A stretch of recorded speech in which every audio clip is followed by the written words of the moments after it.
Good evening, boys and girls. This is Debbie Daly with you here on Wednesday night, the 5th day of August. The year is 2015, and I am here with you to talk about things that are important, things that matter.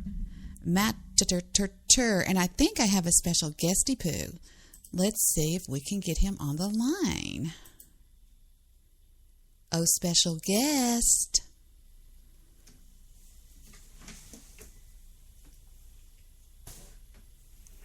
Special guest, are you there? Hey, are you on the air? Hello, handsome.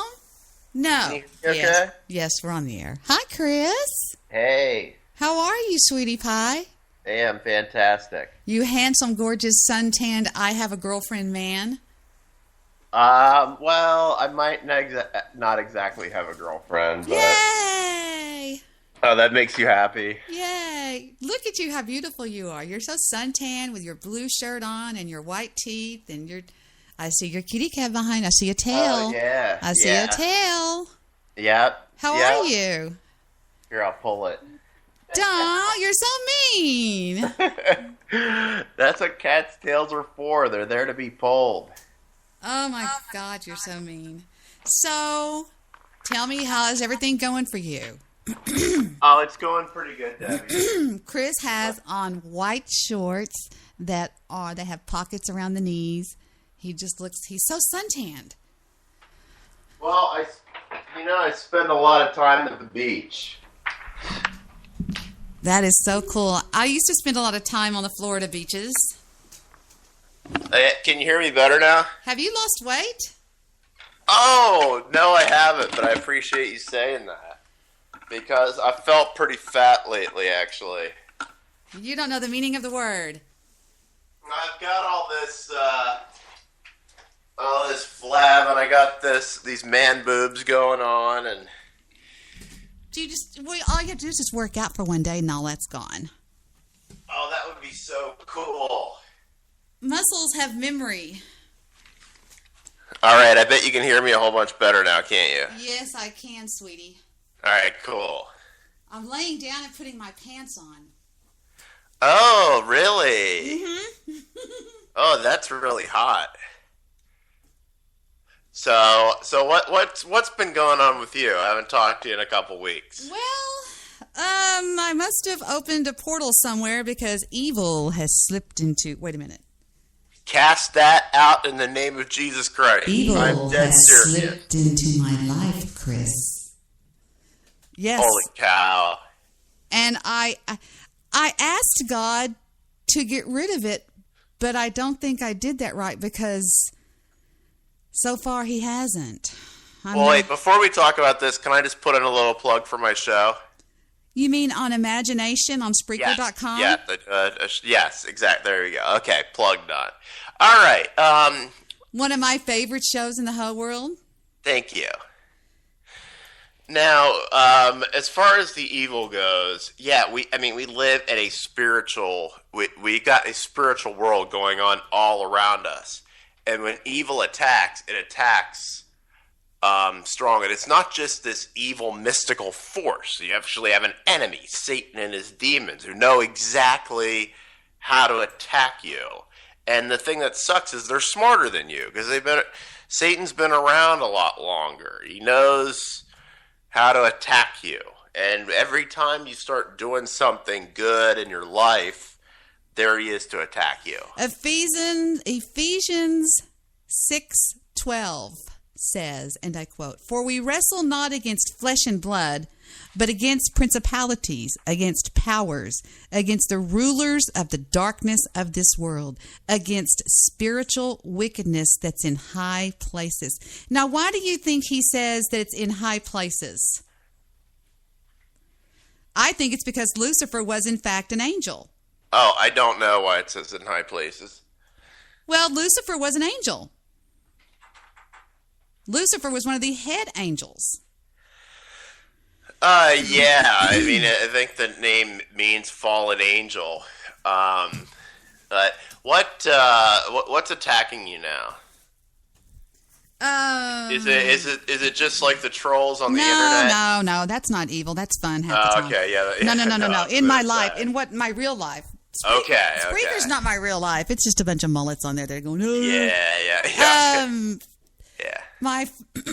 My daughter has a child, as you know, and he has a biological father, as you know, who is an absolute creep. He's an abuser and all this kind of stuff, which is why she's not with him. But every 5 years, the Attorney General's office goes in and redoes child support orders and ups child support. Well, his got upped drastically. So he went that day and filed for custody of the baby. And he did more than that. He told this judge a bunch of lies and got a temporary restraining order and kidnapped the baby.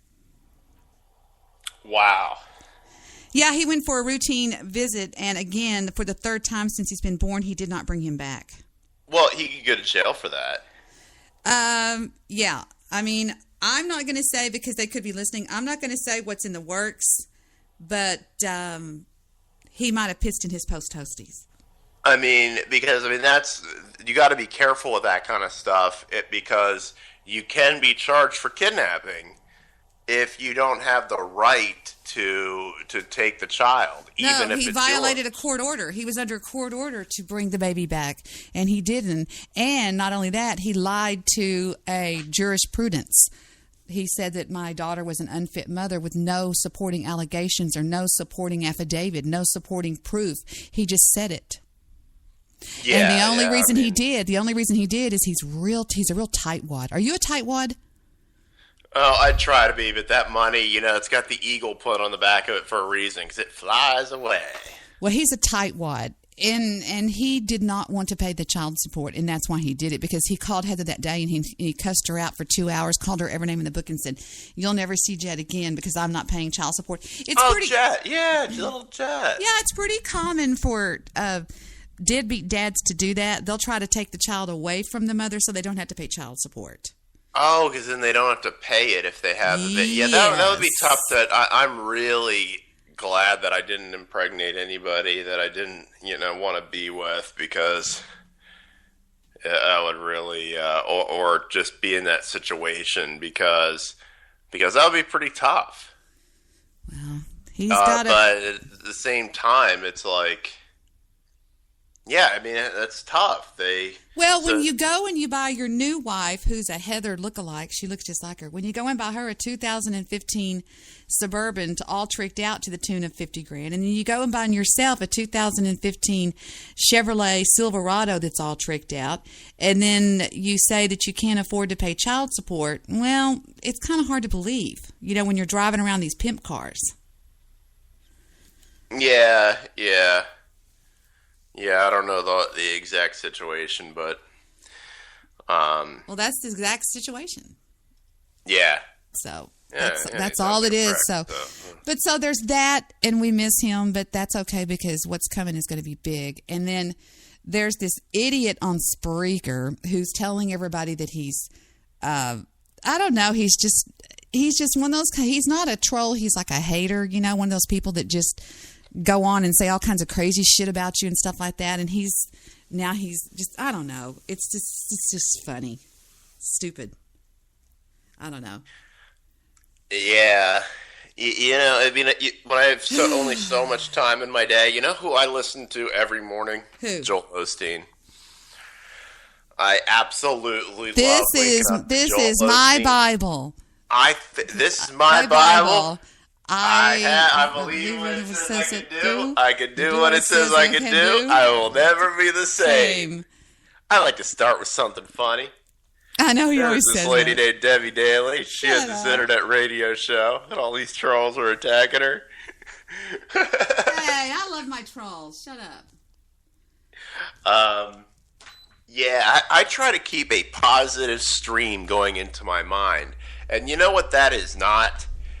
Have you noticed that the television news media are absolutely deranged?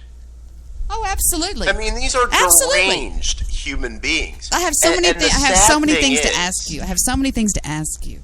The sad thing is that people base their whole lives around the news cycle. Yes. And people have entire talk shows dedicated to the news cycle, and what the news is telling you, this is what you need to be concerned with. Now, when I shut the news off completely was back in 2013 or whenever that Malaysian airline disappeared, and they were talking about it 24 hours a day. Where did it go?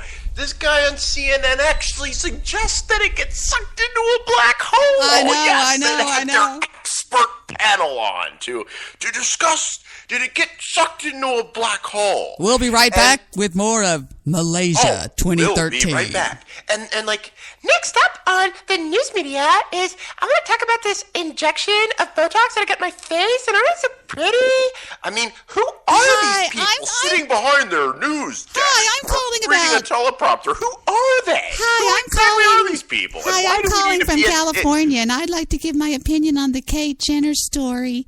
Why do we need to care what they say? Like, why do they set the agenda? Okay, now we're going to talk about this blonde, missing white girl, rich white girl, okay? And this is what we're going to talk about and think about nonstop for the next 3 months. You're supposed to report the news.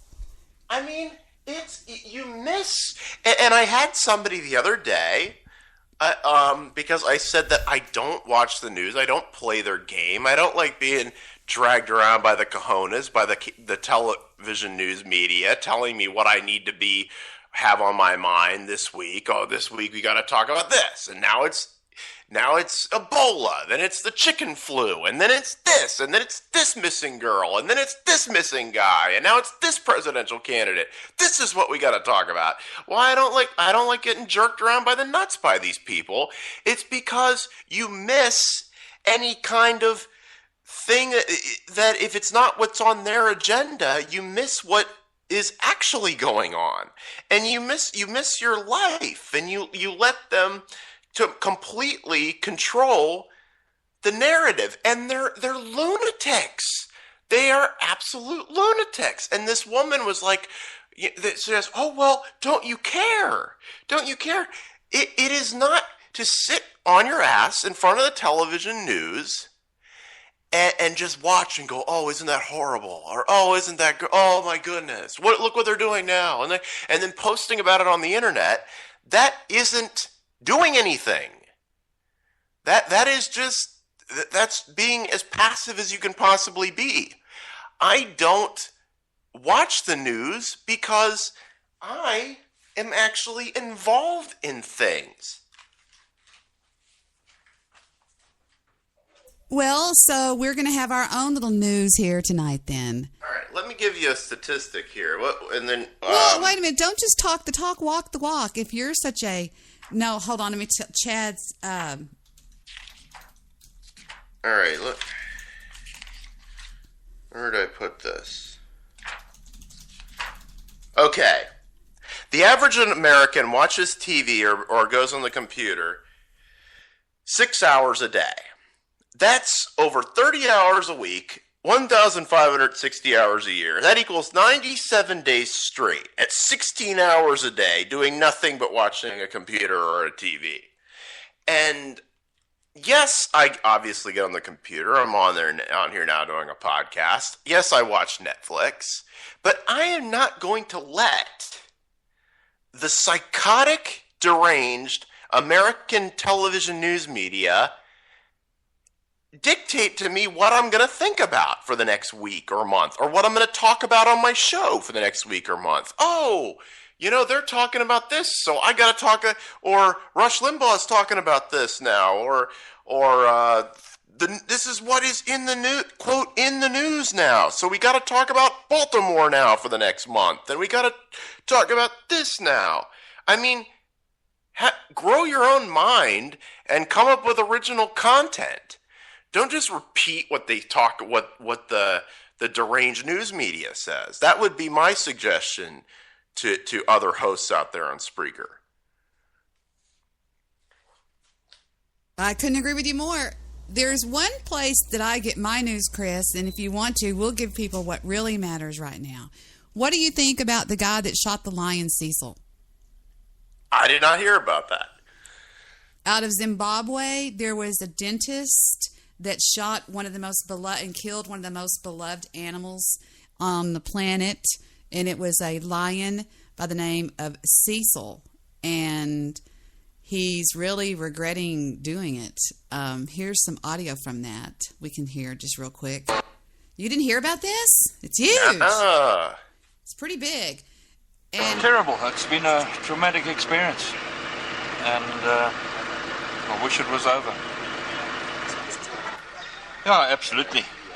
I regret shooting a lion called Cecil. That was never the intention. I didn't know existed. well, then don't go and shoot a. Who would shoot a lion? Would you shoot a lion? Unless it was attacking me. I couldn't shoot an animal, period, unless it was attacking me. I couldn't step on a bug.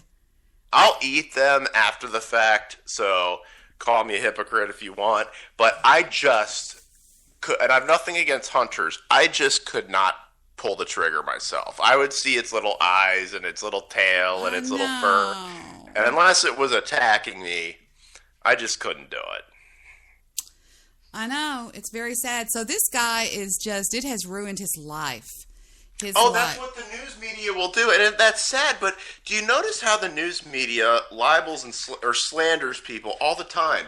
Do you notice that every time they mention that cop, Darren Wilson, it's always Darren Wilson, who shot and killed an unarmed black teenager, said today that he should sue every one of these media outlets, sue the living crap out of them and the dumbass news anchors by name, because for slander. He was a cop defending himself, and every one of these news media creeps say, Officer Darren Wilson, who shot and killed an unarmed black teenager, was in court today.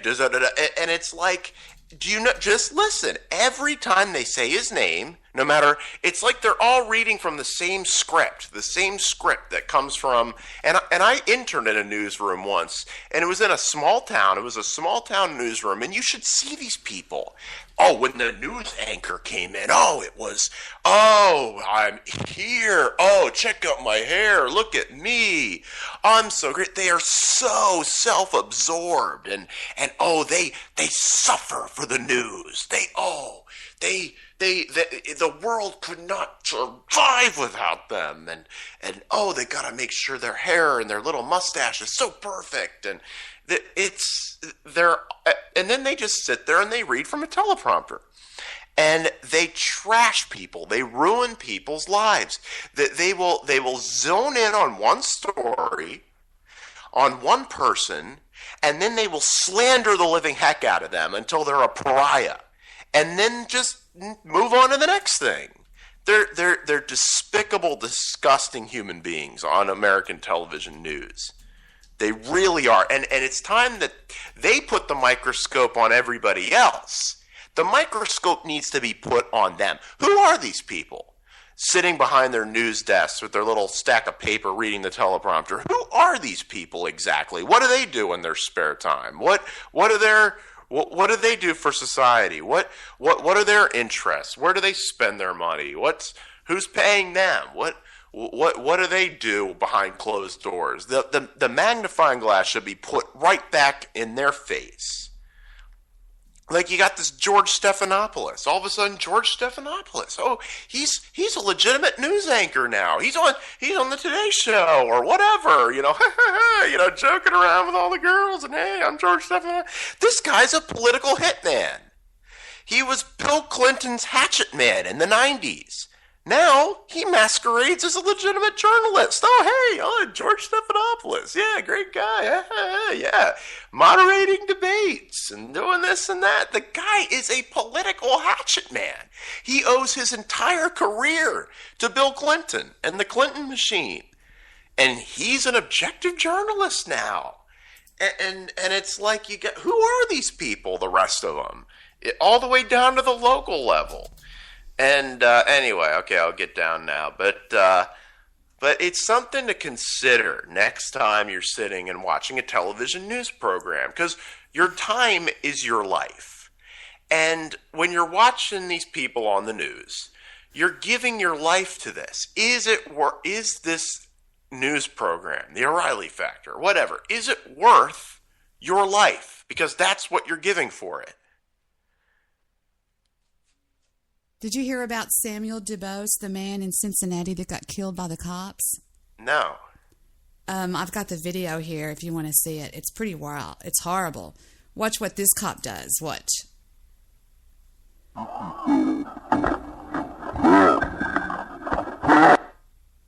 I'm having trouble with my screen. Well, he murders him in cold blood, a black guy. Shoots him in the head. And then the poor guy takes off. I'll show you what he does right here. Take a look. His body cam caught it. Okay, so he pulls him over. 1-7, occupied by 1. I still can't see it. Okay, hold on. I don't know why. Let me go check. Let me do it again. It shows that you can. You want me to give you the link to it? No? Yeah, that's fine. And I'm not saying there's not cop violence, but imagine if you were a police officer and you had somebody charge at you that you thought was armed or something like that, and you had a legitimate shooting. Or that you were one of these Baltimore people that the guy just dies in your custody, you know? He just dies. And then every time they talk about you on TV, they talk about you over and over again, and it's Debi Daley, who killed an unarmed black teenager, was on the radio yesterday. And it's, what kind of a pariah that would make you? I mean, if somebody did something wrong, charge them, send them to jail. If they didn't, and then they're proven innocent in the end, they should sue the crap out of every single media outlet for slander. I mean, think about them and their family. I mean, how can they go out and shop? I mean, you know. Keep talking for a minute. I'm going to get a drink, okay? Keep talking, okay? Okay. So anyway, that's just what I think about that. Now, did I already bring this up? The CNN news anchor who actually said that the Malaysian airline was sucked into a black hole, okay? And had his expert panel on to get their opinions on this.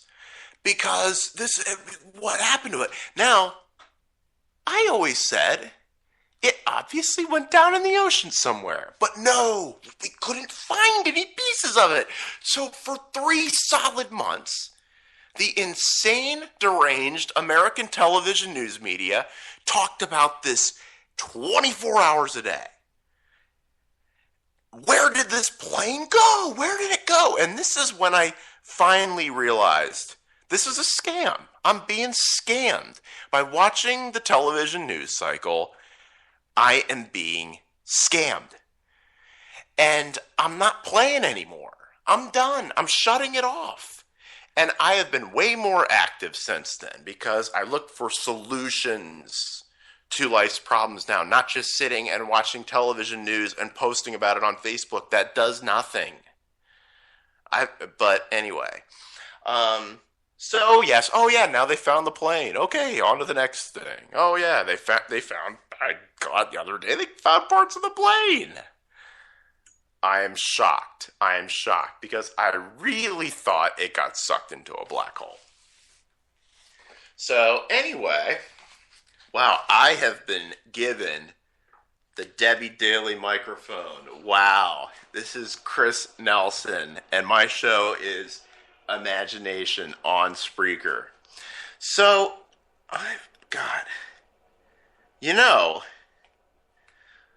no verse in the Bible says that you have to be a doormat. Love is not allowing people to manipulate you. So don't be afraid to speak up. I talked about this the other day. Meekness. It says in the Bible to be meek. But that does not mean weak. They're actually at complete opposite ends of the spectrum. Meek actually means, none of us really know what this means. We think meek, oh, that doesn't sound good. I don't want to be meek. It sounds like weak. It actually means strength under control. It's a term that was used to describe a wild stallion when it was brought under control of the master. So its power is still there. It's just been brought under control. So the bottom line is, with meekness, is let go and let God. And that's something that I tend to struggle with from time to time because I have worries. Don't you have worries? I have worries. That's something I struggle with a lot. That's why the first thing when I wake up in the morning, before I go to work, is I put on Joel Osteen.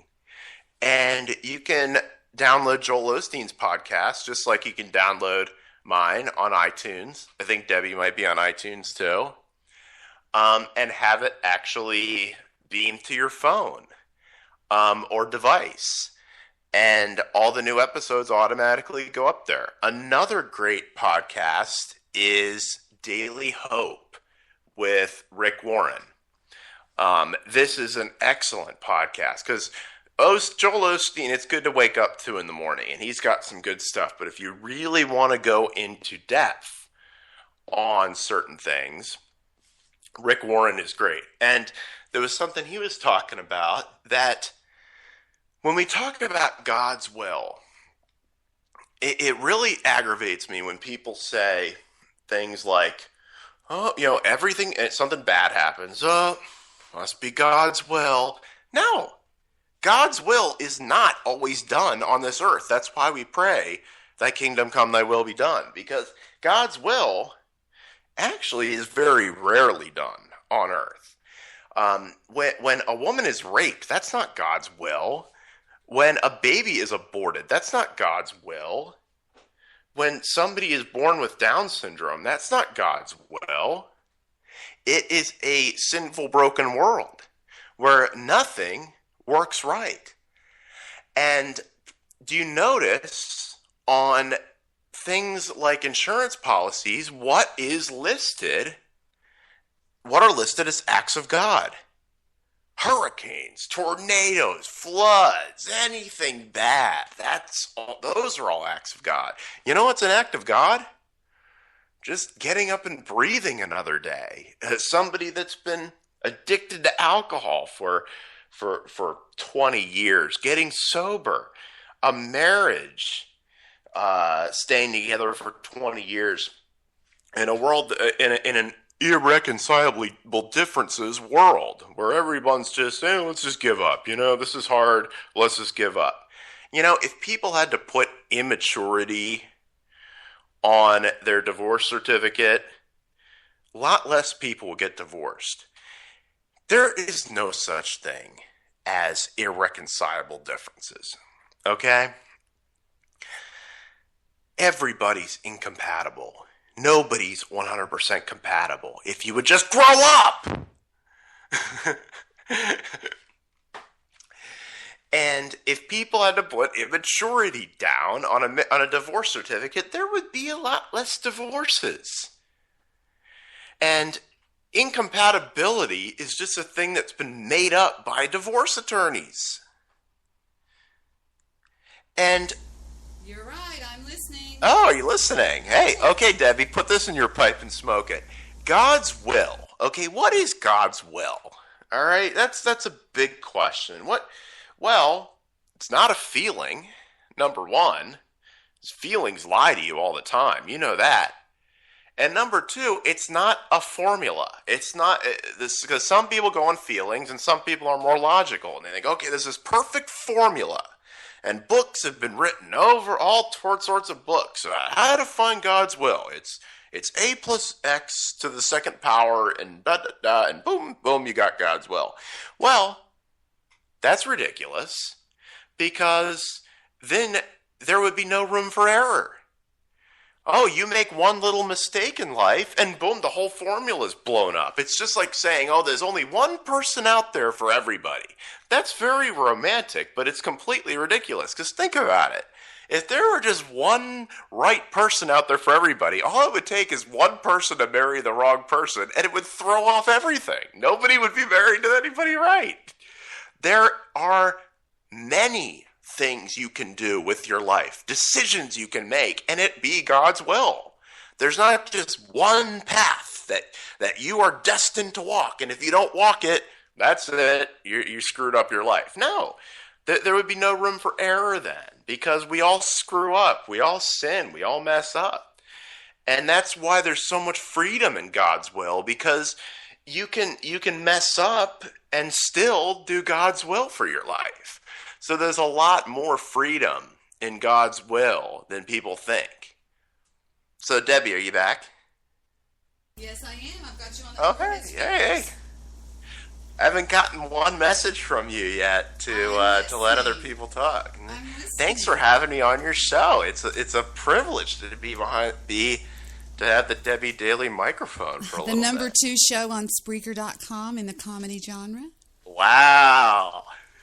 Entertainment. I'm sorry, entertainment genre. Yes, number 2. And it brings out the haters. Oh yeah. Yeah. So what's been going on lately there? Because working out. Good. Working out and working. I'm working now. I've cut it down to one attorney that I'm working for. A guy in Fort Worth that I have about 16 attorneys that are on my call list, and they'll call me for backup and stuff like that. I got involved in a case with one of them, and I'm still on it because he's pleased with my work. But I bill him at $55 an hour, so it's nice. Awesome. Yeah, that's what paralegals make. And I got offered a full-time job downtown Dallas at a law firm as a floater secretary for $62,000 a year, and I turned it down. Oh wow. Overtime and travel required. I said no can do.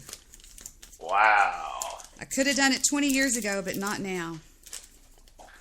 That is awesome that you work and you make good money and stuff. And well, when I got out of college and I had a degree in psychology, I thought I can either go on and get my teacher's degree or I can do something else. When I moved back to Dallas after the death of my little brother, I said to my mom, what is the most lucrative something that a girl can get in? And she says, well, I've always heard being a legal secretary. So that's what I did. Sweet. I am, of course, still working in the radio. The crisis. No, I work in the crisis unit. You're still there. Good for you. Oh yeah. Come on, tell us about some of the cases, but don't give us any names. Come on. Oh, there's no names. I gotta be careful. Yeah, here's the problem. It's very difficult for me to describe some of the stuff, and for it to be, for you to think it's funny, because it's almost the interactions. Wait. Now you've been in a psychiatric hospital, right? It's a short-term crisis facility. So I've never been to anything like that. Is that scary? I mean, I've seen Dr. Drew's Celebrity Rehab. I can't imagine what that would be like. Well, and then there's a short-term detox unit where we just dry people out. Like that's where I needed to go a couple of times, but I detox myself, and they get drugs to help them with their shakes and stuff, but it's not a long-term rehab facility. I mean, you come in, we take care of your withdrawal symptoms until you're detoxed, and then you discharge. And then the other side is if you've been Baker acted, which is actually what happened to me up in Pennsylvania, but they didn't call it being Baker acted in Pennsylvania. They called it. It was some number. It was like I got deep sixed, or I got 702'd, or something. They called it something. And I was Did you get 5150'd? 5150'd? Yeah, something like that. I got 5150'd, and I've described to you what happened to me in Pennsylvania was Carly, my ex-wife, was leaving me. And you went over there and acted crazy. Well, I got really drunk, and this is a lot of people's story in there. I had a gun and I told her I was going to kill myself because I was so depressed of her leaving me. And I got home from my friend's house. Because you thought it would make her go back with you. I thought Well, yeah, of course there was some manipulation involved there. I was not actually going to kill myself. And, but I got back and the cops were waiting for me. They threw the cuffs on, stuck me in the back of the car. And now some people are cuffed constantly and it's like nothing to them, but just somebody who is just depressed and commented that they were going to kill themselves and being cuffed and put in the back of a police car, that can be a pretty traumatic thing. It's like, were you fighting me, it? Like, were you going like, stop? Were you like fighting it and freaking out or what? Nah, I didn't really fight. I said, okay, the cop's there. He takes me away. I'm like, in the back of the car. And then he takes me to the hospital. And they stick me in this room for 24 hours with this fan blowing on me, like really. And it was pretty much like the hospital drunk tank. And I banged on the window a lot and kind of made a scene. But I got a Bible and I was reading it. And this was when I really started to examine my ways and return to the Lord. Because obviously things weren't working out really well for me at that point. So then the next day, they hauled my ass off to this place, which is similar to where I work now, up in Pennsylvania. I was like, where am I going? And it turned out to be this short-term psych unit. You see a doctor, they get you stabilized. They call it a stabilization unit. But I was there for like 15 days or something. I was there for like almost the whole month of June. Were you not allowed to call a lawyer or anything? Yeah, you can call anybody. That's your right. You can use the phone anytime you want. Did you call anybody? Yeah, I called my parents and called various Could they people. not help you or what? Yeah, but I mean, you're there. You're in the unit for a while. You can't get out until the doctor signs off and says you can be discharged because you're not a threat to yourself anymore. The whole idea here is suicide prevention. And it actually, now I look, it's not a perfect system, but yes. It's not a perfect system, but Chris has a visitor. Or did he tell you to stop talking so loud? Yeah, I was talking a little too loud. I live with some. I'll help you to stay more quiet. Anyway, I know I do talk really loud, but anyway. Just talk into my ear. I'm right here. Okay, so it's not a perfect system. But were there a bunch of goons walking around going, swatting at nothing in the air, that were talking to people that weren't there? There are a couple people like that, and they need to go to a longer-term facility. And there really are two types in these type of facilities. There are the people that they struggle with schizophrenia. It's not their fault. It's a lot of times they're born with it. Sometimes it's drug or alcohol induced. Like they smoke that K2 stuff, and that stuff makes you go, or that Flakka, K2 and Flakka, these drugs that are like synthetic. I know, it made Philip and Heather both go insane one night. Heather called 911. Stay away from that stuff. I see people with their every day at work. I see people with their brains fried from that, and they're like 20 years old. Anyway. So you go to the facility. And then there are the ones that are the people that are just, they just, somebody called the cops because they thought they were going to kill themselves, and they really just cared about their safety. So have you ever seen Girl Interrupted? No. Okay, it's about that exact thing. Go ahead, keep talking. I want to hear this. But I mean, when I was in the place I was in, I mean, there was this guy with was walking around with a Burger King hat on who was, he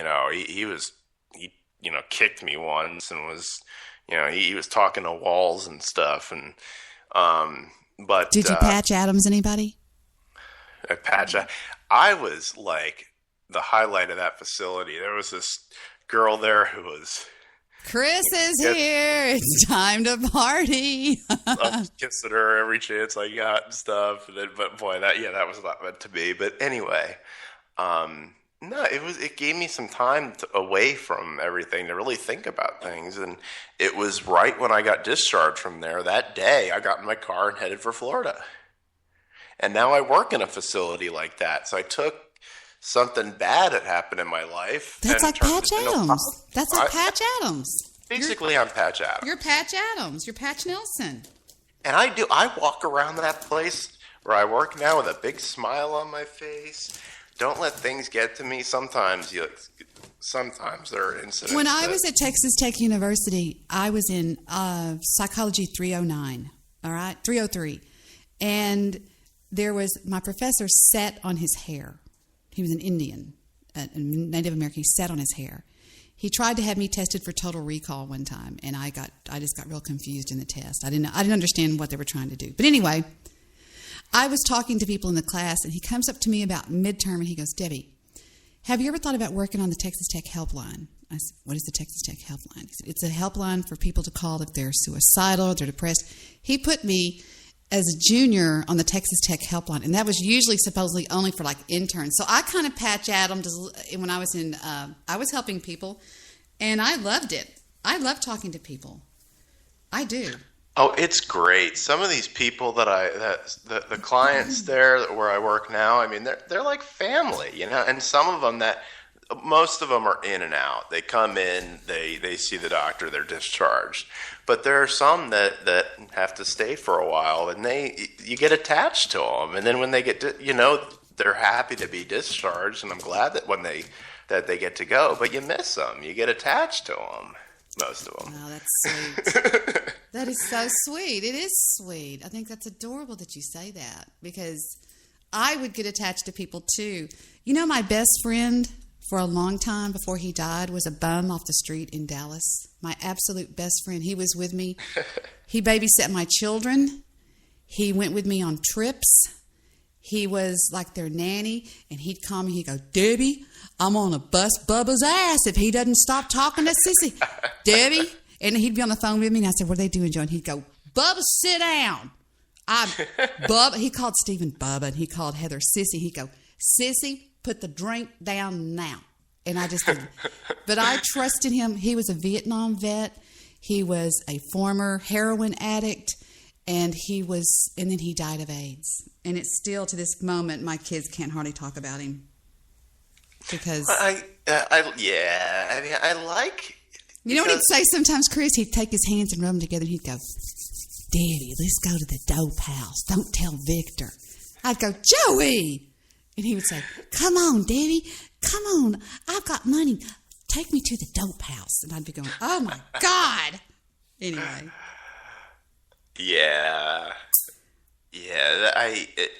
People judge people wrong. I mean, some of the people that are sitting in corporate offices are a hell of a lot more dangerous than somebody that's in a psych ward on the streets.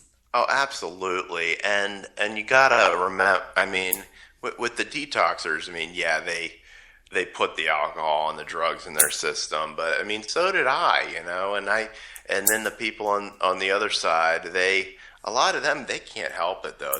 A lot of them are born with these conditions, and things like schizophrenia are, I mean, I just equate it with having like heart disease or something like that. It's hearing just a disease voices. of them. Can you imagine hearing a voice going, "Chris, go and kill those people over there, Chris"? They really do. They hear that shit.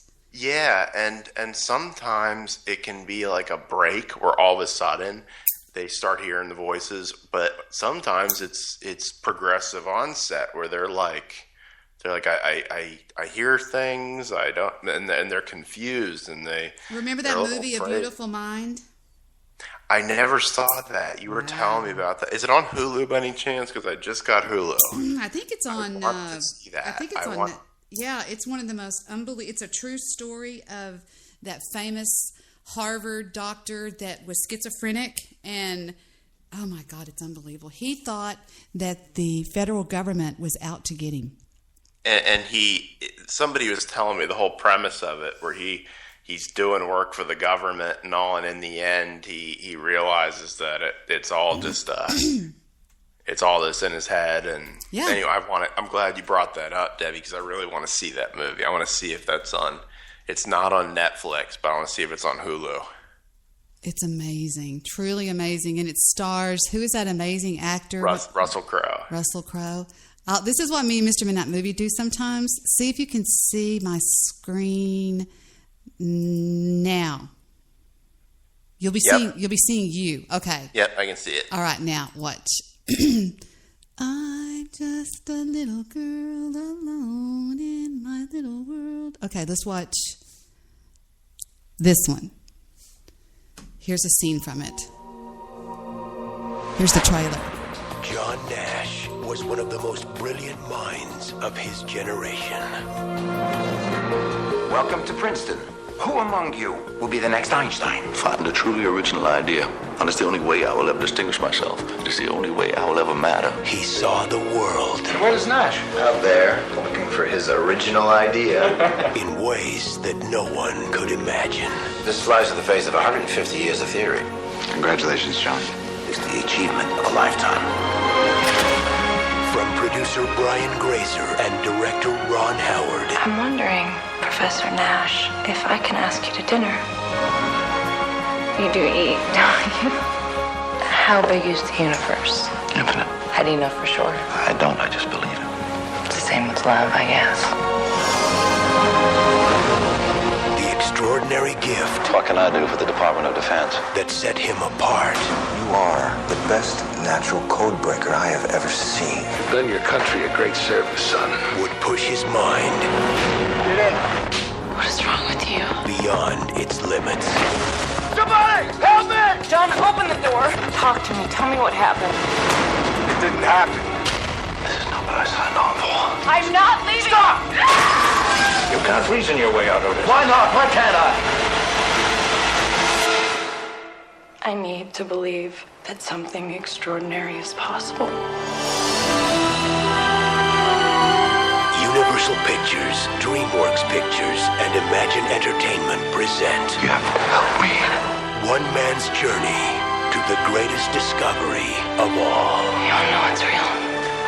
This is real. Academy Award winner Russell Crowe, Academy Award nominee Ed Harris, and Jennifer Connelly. Perhaps it is good to have a beautiful mind, but an even greater gift is to discover a beautiful heart. A Beautiful Mind. Unbelievable movie. Oh, unbelievable. Inspired by the true story of John Forbes Nash, who succumbed to the horrific schizophrenia. Unbelievable. Yeah, and some people that have it are smart. They're very intelligent. Absolutely. They're very intelligent. He was a genius. I think it's because I've always thought, oh, look, there's John Nash explains why the Nobel Prize impacted his life. Here's the actual John Nash. Let's listen to like 30 seconds of this. Here he is. This is him. Let me go. Has it had on your professional There he and is. maybe on your private life over the last 10 years? He gets over it. I won't tell you. I won't ruin the movie for you. No, never mind. I'm not going to say another word. In fact, say, Debbie, close YouTube. Debbie, close YouTube. Here's the shooting that I wanted to show you while I've got your attention. Pulls over the guy. You don't have a front license plate. Okay. Now watch. What's that bottle on the floor there? Again, the front tag. I'm sorry, officer. I don't have my front tag. I'm going to ask you again. You have a license on you. Where's your driver's license? Okay. Is that not on you then? I don't think I have enough. Watch when the officer reaches for the car door. Be straight up with me. Are you suspended? No, I'm not suspended. Why don't you have your license on you? Watch right here. Watch. I'm just going to go in the house. Here he goes. Where do you stay at? Down here? Stay right around the corner. Okay. Well, until I can figure out if you have a license or not. There he goes. Watch. Go ahead and take your Watch. seatbelt. 1, 1,000. 2, 1,000. Pow! Shot him in the head. Oh my goodness. Dead as a doornail. And the poor guy, he's dead, and so his foot pushes down on the gas pedal, and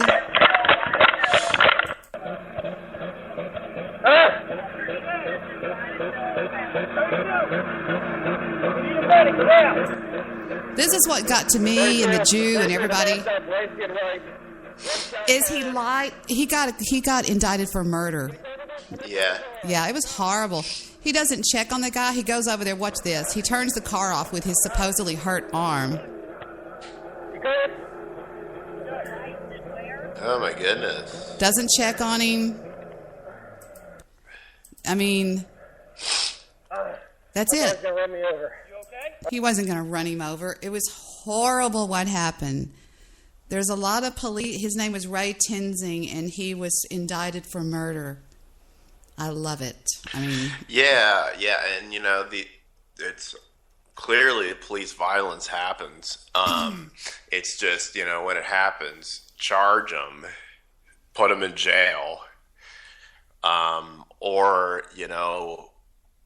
But if they're innocent, because cops have a really hard job, and people are the news media is always so quick to play judge, jury, and executioner when it comes to these things that are tried. Well, in the some media. cops are bad though, Chris. Some cops are bad, and they make the whole department look bad. Everybody's afraid of them.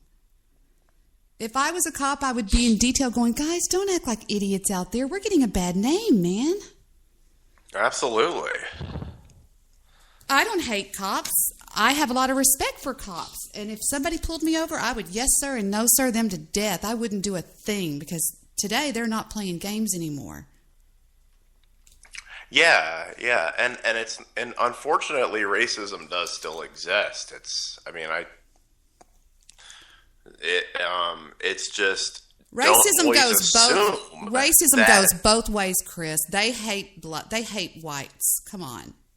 But at the same time, let me just say this: the United States of America is different than any other country in the way that we are this melting pot of all these different races. I told you that. I told you that. In German, really, there's only Germans. In China, there's only Chinese. Me off. Right?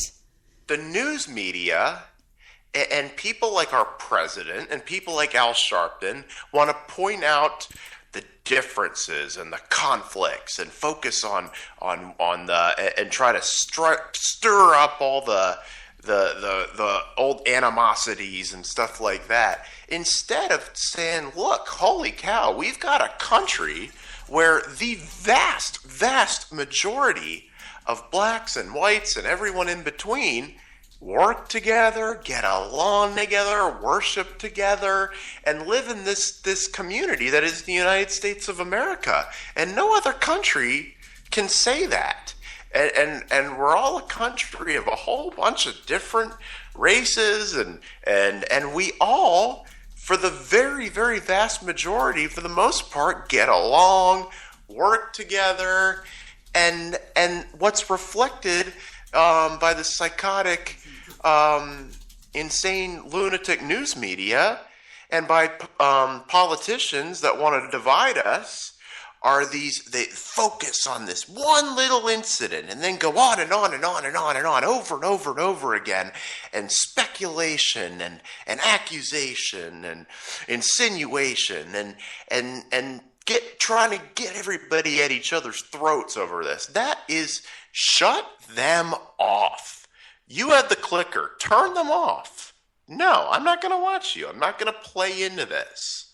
The next time there's the media is trying to divide us along racial lines with some story like they did with Baltimore, and the president plays in on it too. And the first black president, Barack Obama, could have brought this country together in a way that we had never seen before. But instead, he's chosen to play the divider, to stoke people's animosity and to play the divider, just like he's done his whole life. And shut it all out. Shut it out. Oh, you want to see a funny video? There's a really funny video of Roy Innis, Niger Innis's dad, from back in the 80s, shoving Al Sharpton off of a stage. Are you serious? Yeah. Why? Why did he do that? Okay, there was this girl named Tawana Brawley who was supposedly assaulted by a white guy, and this was Al Sharpton's, rise to fame when he first came out, and anyway, the whole thing turned out to be a lie. She made up the whole story, and they trashed this guy over it, and this was during that whole thing, and Roy Innes, he was great. I mean, he had a temper. He was the guy that started the fight with the Klan members on Geraldo's show when Geraldo got punched in the nose. Okay. And his son is Niger Innes, who is awesome. He's a great advocate for freedom. And but there's this funny video of him getting into it with Al Sharpton. He just gets up, walks over, and just shoves him off the stage. Are you serious? Yes. And Al Sharpton, this is back when he was like 300 pounds. It's hilarious. I want to see it. Yeah, check it out. Okay. Just Google it. Roy Innes, Al Sharpton. I can't find my pictures that I put on my show page. I don't know what I do with the dead gum stupid things. I don't know where I put them somewhere, and I don't know what I'm doing with them. I lost them. Where did I do with the damn thing? Oh, here they are. Screenshot. Let me open this and then resave it. I'm going to save this as Debi 7 of 15 2015. I'm going to at least take the color out of it, I think. Hold on, everybody. I'm doing something. You look so pretty. Thank oh, you. Wow. You're doing all sorts. Wow. You got some high-tech gadgets there. It's just make it look a little bit more. Okay. And now we will save that and we will put that on our computer page. We will hit upload. I want to see this Al Sharpton video. Debi. Debi. It's not big enough. I got to make. Don't you hate that? With the 400. I don't know what you're doing. You got a cool Mac computer. Yeah, I do. I really do. Mac is great. I have to make this bigger. So what I do is you'll take it and you'll blow it up and you'll re-screenshot it like this. Boink. And then it makes a new one over here somewhere. Meowie's sleeping. She looks so cute. She purring.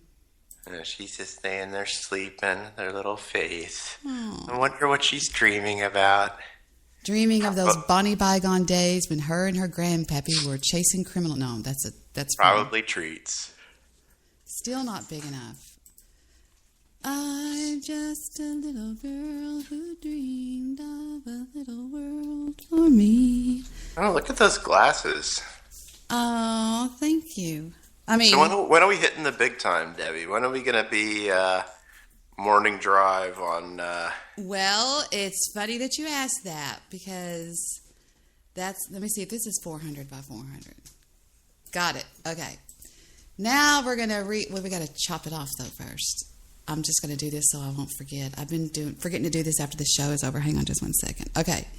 And we're going to call this, I'm sorry everybody, hold on, save as me 7, that's boo-boo in the background, 2015. And okay, now we're going to put this on the show page. That's what I'm trying to do here. Upload. Where did it go? Debbie, was this the one I just did? 1044, yes. Oh, are you kidding me? Forget it. I'll have to do it in a minute. Hey, did you listen to my my show about the blood moons? I always listen to your show. Well, isn't that amazing? Those blood that were in another 3 blood moon. Well, Heather listens all the time. Would you mind explaining to my daughter what it means? Yeah, hang on. Foo-foo, stop scratching. Foo-foo. Foo-foo. Sorry, she was scratching. I'm so glad you're on my show. And of course, you can find out more listening to my show, Imagination. But here is, okay. You want me to play some of it? You want me to play some of the Blood Moon show with your dad? The one with your dad? No, that's okay. I'll just go over here. See, I listen to all your shows. Thank you. Luke 21:25, and there shall be signs in the sun, the moon, and the stars. And then Acts 2:17 through 21. Verse 19 here, I will show wonders in heaven above and signs in the earth beneath, blood and fire and vapor of smoke. The sun shall be turned into darkness and the moon into blood before the coming of the great and awesome day of the Lord. And it shall come to pass that whoever calls on the name of the Lord shall be saved. So a blood moon is just a lunar eclipse. And this is what I did not know. The number 4 is equivalent with God putting things in order. And the significance of the blood moons appearing in 4s. Now, check this out. The blood moons appeared on Passover, April 2nd, 1493. The Feast of Tabernacles, September 5th, 1943. Passover, March 22, 1494. And the Feast of Tabernacles, September 15th, 1494. And in 1492, the Spanish Inquisition took place. And Christopher Columbus made his trip overseas. Now, the Spanish Inquisition was where the Catholics over there persecuted the Jews, trying to force them to turn Catholic. And then the ones that did, they were then tortured until they said that they actually weren't authentic in converting, and then they were burned at the stake. So basically, the Jews were forced out. And actually, there is evidence that Christopher Columbus may have been a Jew, and that the whole trip may have not been funded by Ferdinand and Isabella, but actually by 2 wealthy Jews. Let's take a listen to this. This is Pastor Hagee. Are you familiar with Pastor Hagee? Yes, I am. But anyway, let me finish here first. Oh, I thought you were finished. I'm sorry. I thought you were through. Anyway, and right now, the United States of America has the largest Jewish population on earth. 6.6 million Jews live in the USA. 6.1 million live in Israel. And then the 4 blood moons happened again when the nation of Israel was reborn in 1948. And then when the city of Jerusalem was reunited, the blood moons happened again from 1967 to 1968. And the point is that right now we are in 4 more blood moons, and there will be another blood moon coming up at the next Feast of Tabernacles in September. There were 2 in 2014 on Passover and the Feast of Tabernacles. Then there was one on Passover in March of this year, and there will be one next month during the Feast of Tabernacles. So there's something that every time there are 4 blood moons on these Jewish holidays, something significant happens. And also, after 2,000 years, the Star of Bethlehem is back, and that is the convergence of Venus and Jupiter, which happened on June 30th, 2015, which is believed to be what the wise men saw when Jesus was born. So that star is now back. Okay. All right, I'm done now. Well, a lot of people say it means a prophecy, a foretelling of something, and I don't know if it's true or not, but this is one person that a lot of people consider an expert. My brother, one of them, considers this guy an expert. Oh, John Hagee's great. Says God uses the sun, moon, and stars for signs and seasons. Examples can be found throughout the Bible. Think of how a star led the wise men to Jesus, or the sun stood still as Joshua led Israel to victory over its enemies. According to Pastor John Hagee, God is getting ready to speak this way once again. There's a sense in the world that things are changing, and God is trying to communicate with us in a supernatural way. I believe that in these next 2 years, we're going to see something dramatic happen in the Middle East involving Israel that will change the course of history in the Middle East and impact the whole world. In his latest book, 4 Blood Moons, Hagee lays out what he calls celestial signals. He describes how a series of blood moons in 2014 and 2015 will have great significance for Israel. Although single blood moons are a fairly regular occurrence, 4 of them appearing so closely together is extremely rare. We've only seen a series of blood moons a handful of times over the past 500 years. So what exactly is a blood moon, and what is the biblical significance of it? A blood moon is when the earth comes between the sun and the moon. And the sun is shining through the atmosphere of the earth and cast upon the moon a red shadow. And so the moon appears to be red. Such moons appear in Scripture. In the book of Joel, God says there will be wonders in the heavens and in the earth, blood and fire. The sun will be turned to darkness and the moon to blood before the coming of the great and dreadful day of the Lord. In Acts, the Apostle Peter repeats that verse from Joel. And the book of Revelation says that during the Great Tribulation, the moon will become like blood. The sun and the moon and the earth are controlled by God Almighty. He is the one that's getting them in a direct alignment on a certain day at a certain time, but each time it's a Passover or Sukkot. In the past, the rare appearance of 4 blood moons on these feast days has coincided with major events for Israel and the Jewish people. 1492. Okay, that's what Chris was talking about. Now, you may want to ask yourself, but Debbie, why is it so important? Why is Israel so important? Well, that's because that's God's chosen people. God loves the Jews. That's his chosen people. That's his. But Debbie, the Jews killed Jesus Christ. No, the Jews didn't kill Jesus Christ. Who killed Jesus Christ was the Pharisees that were that were the Jewish. Well, I guess in fact it could be, because the head of the Jewish temple, the head guy, Caiaphas, was the one who wanted him gone because he thought he was a shit stirrer. He thought he was a problem maker, and he convinced Pilate to do it. And so it wasn't so much the Jewish people, it was one man who actually was very scared of losing his comfy, cushiony job that he had. Right, Chris? Right, and I want to be very clear that the church needs to support Israel and support politicians that support Israel. This is where the church can't sit back and say, oh, we're not going to be political here, because these are God's people, and the church must be unwavering in their support of Israel in these days. Yeah. What do you mean by supporting Israel?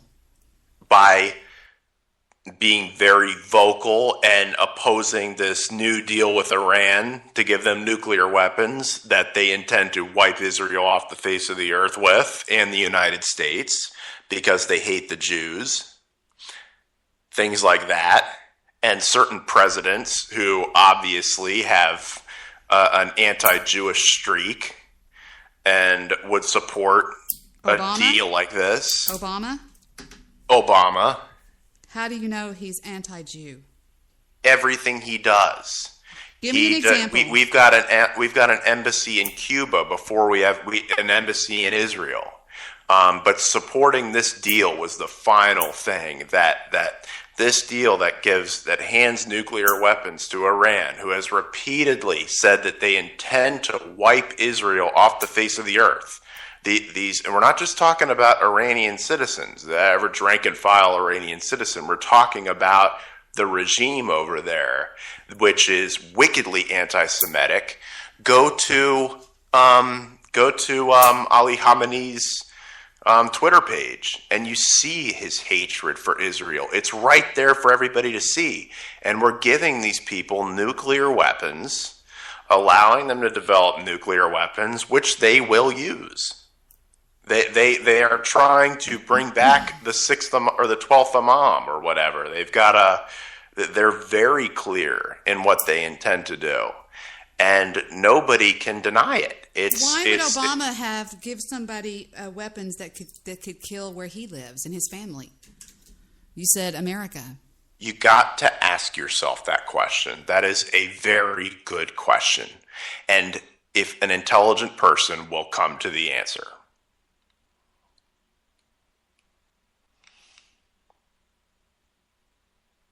I should say a wise person will come to the answer. Why he does what he does. Kenyan American Obama has news for Zionist Americans. And that is, at first I wasn't sure if I heard it right, so I did a little research, and I had to replay what Obama said in Nairobi. This is what he said. I am the first Kenyan president of the United States. Kenyan American, I said. That is something he's never said before, and he said it with pride. A comment like that packs a punch, people, especially as it comes from a man dogged by accusations that he wasn't even born in the United States. He embraced his Kenyan heritage. He showed himself as a proud African and let his accusers have their own say. In fact, nobody said anything to him. I did more research and I found no one even complaining about it. Deafening silence. The New York Times simply noted that he paid homage to the land of his father. Very nice. I give Obama credit for that, if nothing else. But others, like American Zionists, can we please share some of that credit for ourselves? We, too, are completely loyal to America. We, too, have family ties. For us, it's Israel, the land of our fathers. These ties are historic, ancestral, and very emotional. So taking the cue from the president himself, let's hear no more about divided loyalties. In terms of American Jews who stand with America together with Israel, enough, please, for the mischief makers. Shut up. I'm sure Obama feels the same about Kenya so far as shared ideas we do about Israel. Perhaps this is the last thing. Perhaps Obama himself would take that back, because when he appealed to Kenya for more tolerance for women and gays, his message was met with frowns. When it comes to all that, Obama would be far more at home in Israel. That's another reason our hearts go out to the Jewish state. And that was written by Bernie Sanders. No. I'm joking. That was written by a man named Jack Engelhardt. Boy. Yeah. So, got to stand by Israel. Can't be silent on this issue. I mean, we're in a time right now where churches and church leaders need to speak out loud and not just be worried about losing their tax exempt status, and need to. And my pastor, he is not a political pastor, but he made a very clear statement on this about supporting Israel, because that's where we have to draw the line. We have to support Israel. I have a report, Chris. It's hot off the presses.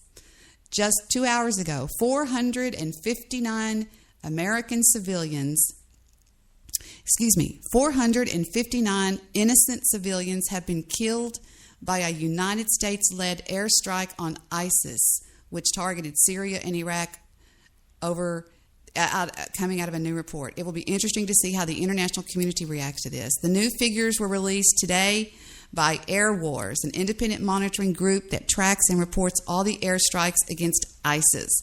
Air Wars says that it verifies its information by using several credible sources with biographical, photographic, and other evidence. The Obama administration, however, has acknowledged only 2 civilian deaths from the United States airstrikes trying to get ISIS. And that's a pretty significant discrepancy, wouldn't you say? 459 versus 2, Chris? Well, yeah, I mean, drone strikes are not the way to go to defeat these guys. But let's be honest. This president has no interest in defeating ISIS. They've grown huge under his presidency, and you got to draw the conclusion that this is what he wants. I mean, what other conclusion can you draw from it? Yeah, we'll launch a couple drone strikes against them, and kill some civilians in the process. I mean, it's just not going to cut it. And I mean, this is why I don't follow this stuff very much, because I know who this guy is. I know what his ultimate goals are. He's very clear about it. Well, it's obvious. In his actions, I don't listen to a damn thing he says. It's but obvious that Obama's volumes. It's obvious that Obama's drones are not taking any precautions to avoid harming innocent civilians. You know what I mean? It's not putting a dent in the growth of ISIS. You're not hearing Pilot Bombardier, be on the lookout for, they're just, where they think they are. They're just bombing places. They're getting babies, women, children. And I know a lot of people that are really fucked up will say, but Debbie, they're just going to grow up to be big, mean people from Muslims. Muslims are not the problem. There is a crazy group called ISIS. Okay, I'm sorry, and that's who they're trying to get, and they'll never get them. They're underground. Oh, they're growing and unimpeded right now. Nobody's really putting in any big effort to try to stop them. And Obama's doing Jimmy Fallon and going around celebrating his birthday, taking vacations, playing golf, and laughing it up, and being the comedian in chief, and all this is going on. And that's why I don't follow him. That's why I mean, it's. Now, people, I want to read y'all something. The countdown to Iran becoming a threshold nuclear state has begun, and the world is standing in the abyss. In addition to facilitating Iranian control over Syria, Lebanon, Yemen, and Iraq, handing the keys to the Persian Gulf to Iranian mullahs, and ultimately blocking the Bab el-Mandeb Strait in the Red Sea, thereby threatening global trade and the Suez Canal, Egypt's lifeline, that recently concluded. The PF1 agreement signed in Vienna on July the 14th grants Iran not one, but two paths clearly to the bomb. Iran can get the bomb either by cheating on the agreement or lying, as did North Korea, or it can get the bomb by keeping the deal for 10 years and then assembling it immediately afterwards. I don't know about you. They're the main sponsor of terror. I mean, the mullahs of Iran, that they are ISIS. They are. Yes, thank you. I mean, that's where the terrorism comes from. And look back over. Look at Iranian history. Start with the overthrow of the Shah in '79 and the return of Rami Khomeini from exile in France to become the head of Iran. Now, Iran has a president, quote, which was what Ahmadinejad was. I don't know who their new one is, but who really runs the country is the mullah, the Grand Ayatollah, which now is a guy named Ali Khamenei. And you can follow him on Twitter and his railing against Israel. He sent out a tweet. And I challenge listeners, find out, don't watch the news, don't listen to the media. Do your own homework. Find out who this guy is that we're giving nuclear weapons to. You can follow him on Twitter. It's all right there. Chris, he sent out a tweet where he photoshopped a picture of Obama with a gun pointed at his head. And the guy's a maniac. He's an absolute. And this is who. And even worse, he's a religious maniac who believes that the Quran says to kill the Christians. It's very clear, and he believes that he must wipe Israel off the face of the earth. He says it all the time, and now we're giving him nuclear weapons. It's that simple, and yeah. So anyway, I've got to join Miss Meowie here soon because I'm starting to trail off a little bit. I'm so glad you called in, Chris. It's glad to know that you're still part of the family here, and I love you dearly, and I'm so happy. I love you, Debbie. All right, buddy. You stay good and get away from that girlfriend. She made me jealous. I'll find the one for me. All right. Love you, Chris. All right. Bye, baby. Okay. Bye-bye. Chris Nelson, everybody, on the Debbie Daily Show. On the Debbie Daily Show. And da-ba-dee-be-do. I'm going to make a little admitting thing here to you. I'm going to admit something to you guys. It's only 11:06. Where are you, Mr. Midnight Movie? I am not ready to get off the air. So I can either blow the 8 again like I did like I did last night, or we can call some people and see if we can. Let's call some people. Let's call. Let's call. Who can we call? There's so many people. Let's call Chad.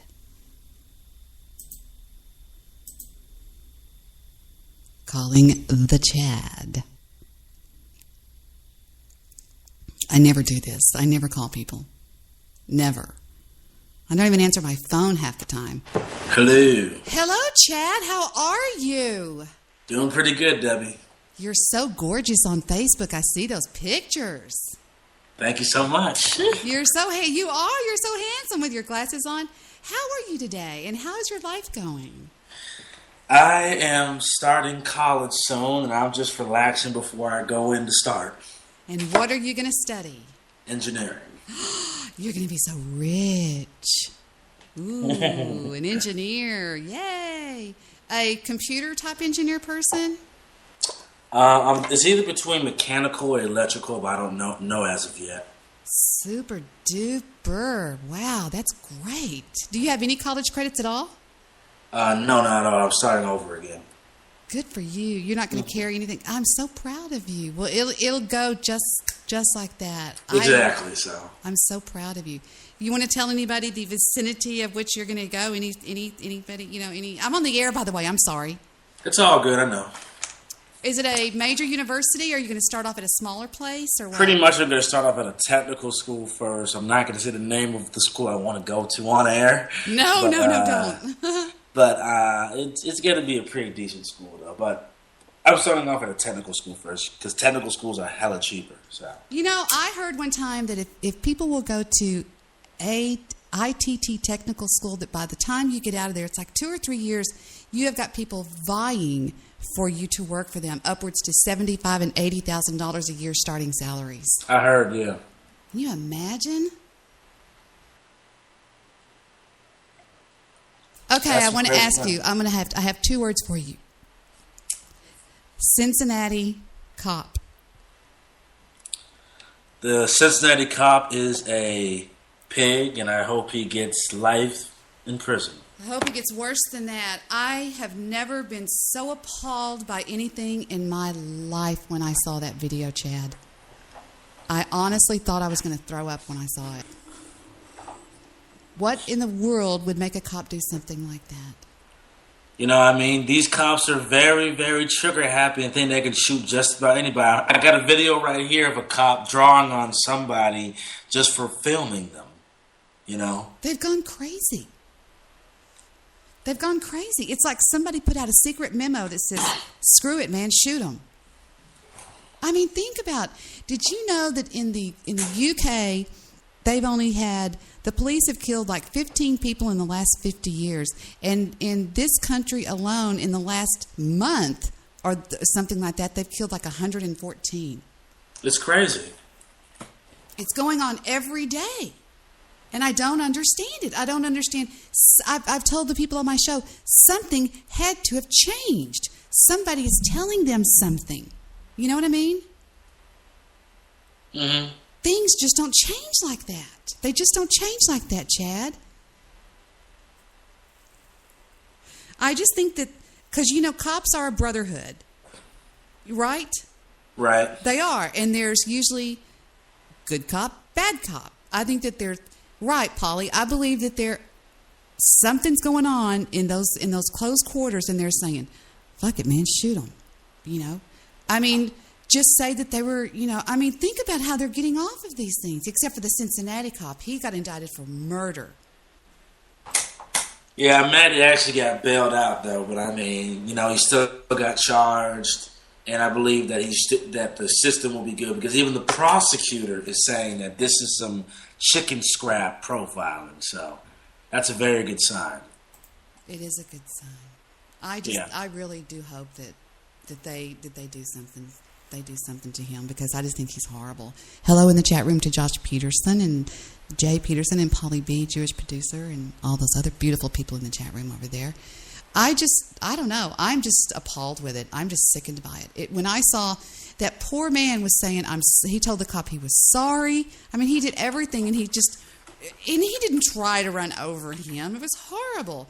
But what are you? I mean, you're so busy on Facebook. You post so many things. What are you mad about right now? What's going on in your head? I mean, pretty much I'm really just aiming for myself for college and trying to better myself, and, by any means necessary, I always have to remember that, you can always comply and make sure you don't escalate a situation with a cop, even if it's a bad cop. But in that situation, comply or not, that cop was a bad cop and a dick, and he killed this person. At the same time, I'd always have my license on me. I always have this on me. But there's no excuse for this man killing this man. So, if he would have killed a cop in cold blood like that, he would have probably got the death penalty. Yes. But I also believe the cop in Memphis that got killed by that man deserves life in prison also. So. Absolutely. Yeah. So let's not be biased. No, hell no. Hell no. And I don't want anybody to think that I hate cops. I think that cops are getting a bad deal lately because of some actions of some bad cops. I mean, face it, people, there's bad cops, there's bad doctors and good doctors, there's bad cops and good cops. And I just think that there's something secretly going on somewhere that's we're not being told. You know what I mean? Yes, I do. And are you still doing your podcast? I am taking a break right now. I might get back into it in September. You've always done a great podcast. I'll tell you what. Interesting subjects. You are such an activist, and I've always loved that about you. I've always thought that was great. Of course, I always gotta give people their free speech and whatnot. So it is what it is. That's right. On Facebook, which I'm going through right now, somebody posted a thing that says, an old 75-year-old woman reveals the secret to a happy marriage. And she says, I love you so much, I don't know how I could ever live without you. Her husband turns and said, Is that you or the wine talking? She goes, it's me talking to the wine. It's pretty funny. But anyway. Chad and I have been friends for a long time. You know Mr. Midnight Movie and Jewish Producer too, right? Yes, I do. They're good people too. They are. They're usually with me every night. I don't know where they are tonight. His name is Chad. Some people are asking who you are. He's a friend of mine. He just does internet radio, and he's just the Chad. He's a great guy. He's a really cool guy. Yeah, but I think we've been knowing each other since 2010 or 2011. Yeah, I believe. We've always had we've never had a problem, I don't believe.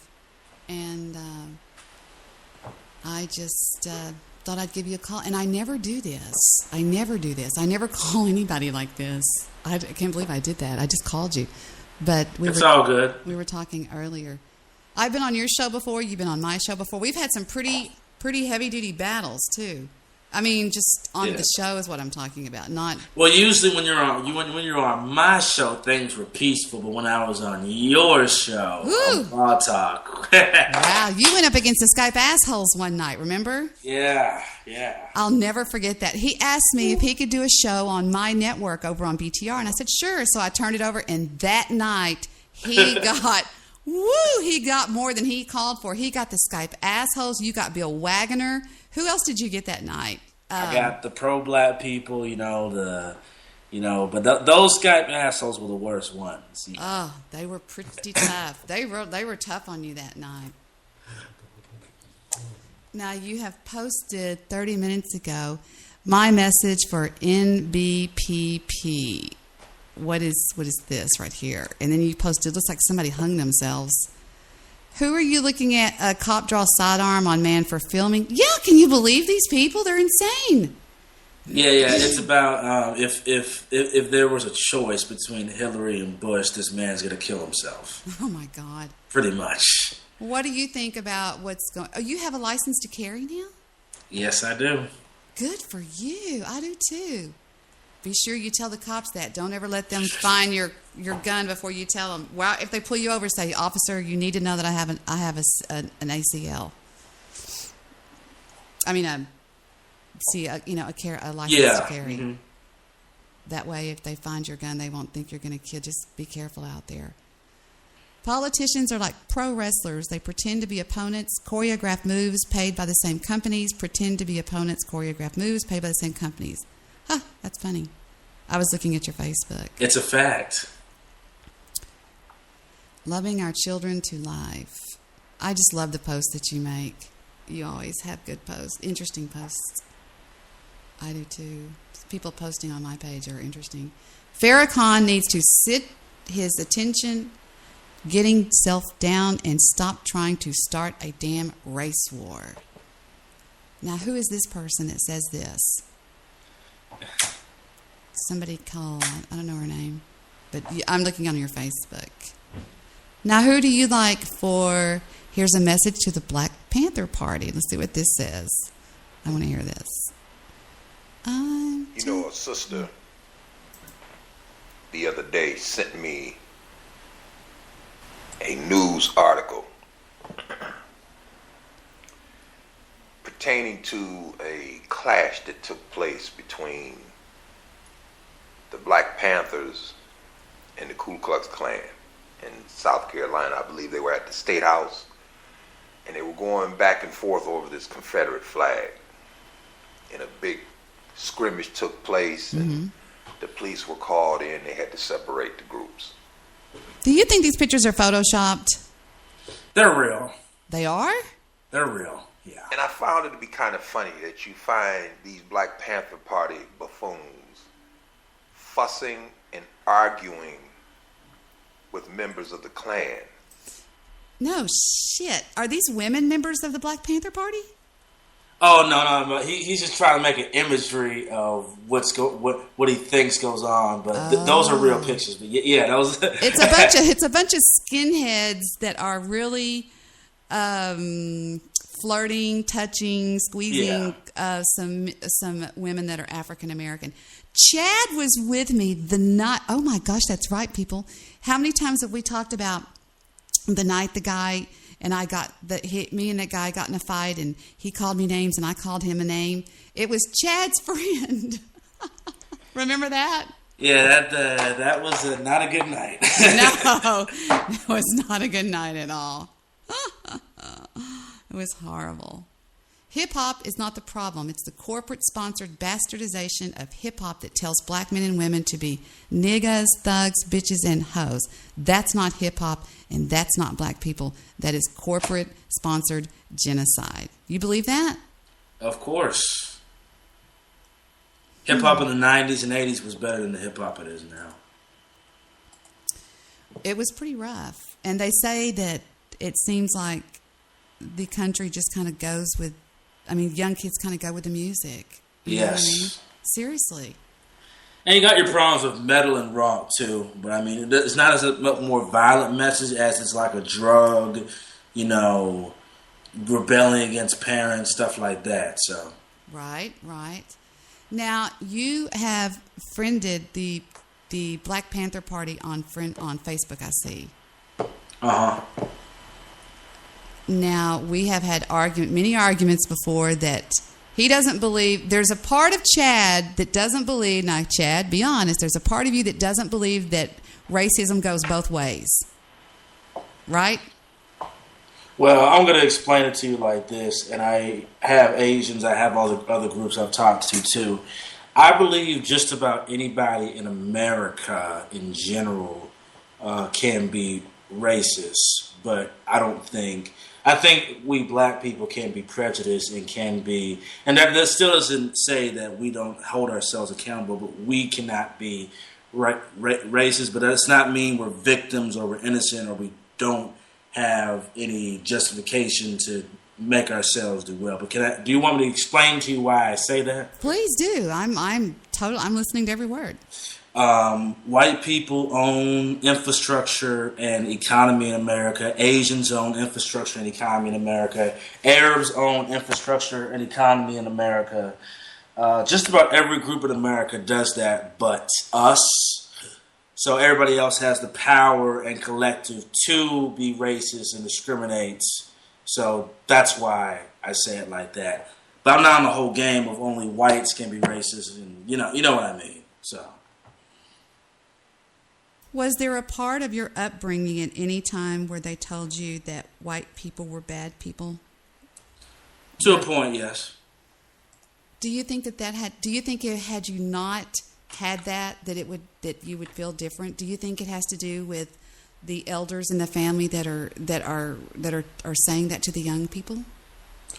No, I think it's just media and manipulation, because I think that the media and everybody is trying to push us to think a certain way. That's why you had a documentary called White People on MTV, and then in August they're going to come up with a movie called NWA, and the whole narrative is going to be F the police.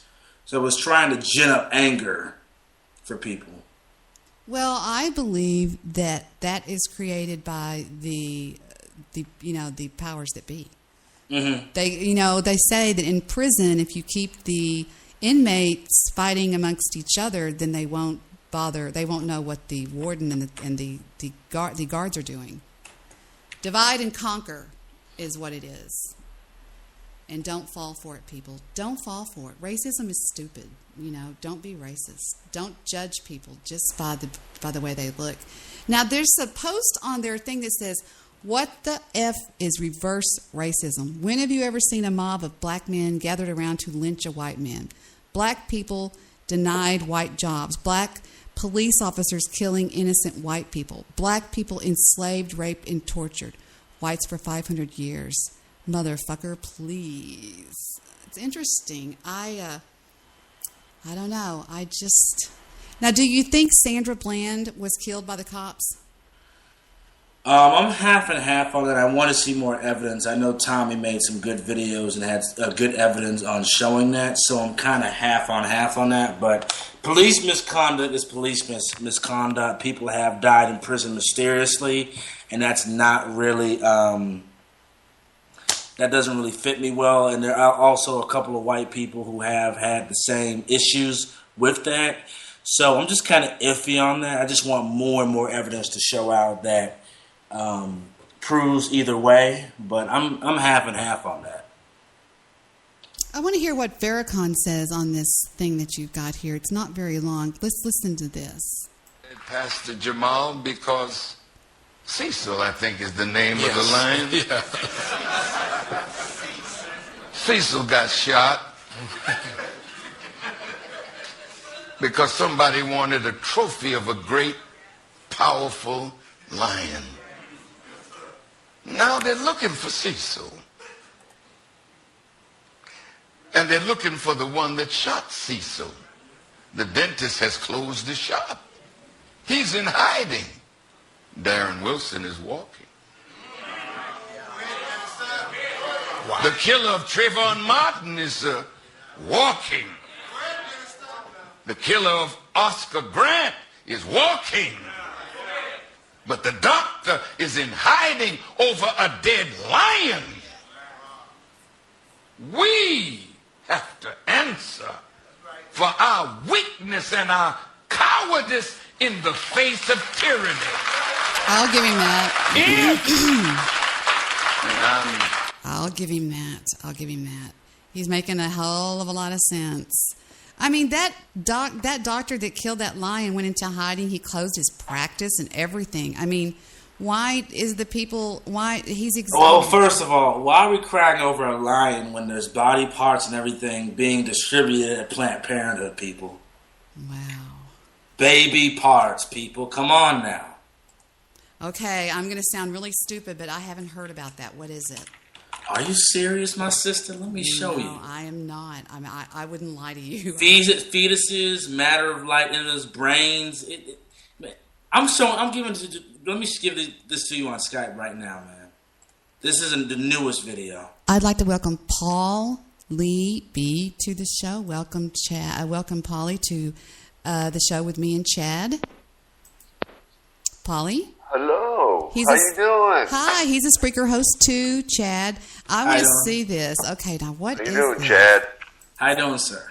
Chad's an old friend of mine. Polly's a new friend of mine. Fifth Planned Parenthood video official brags that whole bodies of babies are just a matter of line items. What? Are you kidding me? Let's hear this. Here we go. Planned Parenthood makes zero profit on any fetal tissue donations. You are reimbursed for what costs? Simply costs of preservation, transfer, The footage you're about to see was taken from an undercover meeting at a large Planned Parenthood facility. It includes demonstration of body parts. We alter our process, and we are able to obtain intact fetal cadavers. It's all just a matter of line items. What? Oh, that's so sad. Oh my God, I had no idea this was going on. Well, Planned Parenthood is kind of like PETA, the organization, PETA. I recently have been made aware that PETA kills thousands and thousands of dogs a month. Thousands. they say, oh, they go around and they pick up, thank you so much, Victor. They pick up stray dogs. Don't worry, we're from PETA. They take them back and they gas them and they kill them. Puppies, pregnant doggies, it doesn't matter. PETA is not who they say they are, and obviously Planned Parenthood is not either. This is horrible. Polly B, what is on your mind tonight? What is pissing you off? I had no idea. I want you to tell me more about this Chad in a minute. Mm-hmm. What's pissing me off? Nothing's really pissing me off tonight. I'm over the grammar school shit. Ooh, grammar school. What does that mean? The guy we don't mention. We can mention him. I'm not like those idiots. Sky Shay? Oh, no, Rick. Oh, Rick. Oh. Yeah. Spreaker drama. Yeah, we've got this crazy person on Spreaker, Chad, that's, doing the, Debbie Daly's horrible. She's this and that. Calls me retarded and all this stupid stuff. It's really dumb. That's getting really annoying. So there's still drama. Yes. On radio. Still. I thought that's what Blog Talk Radio was for. Black Talk Radio. Sorry, Blog Talk Radio. No, it's the same on Spreaker. The guys that have been here a long time, they find somebody that threatens them and they try to run them off. So they try to run you off already? Oh, they supposedly have somebody on their way as we speak right now down here to take me off of Spreaker.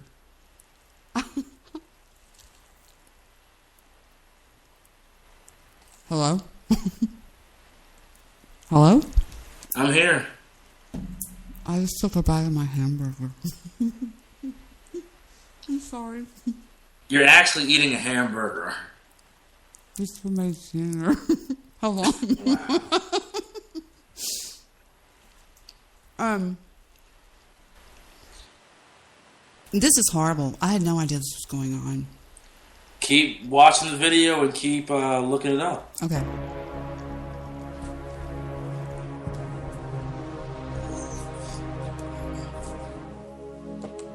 Now, the United States that Code... would be $100 per specimen. 50 specimens per day would be $5,000 per day that Planned Parenthood was collecting from fetal tissue. Extrapolate that $120,000 per month. That is certainly not recouping cost. In terms of areas that I can contribute to the organization, both locally and nationally, is diversification of revenue stream.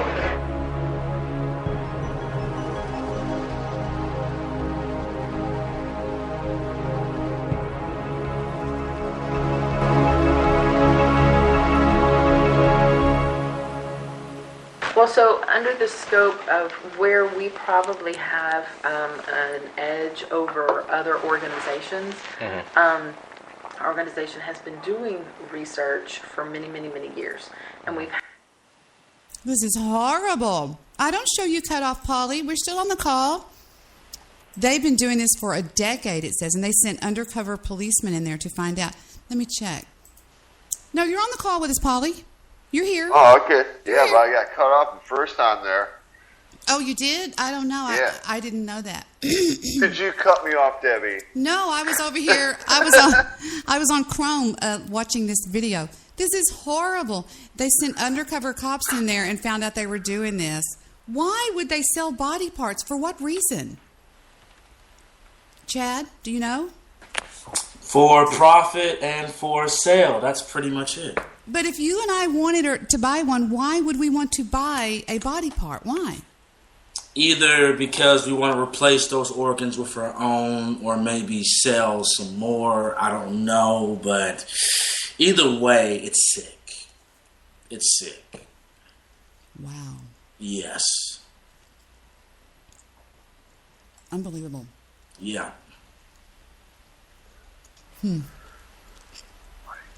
What is happening to this freaking country?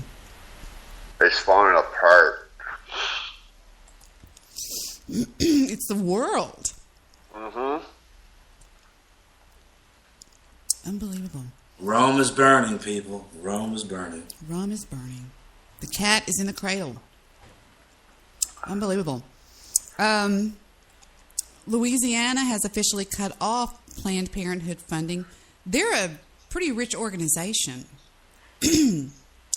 Let's keep on listening. This is a secret meeting between the head of Planned Parenthood and an undercover cop. Had studies in which the He's pretending to buy. He's wanting to buy company, or in the case of the investigator, has a specific need for a certain portion of the products of conception, and we bake that into our contract and our protocol that we follow this. So we deviate from our standard in order to do that. Telling you this so then we can get creative about when and where and under what conditions can we interject something that is specific to the tissue procurement needs. Yeah. Sorry, that goes to my perfect for my next. Can you get creative? Can you alter if we say we need a liver? Or not just liver, thymus, but let's say neural tissue is very difficult because. Could you adjust the procedure if you knew they need high volume of this? Could you match that and 18 to 22 week neural specimens, in so both hemispheres intact. Yes. You could do that. Yeah, I think we can. I mean, some of it is really. Jesus Christ.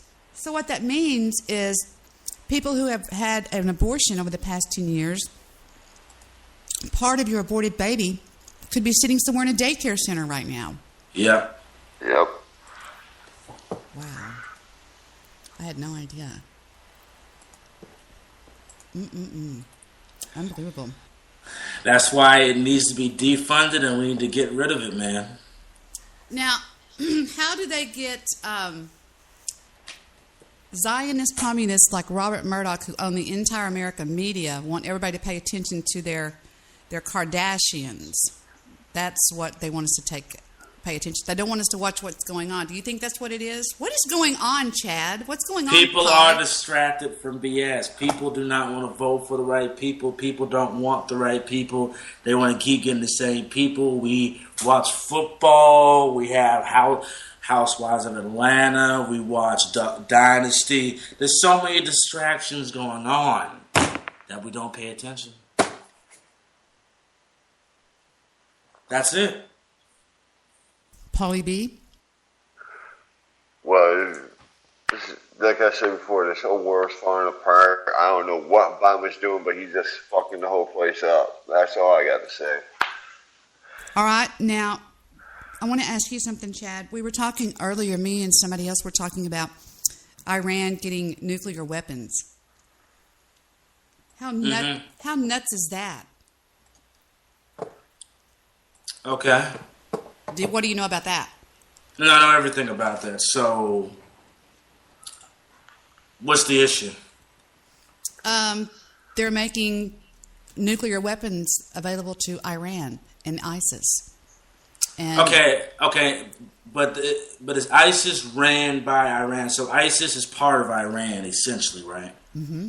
Right. Okay, now I see what the whole thing is, because my only thing is we have most of the nukes. Israel has most of the nukes. So pretty much, I mean, I don't see Iran being a big threat. We just can't mess with them if they have the nukes, because then Russia and China will get involved. But, I mean, I understand you shouldn't have your enemy getting nukes, but at the same time, I just think we need to stop being the world's police to a point. That's a good point. Get out of it. So, I mean, we're not gonna, I don't even want to, like, my whole thing is, people should have somewhat power, but if we want to actually not have this place fall like Rome, and if you want to solve the death toll of soldiers in the country and solve the immigration issue, just put all the troops on the Mexican border. There you go. I totally agree. That's I totally agree. I don't agree what Kelly Osbourne said when she said, Trump, if we get rid of all the Mexicans, who's going to clean our toilets? That was so stereotypical and racist. Unbelievable. I bet her mother grimaced as she said that. Yes. What an idiot. What in the world would cause somebody to say something like that? Now, these people, Polly B, they're selling full bodies. If you and I went in there and we were like, Babies R Us, and we said, "Hi, I'm Paul. This is Polly. My name is Debbie. We'd like to talk to you about buying body parts. We could buy a whole dead baby, a cadaver." Oh God. I wonder if they're secretly being more careful how they rip them out of them. Yeah, that's what I'm thinking too. I mean, usually don't they just go? They just tear it all apart and throw it away. I wonder if they're being like a little bit more careful now. Don't tear it apart because we're going to use it to sell. That's horrible. Yes, it is. I can't even believe I'm saying that. Ooh, Debbie's on a Rays trip tonight. Yes, she is, Shad. I didn't know this was going on. This is horrible.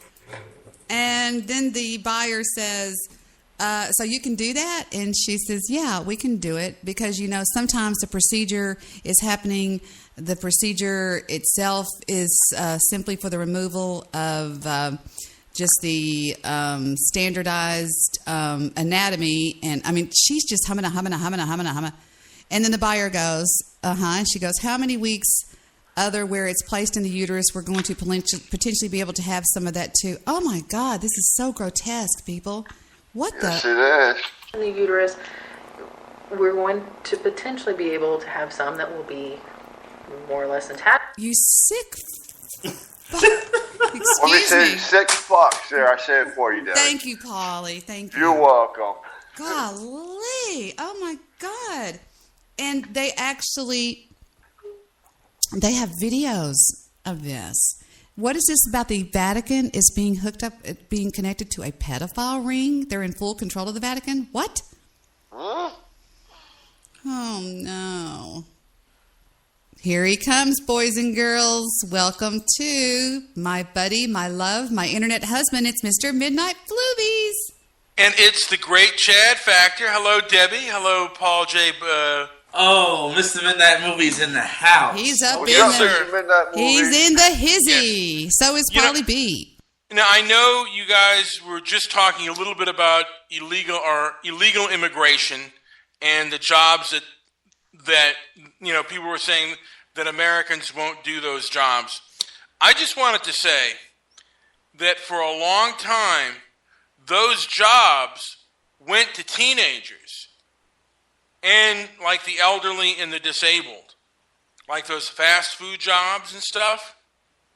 And now, I mean, and the minimum wage did not, like under Reagan, the minimum wage never raised for a very long time until these influx of immigrants started to come in and basically demand higher wages. And they were never meant for high-wage jobs. Those jobs are starter entry jobs, and they put money into the economy because these people, they didn't go back to Mexico and spend their money.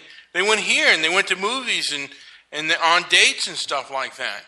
And that's all changed. It's a lot harder to get a job as a teenager than it was years ago. I remember, my first job as a teenager, and it paid, $3.25 an hour. Okay, but you're saying now they're going to... Well, now they're primarily, particularly in the state of California, they're primarily going to recent immigrants, primarily to illegal immigrants. But if you don't have a social security number, how can you be hired?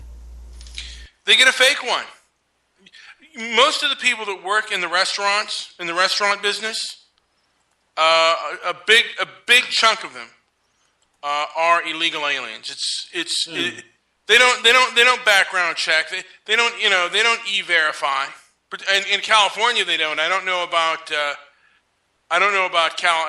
in Los Angeles. In Texas. But if you go into a restaurant, at least 85 to 95% of that staff, if not 100% of that staff, is going to be Latino. Yeah, they won't even hardly hire whites unless you're bilingual. Mm-hmm. Yeah, and it's like I said, and now we're seeing all these fights for the minimum wage, and that wasn't the case. Well, what makes me scared, Mr. Midnight Gloovies, is that if they're so easily coming over the border, how come ISIS couldn't just go into Mexico and then come over the border? Yeah, that's the truth. That is some truth there. But yeah. But the main thing is they're importing their poverty, and I don't know how much good they bring to our standard of living. If you're poor and you're getting on public assistance, and all you can do is basic menial labor, really, what good does that do for Americans? Well, and they're using our resources. They are using our resources, and they've shut down a lot of hospitals in the Los Angeles area and in California. A lot of our emergency rooms have been shut down. Yeah, because they use them as a doctor's office. They'll take their children in there for shots, a head cold, the flu, and like I've told the story a million times, the one night when I rushed my son to Children's Hospital in Dallas, Texas, when he was turning blue, and he couldn't breathe. I walked in, and there were 25 people in front of me. They were all Hispanics, and they were just sitting there with runny noses. I walked up and I said, "Excuse me, I will be seen next in this hospital." You know what I mean? Because they don't even have insurance or anything like that. Yeah, They use our school systems to teach their children English. Yeah, that's true. And like I said, this is, our immigration system. It used to be you had to have a skill. You had to have a skill that was needed, like a computer skill or something. Or you had to have something that the American market needed, and that's not the case anymore. And it's, like I said, it's really hurt youth employment. I remember I had a job as a teenager. I don't know if you had a job as a teenager, Debbie, but, there were a lot more... Lifeguard. I was a lifeguard. Could you save me if I were drowning? I thought I did. If I was swimming across the border.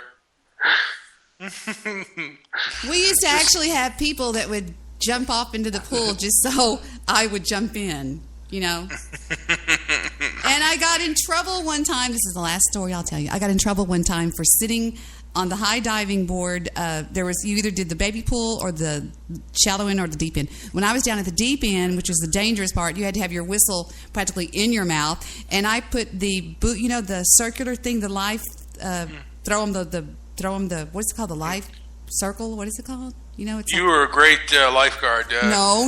Listen, I had my legs, because my legs were real dark up on the top, but on the bottom part they weren't. So I had them up on that thing. I put it underneath my legs, and I got in so much trouble. Like, "Debbie, please come to the office, please. Debbie, please come to the office." I was like, "What the fuck?" And they go, "Don't you ever do that again." I was like, "What did I do?"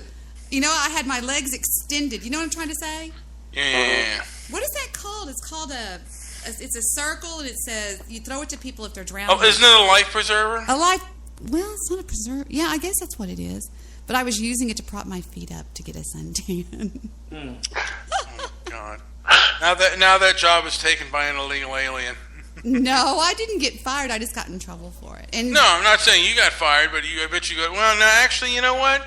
I take that back. There aren't too many... Well, yeah, that job you got to be certified, so...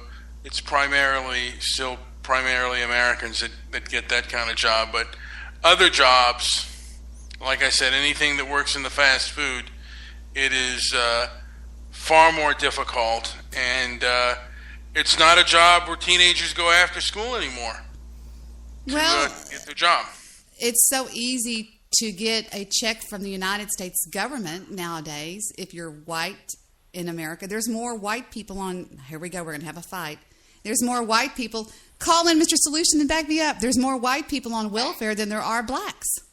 You know what? I'd like to see the statistics on that. You could be right. Let's get ready to rumble. The rumble, motherfucker. Okay. Oh, Lord. Look at welfare. And it's, you know what? Yeah. I don't have a problem with anybody being on welfare. Look, man. I actually feel more sorry for them. The truth is, in my opinion, those programs were meant to help They were like widows' pensions, and they were meant to help the disabled, and now they're helping the irresponsible. I believe True that. that white women in this country are. I am convinced that they get more benefit from the. What am I trying to say here? The government? Affirmative action. Affirmative action. Thank you. Hallelujah! You know what? Absolutely. I'd like to see the statistics on that. Sir. White people are trying to get affirmative action now because the Asian students are beating them in school now. It always benefited, man. Stop drinking the Kool-Aid, man. Stop drinking the Kool-Aid, brother. Here's the deal, Chad. If it's all Asian people that get in, and they get in on their own merits, I say let's have it. Let's have a totally merit-based system. Meritocracy. Let meritocracy rule. If like I said, if you want to succeed like an Asian, you gotta behave and act like an Asian. You gotta develop some of their cultural habits if you want to succeed. Bottom line. They are going by their merits, but the white students are not competitive enough to do, and the Asians are beating them. That's why it's 600. It is 600 to 100 when it comes to Asian students and black students getting admitted to college, sir. You know what though? People have to change their culture. According to the United States Department of Agriculture, on the Supplemental Nutritional Assistance Program in the year 2013. 40.2% were registered white, 25.7% black, 10% Hispanic, 2% Asian, and 1% Native American. Ka-ching. Well, and I agree that we have a high percentage for our it's too close. It's too close. Now, has anyone talked about the debate that's going to be happening tomorrow? I'm excited, but what's it about? I mean, they're not talking about it much. You know what? There are going to be 10 candidates. The one we all know is the big Donald with his hair. And, of course, me and Chad know Ben Carson. We are big fans of the Benster. And there's Scott Walker. Mm-hmm. God. Excuse me. Ron Paul's son, Rand Paul. I wonder who, we should, I would love to invite Ron Paul girl to see what she thinks of the debate. I've listened to her recently, and she's more nuts than she used to be. Here we go with some audio, everybody. Pay attention. Here we go. I'm Patty Ann Brown, and you are in the Strategy Room. When the primetime Fox News debate kicks off Thursday, a lot of attention will be focused on Republican frontrunner Donald Trump. Trump's brash style on the campaign trail seems to be working. Many GOP primary voters, tired of Washington politics, are getting behind the straight-talking businessman's White House run. Here with reaction, we have Democratic strategist Bill Listingi and Republican strategist Ron Bonjean. Thank you both for joining us. Thanks so much. We've seen several controversies with Trump, and yet, Ron, his support in the polls just keeps on going up. Why is that? Well, that's because I think people are mad as hell at Washington, and Donald Trump is promising to take a wrecking ball to the whole city. Did he just say wrecking ball? Like yes, Miley Cyrus? Yes, he did, Debbie. Yes, she did. I came in like a wrecking ball. Watch that be his song that he does. Watch it. Oh, my God. Oh, my God. They say that they're going to end up in a lightning round tomorrow night. They're going to go up against Donald Trump. Now, real estate magnate Donald Trump, Jeb Bush, Scott Walker, Mike Huckabee, Ben Carson, Ted Cruz, Marco Rubio, Rand Paul, Chris Christie, and John Kasich. How do you say that? Kasich? Kasich. Are going up against the roster of the 10 candidates was determined based on an average of the 5 most recent national polls. Trump, as expected, made the cut, of course, securing the top slot. So here we go. This is going to be good. Are we going to cover this live, Fluvies, me and you? Can we cover it live? Well, do we want to cover it live or do we want to do it afterwards? You need to tell me right now, Peanut, because I don't want us to break up again. We got a divorce over the last time. We did. What time is it on? Because didn't we all be out there Let's get all this shit down. Hold on, because we got in a big. Chad, me and Mr. Midnight Movie broke up over the Oscars. Yes, she did. She. You left me. He left me. She went on a lesbian date. Shut up. No, I didn't. 9 p.m. Eastern, which is 8 p.m. Central and 6 p.m. Pacific. All right. Right after. After? What are we gonna do during the debate? We're just gonna be listening. Right. So take right some after notes. the debate. I don't know how long it's going to be. Oh, it lasts an hour and a half. So it's going to come on at 8. It'll be over at 9:30 my time. So it'll be about the normal time. Now, are we getting? Are you going to be on? This is? I'm writing it down. I will be here after the debate. Okay. Okay. All right. So I tomorrow gave you 50 night. emails, texts at one time. I hope it's a good debate, though. I hope it's not a waste of time. I hope it is too. I think we should have a prediction on like how people are going to score. Like Donald Trump is going to come up 30%. Ben Carson or whoever we think is. I think right now Donald Trump is still going to be in the lead. Chad, who do you think is going to do well? I mean, like. Who do you think is going to do well in the debate? Rand Paul and Ben Carson will probably pretty much do the best out of all of them when it comes to logic and common sense. The fringe right wing will probably like Donald Trump a little bit more. Yeah. Well, I think you're right on that. I think that the two besides Donald Trump who speak straight talk, the two ones are going to be Ben Carson and Ron Paul. Kasich is also fairly strong. And the rest don't impress me that much. Here comes a little more audio, Peanut Love. Sorry, I didn't mean to. Wait, is Ted Cruz going to be? I'm sorry. Is Ted Cruz going to be in there? Did I say Cruz? I did, didn't I? Let's listen to what these people say. And here we go. We're going to go to This is a Fox News Alert. I'm Brett Baer. We are coming to you tonight from the Rock and Roll Hall of Fame and Museum in Cleveland, Ohio. Fox 8 is the only television station behind the scenes as the Fox News Channel announces the top 10 Republican presidential candidates. Okay, that just jumped into my left ear. Can y'all hear that? Can y'all hear that? A little bit. Yeah, sometimes it does that on me. Who will debate in prime time on stage at Quicken Loans Arena in Cleveland Thursday night.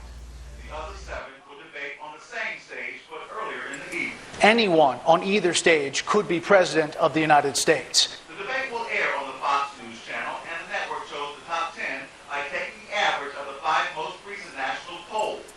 Billionaire businessman Donald Trump is in the lead, followed by former Florida Governor Jeb Bush, Wisconsin Governor Scott Walker, former Arkansas Governor Mike Huckabee, famed neurosurgeon Ben Carson, Texas Senator Ted Cruz, Florida Senator Marco Rubio, Kentucky Senator Rand Paul, New Jersey Governor Chris Christie, and Ohio Governor John Kasich round out the top 10. On his Facebook page, Governor Kasich said, "As governor, I am glad to welcome my fellow debate participants to our great state.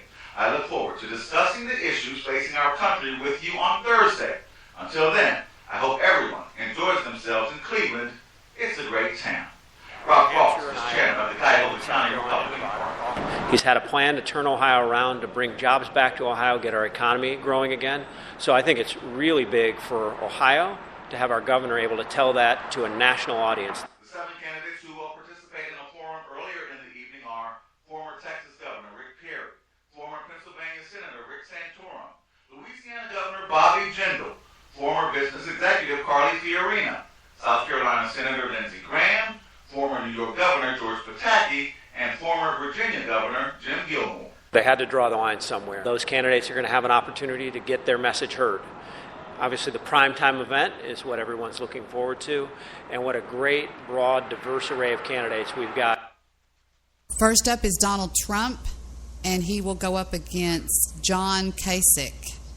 And then it just goes from there. Here's the way they're going to be Donald. No, I'm wrong. Forget what I just said. Donald Trump, Jeb Bush, Scott Walker, Huckabee, Carson, Cruz, Rubio, Paul, Christie, and Kasich will be all up there at the same time. I can't wait. It's going to be interesting. What happened to Chad? I don't know. Where is he? Did he drop off? He looks like he dropped off, man. Chaddington, where did you? Oh, man. Oh, man. Come back, Chad. He wanted to talk to you. I wanted to talk to him, too. He's been on for a while. Well, we've got Polly B. Hey, Polly B. Hey. Now, I just wanted to say, my opinion, I cannot believe that Jeb Bush is second. Who are these people who are supporting this man? I mean, are they crazy? Do they not know about the Bushes? Come on. Yeah, that's just unbelievable. A 50-pound dog mauled a toddler in Florida. Are you kidding me? A drone. Y'all, I hate to tell y'all this. These drones are going to be problems. Uh-huh. Yes, they are.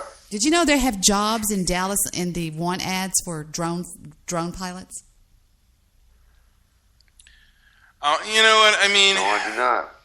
They dropped drugs in a prison yard in Texas, causing a riot, a very small riot. They're trying to get to the drugs. Are you kidding me? You know what, though, Debbie? I'll tell you something. People say things are going to be a problem, and there'll always be a problem with things. I mean, before automobiles came along, God, Polly dropped off, too. Before... Polly dropped off, too? I know, yes, he did. But, before cars came along, there were no car accidents. But cars have made things tremendously better. I'm talking about privacy, Sloobies. Yeah, you're right on. Because they can see. Let's say you and I are sitting in our quiet little hot tub in our backyard with our 8-foot fence and our little dogs running around, and we're in our, and all of a sudden we hear, and there's a drone with a camera. You know what? The truth is, you would love it because it would be Jewish producer. Yeah, but here's the deal, Debbie. There are always positives and negatives when it comes to technology, and the truth is, people can use for that. But just think of the crimes that will be solved because of drones. Speaking of crimes, they're debating on whether to give the Aurora shooter the death penalty, and I think that fucker deserves it. Who is the Aurora shooter? Remind me. The Colorado, the movie theater? I agree. I thought that was cheesy. So did I. There you are. Did you drop off? Yeah, I dropped off, but it said join call, so I just pushed the button, join call again. Now, earlier at 5 o'clock, an hour before, you can see Rick Perry, Santorium, Jindal, Fiorina, Graham, Pataki, and Gilmore. You can see those people debate. I'll watch those guys, too. Do I have to watch them, too?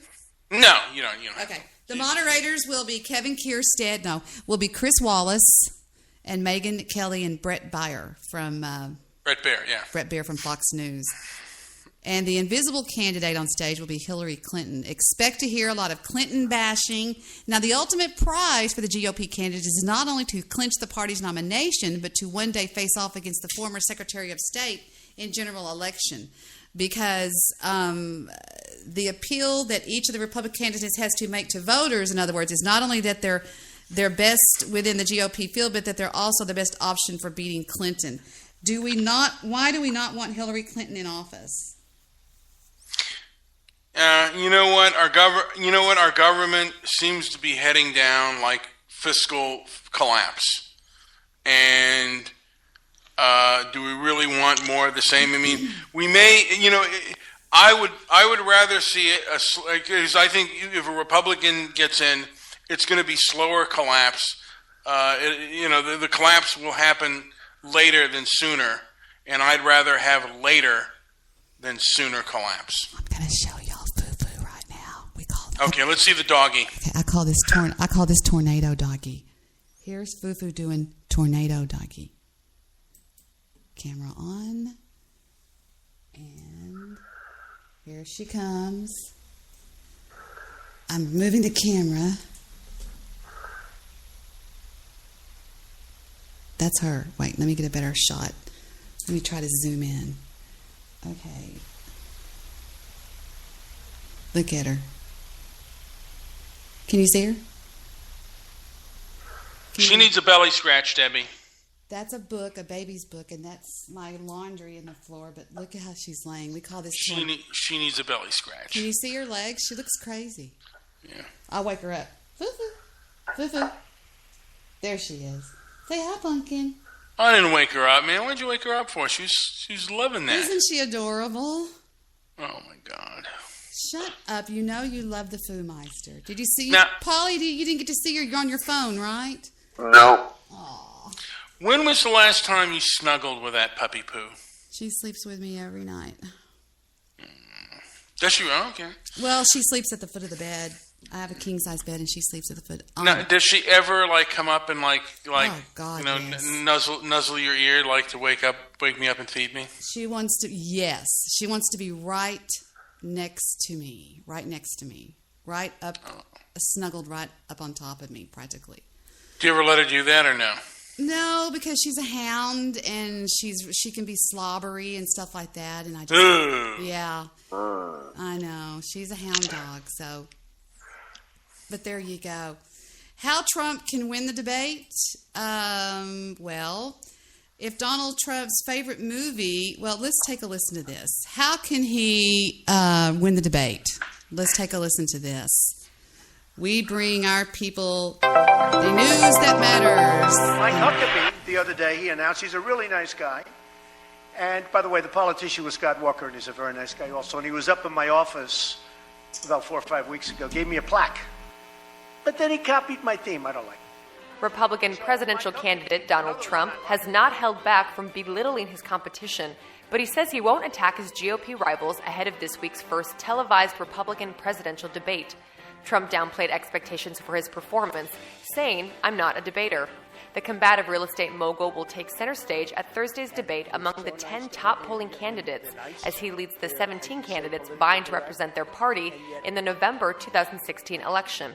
Trump has raised eyebrows and ire with attacks on his fellow candidates, accusing former Texas Governor Rick Perry of wearing glasses to look smarter and belittling the war hero status of U.S. Senator John McCain. So he's throwing some low blows, I see. You know what? He only attacks when he's attacked. And, You love Donald Trump. You've already voted for him. You know what? I just want to call him President Donnie. Da da da da da da da da da da da da. Well, at least he won't be spending all the taxpayers' money because he's got enough of his own, is what I hear. That's true. What are you eating, and did you bring enough for us? I brought broccoli and hummus. I'm sorry. Oh, you can keep it. Do you want any, Polly? No, thank you. You don't like broccoli, Debbie? I love broccoli, but hummus. Talk to Heather about hummus. She likes hummus. How come you don't like hummus? What's wrong with you? I don't know what it is. It scares me. I don't like it either. It's kind of spooky. Yep. To each his own. I hate pineapple on pizza. I hate nobody. Now, Macy's has officially dumped Trump, and NBC has dumped Trump. How about that? I didn't know that. White guilt? He is going to also say that McCain is not a war hero. He's calling it. He reminds me of one of us, just being honest and to the point with people, not bullshitting them. But I cannot believe that anybody would even consider Bush. Yeah, that I'm surprised. I mean, before Donald Trump got in the race, Jeb Bush was number one, and that is just hard for me to believe. Why that is. People, you don't remember Bush? I mean, he even was quoted as saying, "My father is is the greatest man alive." Are you kidding me? His father was involved in the Kennedy assassination to a point. Oh, yeah. You know what? You and JP are both people that. What? Say it. Believe that. Say it. You don't have the nerve to say it. Say it. What are we? You both believe that. What are we? Say it, Mr. that Oswald didn't act alone, and I just believe he did. I mean, hold on. I have to sneeze here and call it, but no. All right, there we go. I have a fro, by the way, but love you, Polly B. Love you too. Polly B wants to know why sometimes I'm leery of him. It's because I see chats in other chat rooms of haters of mine where he goes, "Great show, man." I'm like, what the fuck, Polly? Yeah, you told me yesterday, sleeping with the Emily, huh? I don't even know what this bathtub girl is till you told me. Oh, yeah, the news guy. I listen to the news guy. I will say this. I listen to the news guy almost every day. And the news guy reported today that I was a little bit shocked. Something about did you listen to the news guy show today, anybody? You know what? He's the one show besides yours that I do listen to. You love the news guy. He's pretty sharp, man. I love the news guy. I know he calls me she who shall not be named and all this kind of stuff, but I'm never going to call him the news girl again. The news girl. And he came out today with some Spreaker drama that was even shocking to me, to be honest with you. And it goes a little something like this. This installment of, you guessed it, I freaking nailed that. I just went boink, and look at where it went. Oh yes, Spreaker drama. Yes, all right. We got a whole lot of stuff that was going on. Cowpote. I'm kind of feeling sorry for Cowpote these days after what happened yesterday, because he lost his buddy there, Chris Ransom, which was really of his own decision, his own making, Cowpote's own making. I had nothing to do with this.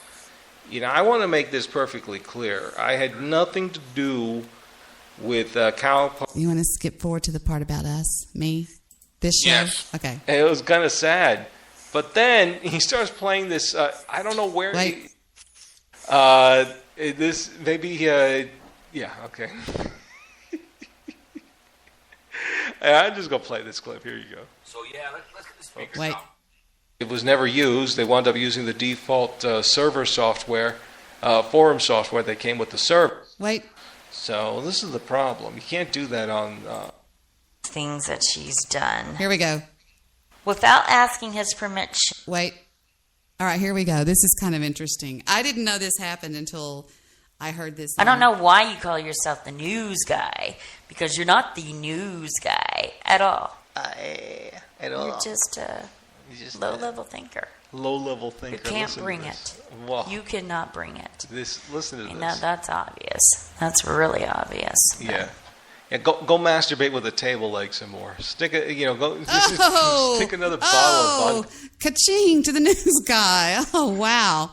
And this? Up your vagina. This woman's incredible.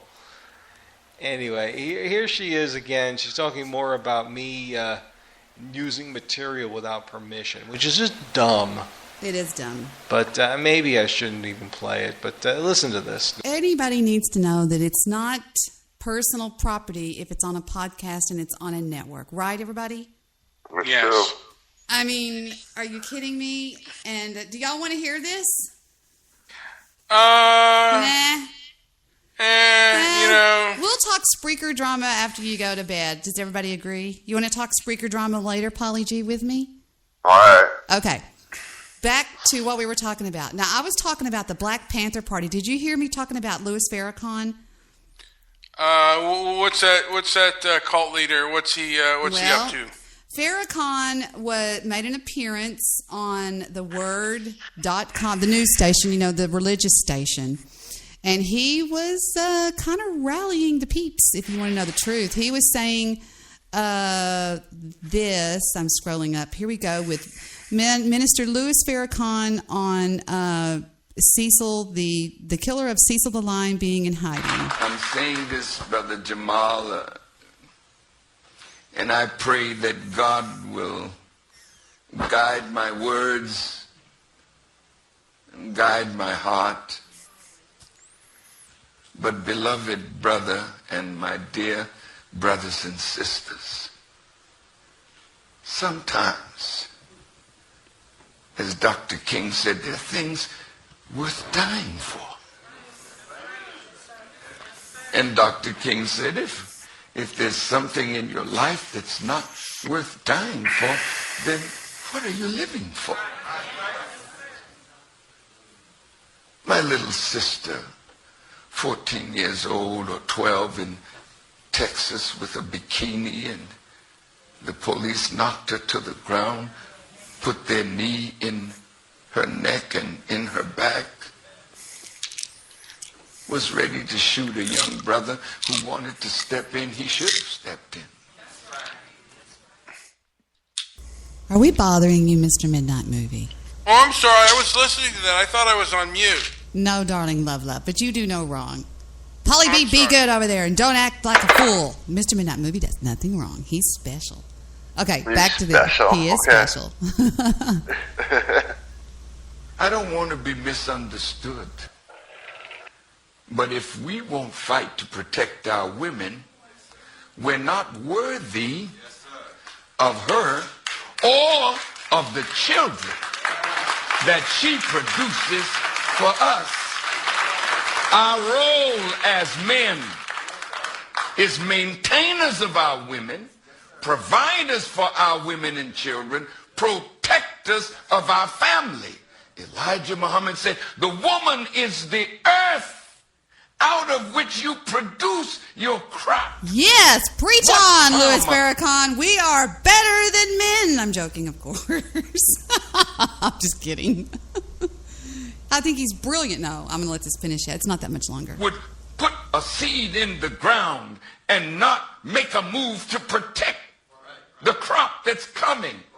You kill the bugs. You kill the enemy that will eat your fruit or your tree or your crop. You kill the animal that will kill your herd. But you say, I forgive for the killer of our women and children. I think we need... Now, wait a minute. Stop. I would say, excuse me, Mr. Farrakhan, but who killed your women and children? I mean, in McKinney, Texas, it was just nobody got killed. Nothing happened over there. That's what he mentioned about his sister. I thought he meant it was really his sister, but let's let this play on. Reconstruction of our thought processes. And I want to say to pastors, you must man up and stop preaching a doctrine that makes you a better slave. Wow. Stop it. And don't put your power, your cowardice on Jesus Christ. You misunderstand him totally. Mr. Midnight Movie, would you like to reply to Mr. Farrakhan? He's basically a rebel rouser and a demagogue. And my opinion is, I was hoping he would preach more of an exodus to leave America than this doctrine of fighting white folks. If you don't like us, leave. Mr. Midnight Movie. Is that what they called you, Mr. Midnight Movie? I have just as much right to be in this country as you do, you white devil pig. You know what? If we're so well, you're the one preaching that we're so bad. If we're so bad and we're so evil, why don't you go to a country where there's less of us? Why don't you stop being evil? I don't think I am evil. I think you're perverted. And what you need to do, the best thing you can do, if you because I'm not going to change my ways just to suit you. Why should I change to suit you? Why should I change to suit you? Well, we're just going to have to see who's got more might. Well, and when that's what we're doing. Fails, and we'll just see. We'll just see, buddy. All right, we'll just see. I know where you are. I know where you are, you bitch. I know where you are too, and I'll expel every one of you. I'm joking, of course. Now, I'm on the Black Panther Party's Facebook page, and it says, as long as the mind is enslaved, the body can never be free. What are you drinking over there, Polly? Coca-Cola. You know what I call those? You know what Shelby Steele called those people? What people? The people like Black Panther and the rest of the black militants. You know what he called them? What? Dependency with an angry face. Now, their thing says this page is about social change and economic sovereignty for all people. We are for our people. Like and share this page and help us to grow. My thing is, I'd like to see them make South Africa their Israel. So you're saying go home. I'm just saying, you know what? Yeah, I mean, essentially, yeah. Why don't you, like I said, if white people, I'm not even saying go home. If you believe that whites are that bad and that evil, wouldn't it be better for you to go to a place where there's less of them? Well, that's a pretty shitty place to go, though, to be honest with you. It may be shitty, but, like I said, well, I guess if it's... but we're bad and we're evil. And why is it a shitty place? People say it's wonderful there. I have something else to play off the Black Panther Party Facebook page, and that is this. That's going to happen. And when it happens again, it's going to happen again. I don't care how many demonstrations you have, how many filling stations you burn down. It's going to continue to happen. What you do, you cannot attract that kind of attention. Mothers have to teach their offspring. We're in a war. We are in a war. If you don't know where you are, you're in a war. You're in a war. Anybody spotted with a gun in a war is subject to die instantly, or with anything that looks like a gun. Period. Christmas morning, you got cap guns and whatnot under the Christmas tree. You go outside with one of those guns and whatnot, you're subject to that. Every mother has to understand that. Every father. Otherwise, you're just going to keep crying over these funerals. You have to understand the kind of world you're in. You can't be nonchalant about that. So, what is he saying here? I guess he's saying that police or the authorities will kill him on spot. And like I said, if we're that bad, if we're that devious, you know what? If I were a black person and I thought white people were that bad and that devious, I would get up and leave. If I were TRS and I believed that white people were that big of a problem, I would strive to leave America. I would say, we need to get together and we need to get our resources and we need to leave America. Because if we're that bad, if we're that evil, wouldn't you want to go to a place where there's less, like I said, if white folks are that bad, right? If I were a black person, if you don't want to be here, get life. We're that bad. Just like what Malcolm X said, you want to be a house Negro and stay in America, or do you want to be a field Negro and get up and leave? How do you feel about that, Polly? Well, people, those people don't know what the fuck they're doing. One of your very best friends is an African American, right? Yeah. Okay. Now, do you feel comfortable saying if they're that unhappy, get up and leave? True. It should. You could be making a good point. It's just I don't know. They also say that Africans were stripped of their names when they were brought over here, and now the descendants are laughed at for creating new ones. I don't think that. I'm on the Facebook page of the Black Panther Party. Here comes another piece of audio. I have no idea what this is going to play, so this is new to me. Why the never dodge us? We trying to live. Why the fuck they want to harm us? Tell me, why they want to starve us? We ain't rich and they still want to charge us. Not guilty and they still trying to charge us. Let's see what happened to the cop who killed Sandra. Check. Talk. R.I.P. to Sandra. And big up to the people standing behind her. Fact of the matter is we all getting mad because Black Lives Matter. Fact of the matter is we all getting mad because Black Lives Matter. Let me ask you a question, Debbie. Mm-hmm. Would you want to be under any of those people's rule? Would you want to be?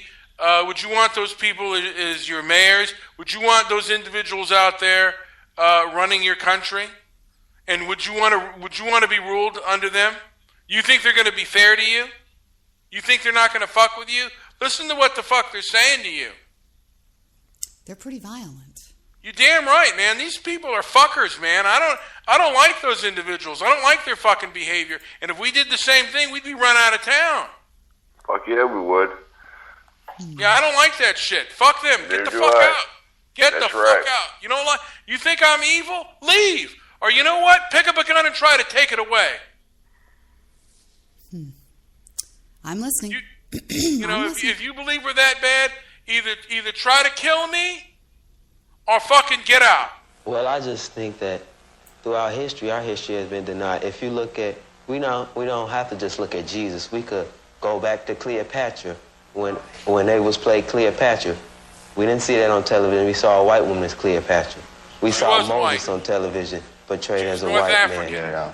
But this is not something new. This is not something that just jumped out the cracks all of a sudden. We have been discussing this for a while. What inspires you, Karine? Obviously you've done your own scholarship on this. At age 15, you were raised in a Christian church, huh? Yes. Did you sing in the choir? I mean, were you there every Sunday? Now, don't lie to us. I sang in the choir. My mother had me to come. I bet she did. Yeah. Well, are you still singing in the choir, Karine? This is none of our business, so you want to take the fifth. Go ahead. I can't. I'll tell you, I don't sing in the choir because I can't sing.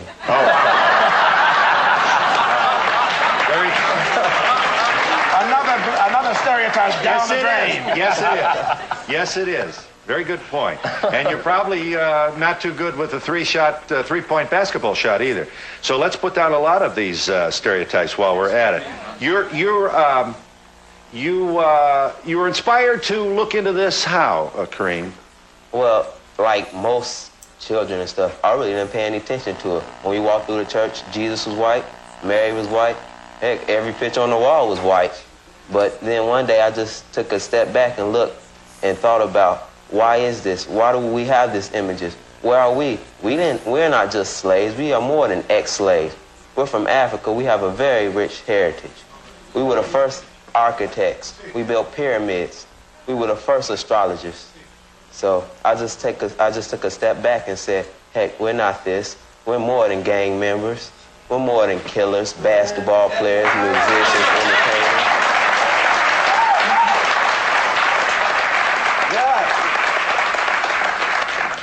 And I think it's the time. It's the time. It was time 25 years ago when Martin Luther King was assassinated, when Malcolm X was assassinated. I want somebody else to step up to the front plate. It's not, we just shouldn't sit here and just say, oh, well, heck, they let us go to a bathroom.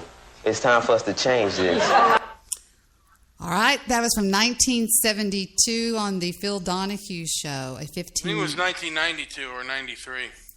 That was not 72, that's for sure. But I remember something like that. And that wasn't even the most offensive. But, I hear a lot about blacks claiming North African heritage and claiming Arab heritage, which... because Nick... I'm sorry. It just started playing again. My bad. Keep going. Oh. Yeah. They take Arab names, and it's something that should at least be challenged. I don't know how much truth is in there, but North Africa is not sub-Saharan Africa. And it's kind of like claiming, to me, when a black American claims North African heritage or Arab heritage, it's kind of like, almost like a person from India, claiming that he built the Great Wall of China because he's Asian. Did you know that in the 1700s that seducing a man to marry you was considered witchcraft? You'd be a witch because I think you tried to marry me. Damn right. One of the most boring cities in America. The top 5 are: number 5, Fort Wayne, Indiana; number 4, Irving, Texas; number 3, Chesapeake, Virginia; number 2, Las Vegas, Nevada; and number 1, Lubbock, Texas. Which one of those places have you been to before, Debbie? Every one of them. In Lubbock, Texas is a snooze fest. What about Irving? Snooze fest. That sounds like such a Jewish town, by the way. I live in Irving. Well, it's where the Dallas Cowboys training camp and stuff is, to be honest with you, but there's nothing else there. It's horrible. You know who's from Lubbock, Texas? Yes, I do. No, okay. besides your uncle, can you name another famous person? Yes, I can. He wears big black glasses, and his name is Elvis Costello. No, Elvis. What's his name? Buddy Holly. Buddy Holly. Good morning. I'm sorry, I stupid. can't believe you never saw the movie Buddy Holly, Debbie. What movie? Debbie, you never seen that movie? Shut up, Wow. Holly. You're just going along with stupid Mr. Midnight's stupid movie. No. Yes, you are. I've seen the movie. That's a great film, by the way. Well, you know what? You might not think it was great. I thought it was a great film. I did see the one about the Mexican guy. What was his name? Oh, La Bamba? Yeah. Did you cry? Did you cry at the end of that, Debbie? No. I didn't cry. Yes, I did. So you cried at Cinderella, but you didn't cry at that one. Cinderella reminds me of me. Shut up. Don't say anything, stupid you. Now, let me ask you this. I just think Debbie knew how to cry. I want a divorce. There we go. Now, Debbie,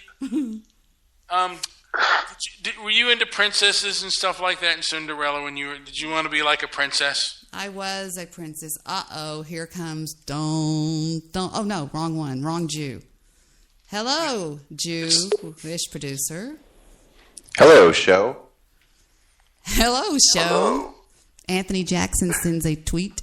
I want to know what was wrong with your stupid show. We couldn't hear Mr. Midnight Movie last night. Yeah, you know what? Someone took a picture of me that represented my show. JP, did you get that picture, by the way? That was a wonderful crotch shot. Yes.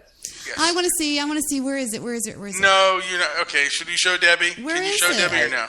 You know what I tweeted back to Asian Man? What? I texted him, hard 90, battle the bulge. There we go. And well, you can show that if you want to show that to Debbie. I don't give a shit. Is it on Twitter? It is. You know what? You know what? Warning. Some people might consider it a little graphic. Is it your private area? It's not. Look. It's not. Humana. What is not, it, JP? You know what? It's not lady friendly. It's not. It's not. As it seems, Debbie. Okay, we'll just go be a judge. So I'm already going to Jewish Produce. Is it on your Twitter page? If you want to look at it, I'm warning you now, Debbie. I'm warning you right now that you're not going to like it. All right. I see a dog. Mr. Minute No, give me a minute. It's not on my Twitter. Oh, okay. I see a I want you to tweet all the porn stars with that picture, by the way. Mr. Midnight Movie's favorite lunch. Blue Moon. Mr. Midnight Movie. Mm-hmm. Is that it? No. It's not on my Twitter. Oh, okay. He's got to put it up for his Twitter. Who wants to hear Mr. Midnight Movie's tweets for the day? Or the last couple of days, I guess, since we've read tweets. Read them. We have to get our backup music first, which is, of course, from...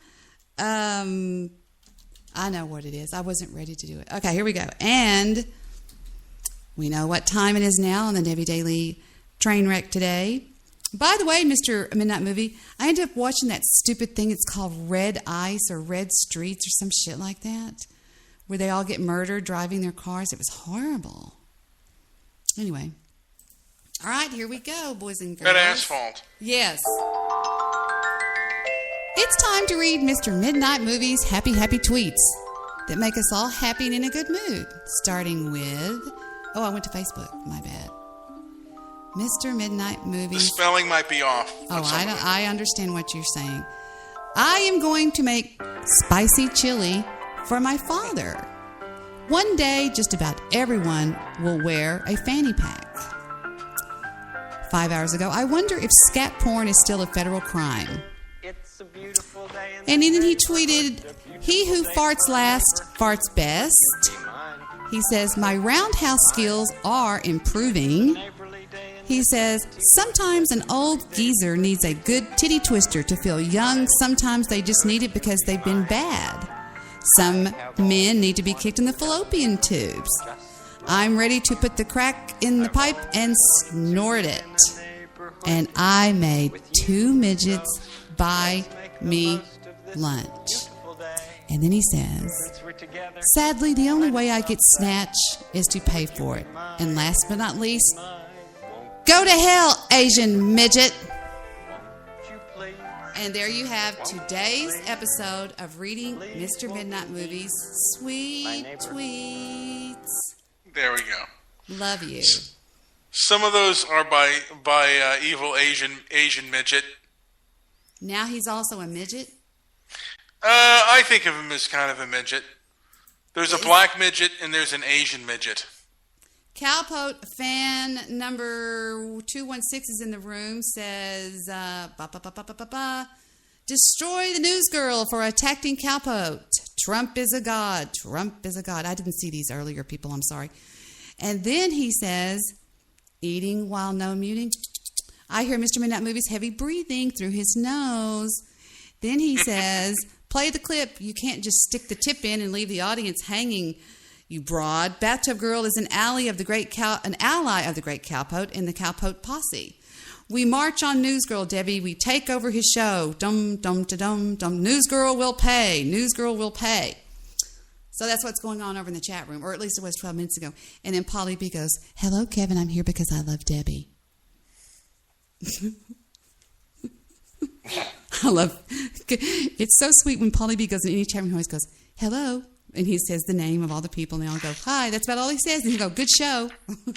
I just want to say that not enough of these porn stars are tweeting me back, by the way. It's pissing me off. Polly B, did you know that I had a porn star on my show one night just to satisfy my darling husband here, Mr. Midnight Movie, and his craving for porn? You haven't had her on since, by the way. And you can go to your... Oh, I forgot Jewish producers on here. You can go to your Skype now and check out... Debbie, I don't want you to be shocked, so just brace yourself. It's a wonderful image. Please go check it. But ladies like you could be shocked. Ladies like me, all right? I have to sign into Skype on this. Let me sign into this real quick. Skype name, Debbie_Daily. Daily. And the password is... bump, bump, bump, bump, bump, bump, bump, bump, bump, bump, bump, bump, and it's bump, bump. 1, 2, 3. Here we go. Signing in.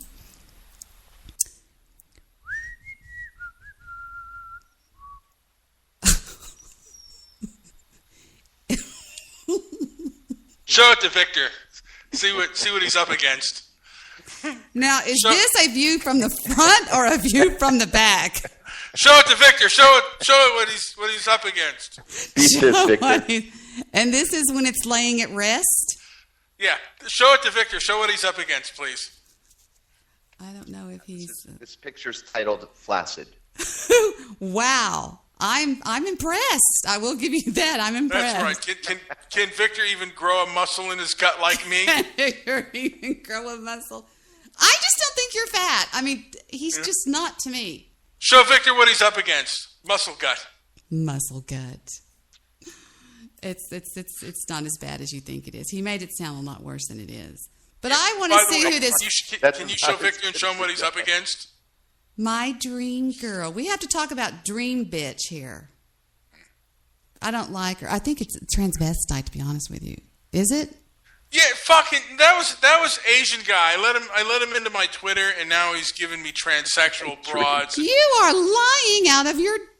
And look at that. No, I'm not attracted to it. No way. My fucking dream. Did you? What a picture. Oh, well, we'll just do a share screen so y'all can see what I'm looking at. The beautiful Mr. Min. Oh, it's on my screen. My screen is being shared. Can y'all not see it? See it. There's glitter on your back, but I can see you're doing cash something report. You need to make sure you cover your things here.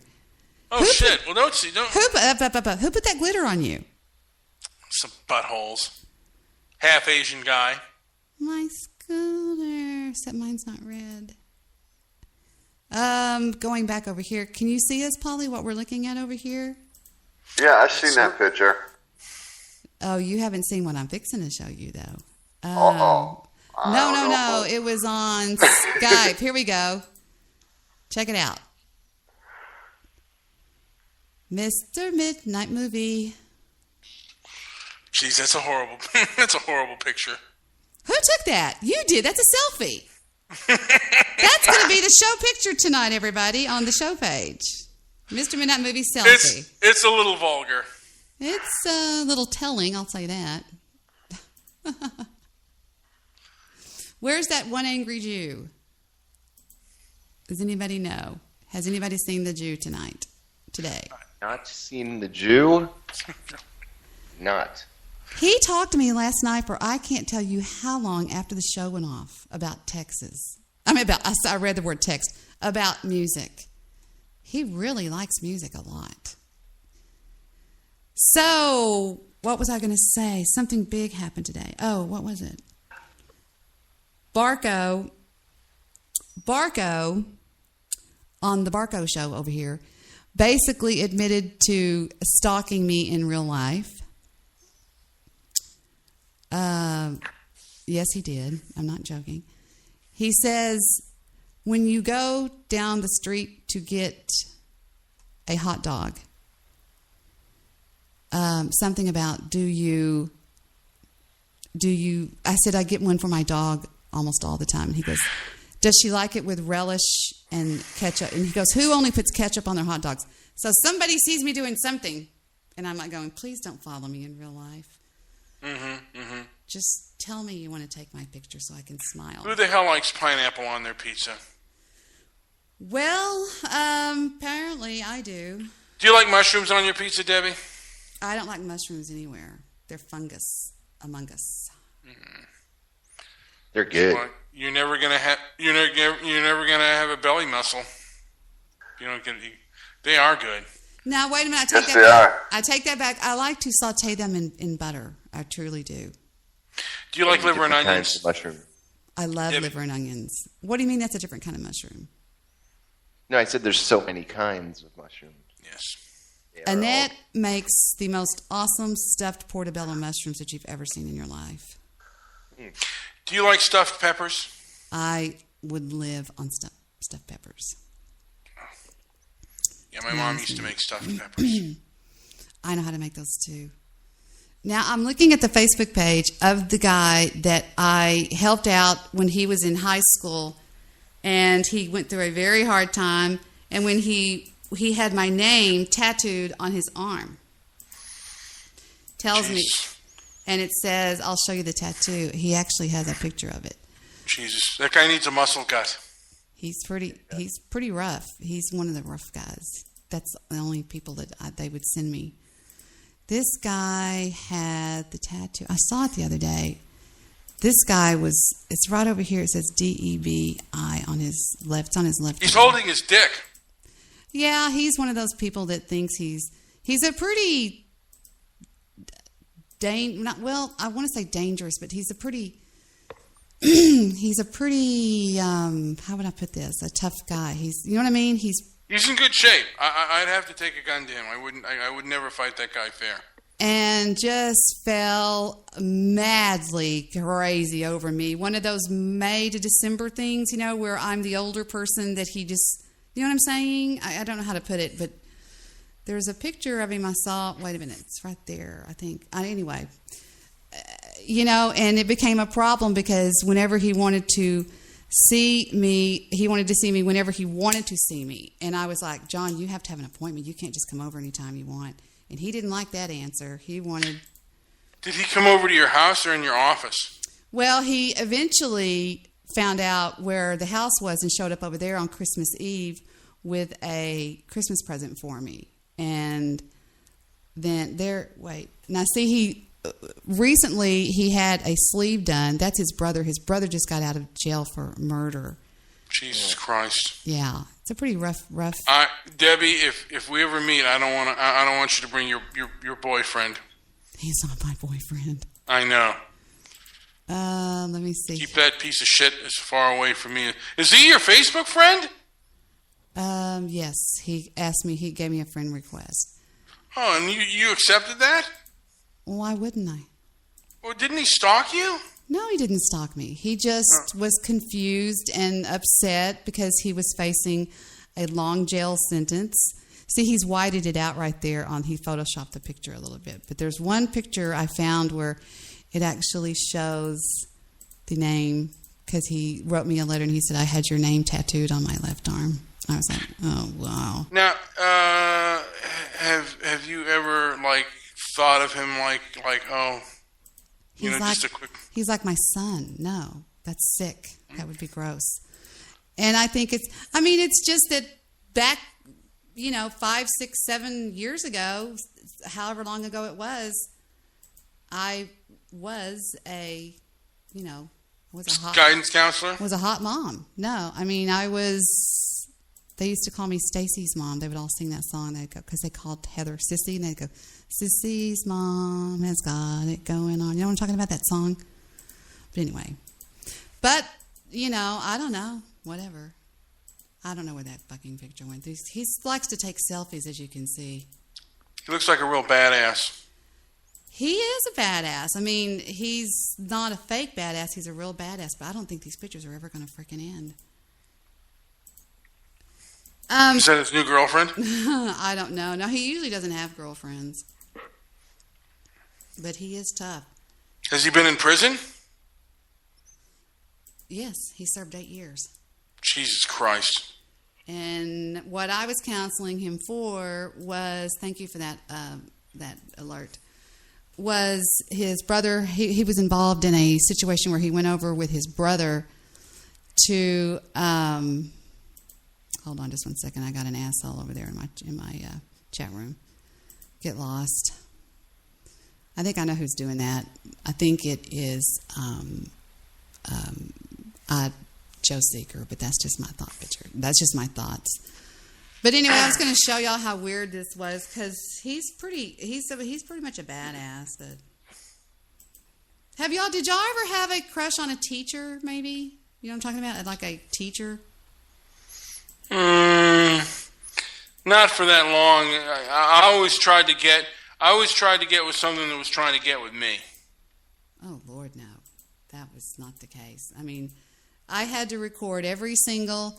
Now this was one of the times that he was coming to have a conference with me. He would always dress up and smell like cologne and all this kind of stuff. We had to meet. At the school they had to be recorded. All the things were recorded.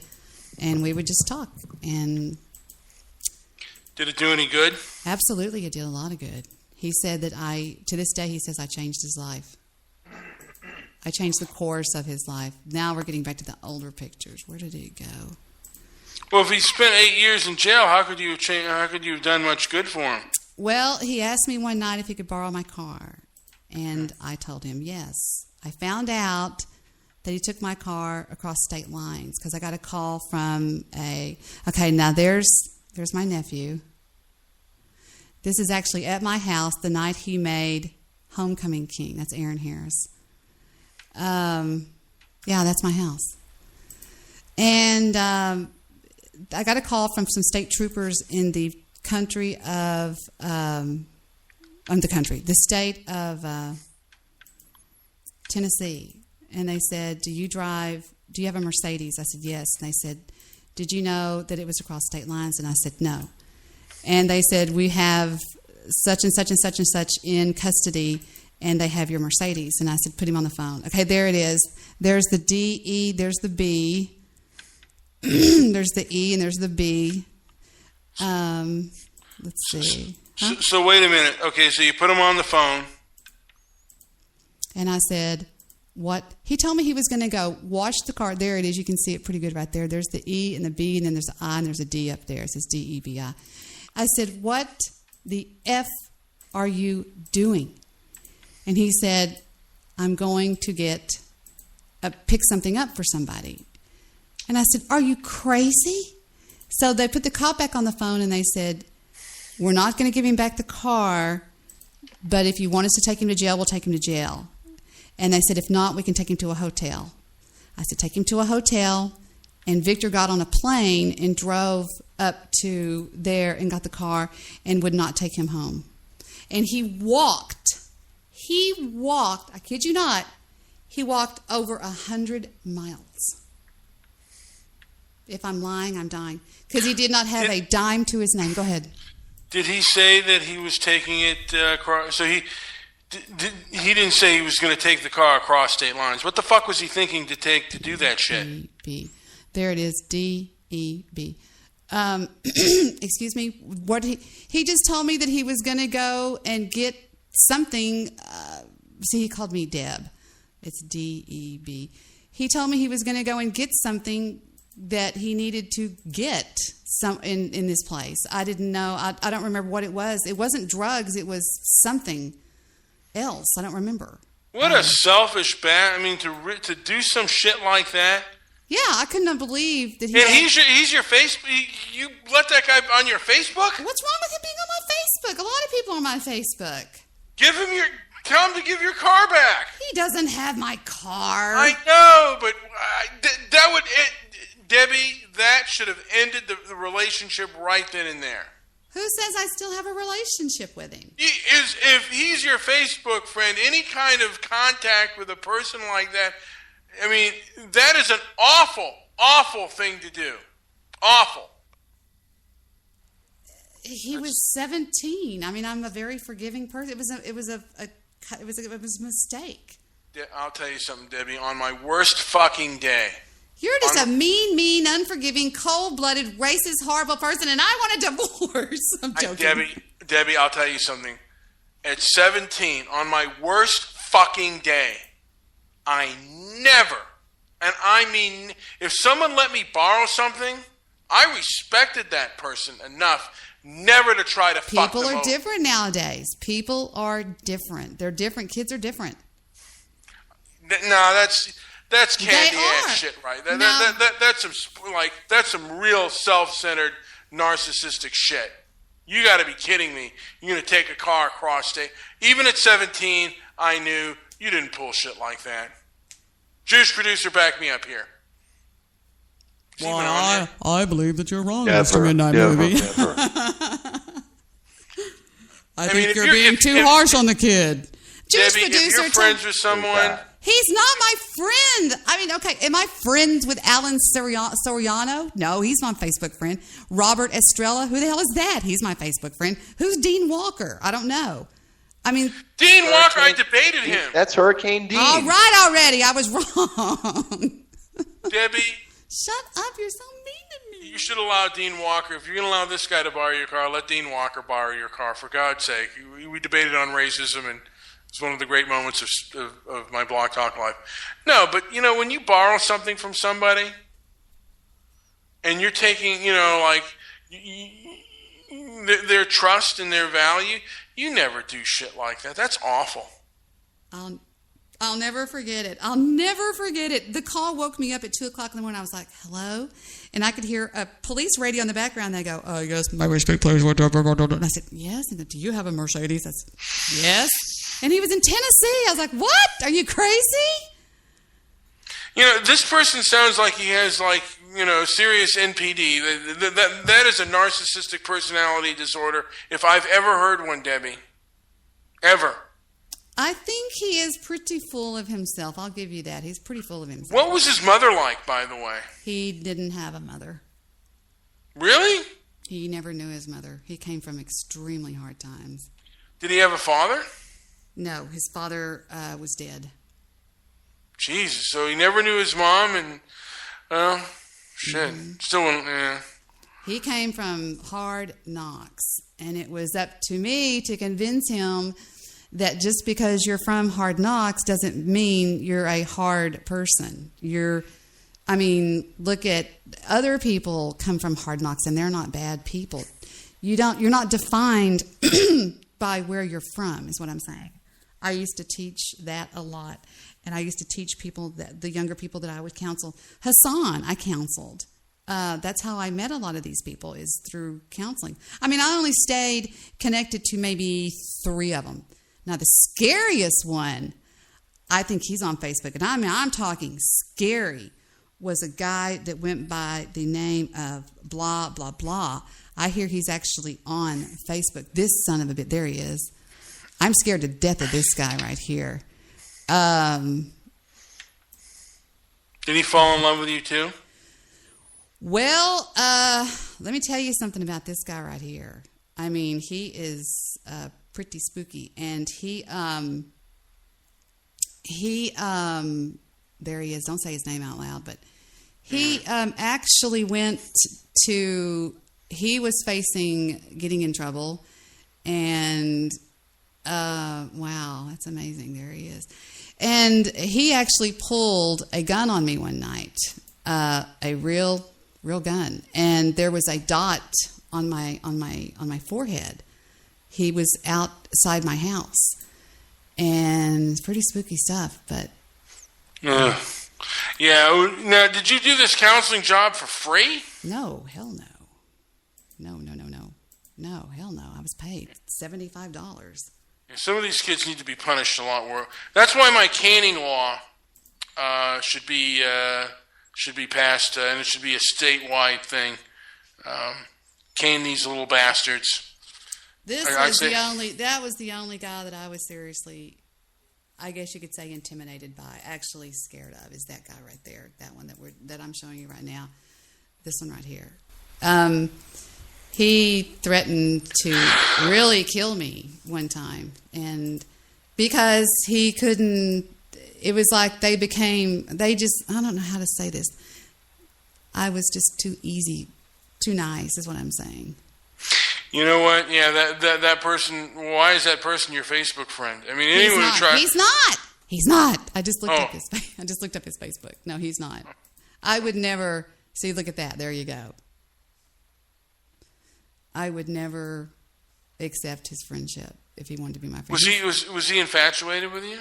Absolutely. Good. I used to be really pretty. I used to be really hot, but yeah, it's not good. You know, people no, have to I would self-control. never, ever accept anything from him. I could let you talk to. Do you Has he ever tried to be your Facebook friend? Yes, he's actually sent me a request and I've denied it. But have you ever remember when Victor and I were talking about a night that Stephen came up behind me and had a weapon drawn, and because I wouldn't allow him to come and have an appointment with me, this guy, and he pulled a gun on me, and I said, if you're going to kill me now. And Barco's Cyberstalker crew is in the chat room. Yeah, that's intense. Yeah, well, You know what? There was a person who ripped me off financially, and he tried to be my Facebook friend, and I would request denied. I wish you could deny followers on Spreaker.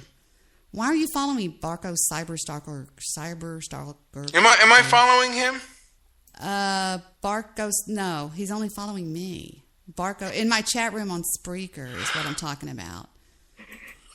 He's some weirdo, and we do it for the lulz. Awful is shooting up a kindergarten classroom. Lulz is shooting up a black church and killing. Oh, that's got to be Goose. Goose, what are you doing in there with a Slack account? Anyway, Debbie, I am getting exhausty-pooed. As am I. I'm exhausted. I'm going to bed Polly early. B still with me? Polly, you still there, Polly? Maybe not. Maybe he passed out. I was going to finish playing the part that the news guy played today on his show. It's kind of interesting. Spicy chili for my father. So right after the debate, we're going to be on, and I'll be texting you. If I'm not here, I'm dead, or I'm being held for ransom or something. I will be here. Now let's tell Jewish producer, we have agreed, me and Mr. Midnight Movie, to meet after the presidential debates, which start at 6 p.m. your time, dear. So just saying. Do you think we should wait? Tomorrow? Is your Spreaker phone working, Debbie? No, should I get it working? Should get it working. Because do you think we should invite Hurricane Dean, JP? Ooh, yeah. I don't know. Well, I liked think he's him. out of town, actually. Oh, the hell. Invite him on anyway. Hit him up through Skype. Hurricane Dean is going to watch the debate. Yeah, he's a friend of mine, isn't he? Yeah. I'll ask him, does he want to come on the show and talk about the debate? How about that? Cool. Do it. Yes. I'll be there. All right. Now I'm going to finish playing what took place today on the News Guy Show. But I can't do that without hearing his intro that I love. I love this. I'm so jealous of this freaking intro. I love his stupid intro. I love it. Oh, Debbie, I'm going to bed, so I'm going to collapse. All right. We have a date tomorrow night. So yes, we do. We got a divorce over the last one, Mr. Jewish producer, remember? Yeah. And I just, so after the debate, see you then. Late. All right. In an effort to promote free speech, the News Guy Show does not censor its broadcasts. The statements, views, and opinions contained in our programs are those of the individual hosts and participants, and are not necessarily those of the News Guy Show, its owner, or other broadcasters. Free speech. It's more than just words. Which is why it says, you cannot post messages here.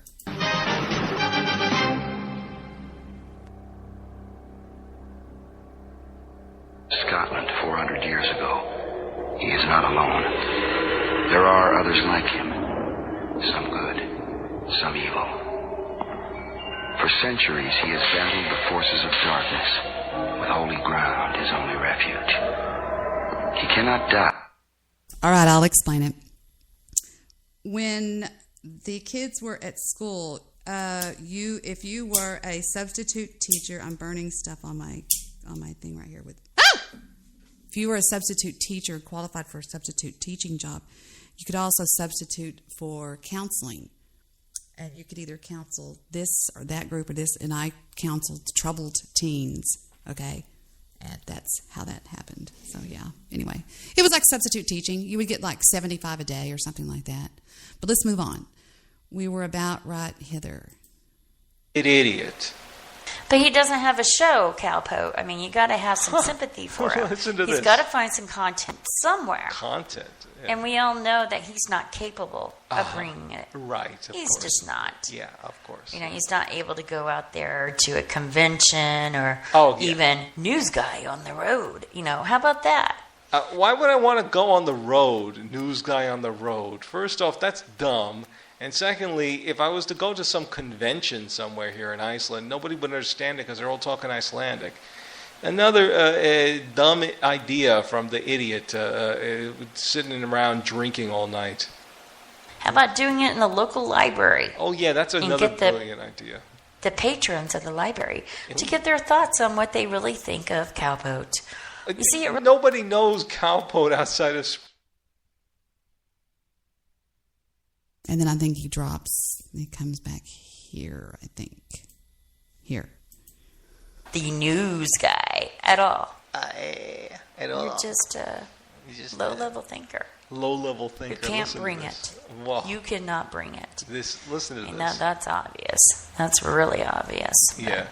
Yeah, go masturbate with a table leg some more. Stick stick another bottle of vodka up your vagina. This woman's incredible. Anyway, here she is again. She's talking more about me using material without permission, which is just dumb. But maybe I shouldn't even play it. But listen to this.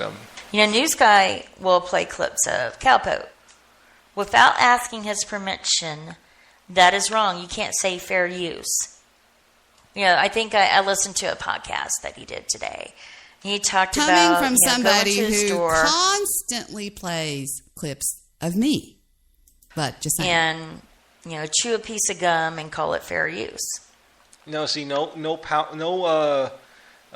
podcasts were done today about chewing gum, saying fair use. That's from like more than a year ago, and she's saying that she just heard it today. So hear this woman is lying. It's more lies from this woman. And she's probably lying about this whole thing where she's saying she's got cancer and all this. She's just like she can't handle the ass beatings that she gets. She can't get over the fact have an that incoming people call have the from the video Jew. of her running around in her lingerie on a bed saying how much she wants. Wait, before I answer that call, I need to get his intro. I like to have it ready when he comes on. Hold on. And here we go with, you know who it is, boys and girls. It's the one we all love.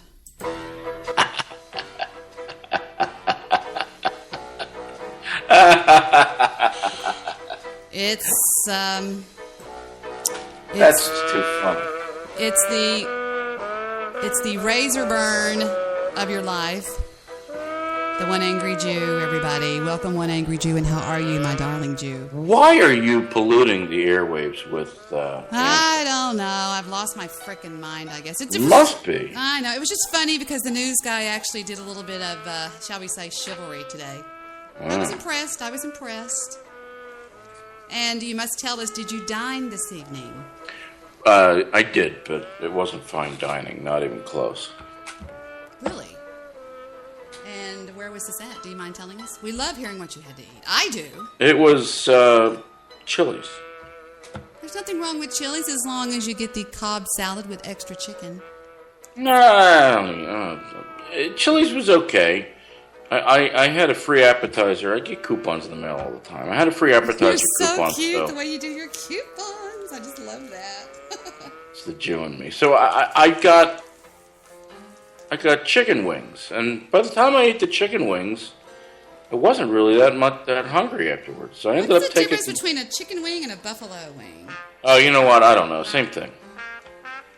We've never gone this far in your intro here. I've never heard this brass. I don't even like the wing part. I like the drumstick part. Isn't that just a bunch of bones? I don't eat chicken that's off. I have to have just really nice chicken. No, it was tasty. Although I don't feel so good now. And I ordered ribs, but I took all of them home. Ribs from Chili's are not bad. They're pork ribs, right? Yeah, baby backs. And,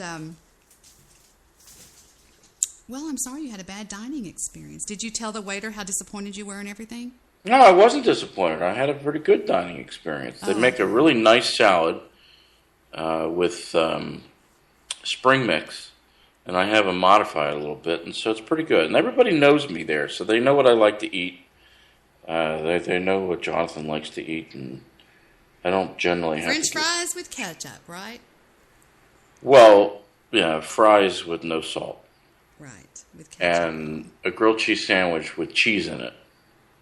A grilled cheese sandwich with cheese in it. Well, how many restaurants have you gone to? Go order a grilled cheese sandwich and you'll see what I'm talking about. They put one slice of cheese in there, and then by the time I don't even know how they cook it. I think they open-face cook it and then put the two things together. Oh, yeah. Oh, no, that's the most horrible way in the world. I used to have a housekeeper.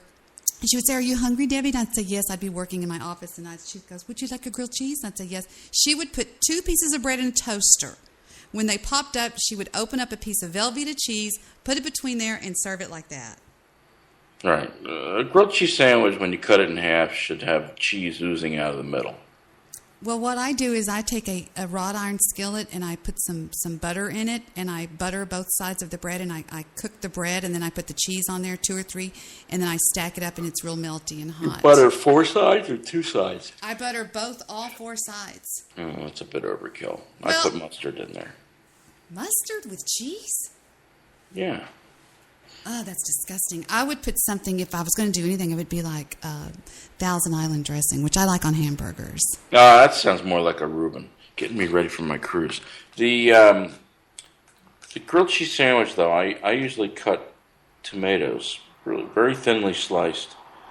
But I'll cook up some ham in the pan with some butter before I do that. And then I'll put that on top of the cheese, and then I'll melt the grilled cheese sandwich. Yes. And like I've told you people before, the best grilled cheese and ham is at a place in Dallas, and the recipe is online, and it's at a place called La Madeleine. And it is a French bakery that is known. If you look up something that I personally call the turkey monster, it looks like that word for some reason. It's like turkey mille souris or some stupid like that. But they are known for that sandwich, and it is unbelievable. I mean, it's just to die for. Truly, it's to die for. The thing is, I've gotten used to eating less, and I got such a handle on this whole diabetes thing. It's like it doesn't even exist anymore. But cruise ship, I don't know how I'm going to get through a day without eating all day. And you can eat all day. They even have room service. Yes, it's included. It's you amazing. order up a sandwich in the middle of the night. You need to be very careful because you can gain a lot of weight. Well, I'm gonna do a lot of walking around. They've got a great the gyms on a cruise ship are a lot different than they were 20 years ago. I am so jealous. I'm trying to drop this picture, but it's coming out just something stupid. It's not doing it. Because now they're full gyms. It's like going to a regular decent gym. I even saw it's got a steam room, sauna. It's great. Do you do gambling? Will you be going into the casino? No, I'll go in, but I don't generally gamble. I hear you can win a lot of money on a ship. So, I don't know. Some people do. I guess some people could lose a lot of money on a ship, too. I don't know. Is it, everything's already, is it all paid for together or whatever? I mean, is it all, you can eat everything you want and drink everything you want? You can drink everything you want. They've got a thing, an all-you-can-drink thing for $50 a day, which sounds really good for somebody who drinks a lot. I don't drink at all, so it's not, my drinking is going to be coffee, espresso, and iced tea. I mean, that's really as far as I go. I don't drink either. I just don't. But I could see somebody who's a real drunk get on there and they could spend their entire time inebriated. From the time they waddle on the ship to the time they roll off of it. I've heard people actually they can gain up to 10 pounds on a cruise. But 10 pounds maybe. It's a whole week, and it just depends how much you abuse your body, I guess. Yeah. I sent you a picture of that sandwich. Tell me that's not the most beautiful sandwich you've ever seen. And it is just as delicious as it looks, trust me. If I sent you that. I either sent you that one or Mr. Midnight Movie's crotch shot. Actually, it's you naked on some couch somewhere. You sure you sent me the right thing? I don't know, did I? Does it say Cookie Monster? How do you pronounce it? It's Croque Monsieur. Croquet. Croquet Monsieur. Croquet Monsieur. Okay, you see on the outside of that's cheese on the outside of the bread. I thought that might have been egg. It's cheese of some sort. I don't know what it is, but there's cheese. Oh, it's just, stop looking at it. It's making me so hungry. And Mr. Midnight Movie took a picture of his private parts today, or took a selfie, and he was just making a big stink about it on the show. It was kind of funny. So I don't want to see his. Okay, I won't send it to you then. It's really it's not what it sounds like. I mean, it's just, No, I didn't think it would be. I don't think he has the guts to do that. It's not. Only Angela has those guts, and those guts I don't ever want to see again. Well, I was very proud of the news guy. He literally tore her up today, and I thought it was great. I'm confused about something. Is the news guy somebody we like or we don't like? Well, we actually liked the news guy for a long time. Now, in the chat room, Barco Cyberstalker Crew says Cowpoke will be penniless by the end of the week. He won't mind if we sell it on the dark net. He's got his... y'all, leave Cowpoke alone, okay? I mean, he's seriously. a bit of a whack job. He's not playing with... I mean, we know Cowpoke well, don't we, Jew? Well, I don't know about well. We know him. We know him well enough to say, don't pick on Cowpoke. I mean, seriously, he's not a bad guy. I mean, you can do what you want to do, but no, he's not a bad guy, and it's bad luck to pick on the retard. He wants to be involved, and he does that by talking about people, and it supposedly got under Peter's skin, and he didn't like it. So. Here's the rest of what he said. I still don't understand how he can spend all this time talking about sports. That's just baffling to me. It's boring too.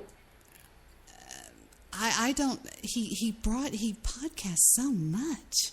He podcasts about sports. But he's always on. He's on BTR. He's on. Yeah, his whole show's on sports. And what's there to talk about? I don't know. I don't either. But I don't know. He used to be on my show every single day. Every day. He was on my show. Every day. Every day when I came on the air, I'd go, "Hi, everybody. This is Debbie on Blog Talk Radio." The phone would ring, and he'd be sitting there, and I'd go, "Hello," and he'd go, "Hey, kiddo," and he would be either leaving the airport or driving home. Driving his jitney. Every day he called. This woman's incredible. Anyway, here she is again. She's talking more about me using material without permission, which is just dumb. But maybe I shouldn't even play it. But listen to this. News Guy will play clips of Cowpoke without asking his permission. That is wrong. You can't say fair use. I think I listened to a podcast that he did today. He talked about, go into a store and, chew a piece of gum and call it fair use. No, see, no podcasts were done today about chewing gum saying fair use. That's from like more than a year ago, and she's saying that she just heard it today. So hear this woman is lying. It's more lies from this woman, and she's probably lying about this whole thing where she's saying she's got cancer and all this. She's just like she can't handle the ass beatings that she gets. She can't get over the fact that people have the video of her running around in her lingerie on a bed saying how much she wants to have sex with Goofy Bone and all this kind of stuff. Taking out a giant table leg. No, it's the one that's currently on YouTube. Have you not seen it? No. Oh, I'll show it. Please give me a link. I will definitely link you. If it's on YouTube, then it's not so over the edge that I'll have nightmares. No. We don't want to know about this. And the vodka bottle on top of it all. And the gaudy Mardi Gras beads that she was wearing around her neck. Let me guess, it's $3. We don't need this. I'm trying to erase that image out of my head. You can't do that. There's intellectual property laws. And, bullshit. I have a friend that's an attorney in New York. Yeah, and he specializes in copyright law for the fashion district. Right. Like he represents Marchese, a lot of people in the Hilton family, because they have their purses, all their stuff. All their stuff. It just pains me to think that she's a Jew. So anyways, and this picture that she has up here, it's hysterical. It's like, first off, it's like something, like her hair is covering practically all of her face, and then on top of it, this thing is like blurred. So it's like, she's trying to desperately look like, I don't know what, something. Trying to look like something, all right. So, that's true. This is all I'm saying. And hello to DJ Bad Guy. Now, a DJ Bad Guy, actually, I'm glad that you're in the chat room because Angela Truth did address you in all of this. Oh, yeah, this is where it gets good. I'm going to go forward. I haven't really been following a lot of this stuff because, like I said, so here is Angela Truth talking about that. Like there actually are a couple of clips about this. Yeah, she calls me out. Watch. So here's the first one about this. This runs about 5 minutes long.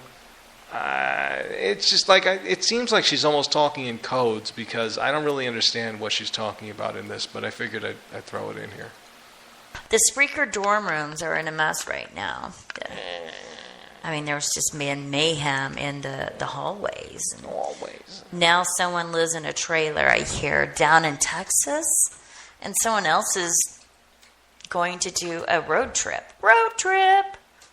So I think what she's saying is that she who shall not be named is now living in a trailer, which I don't know if that's true. I really haven't been listening to that woman's show in a long time.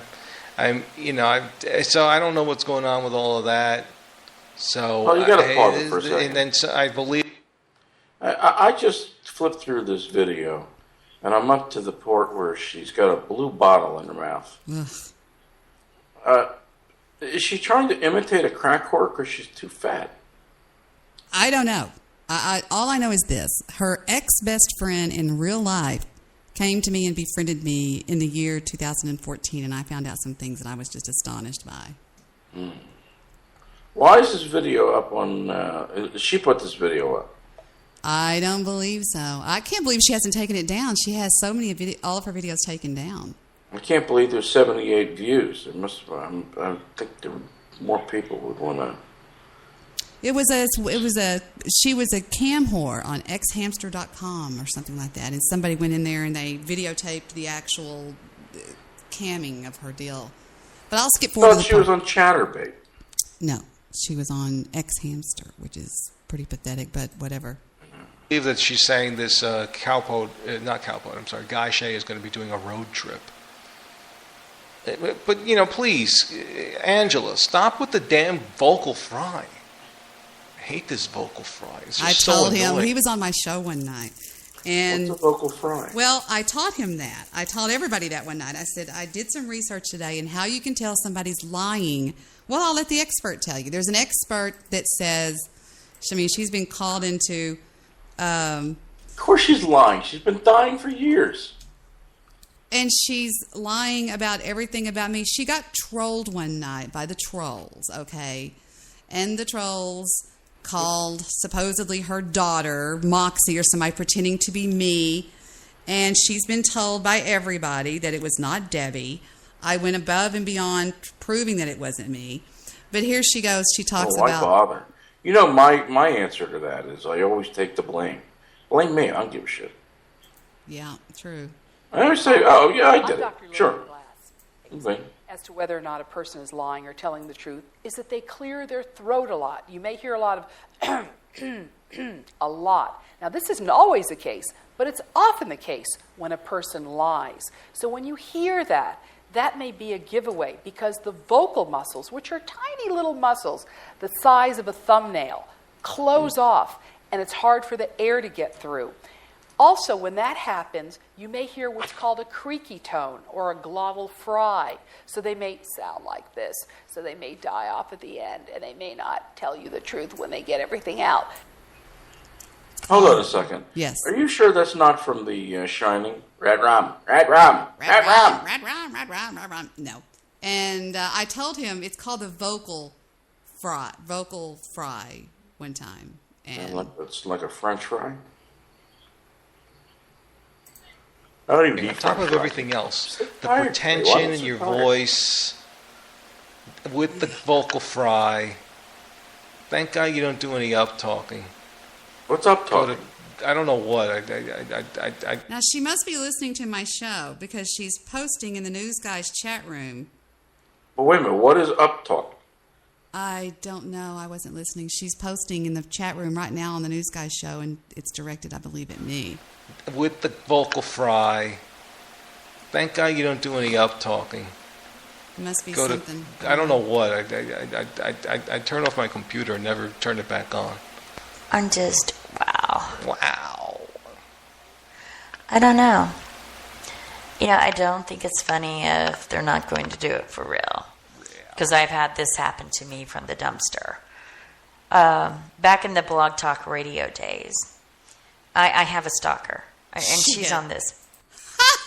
Oh, as if those days are over, huh? I have a stalker, she says. This woman will not...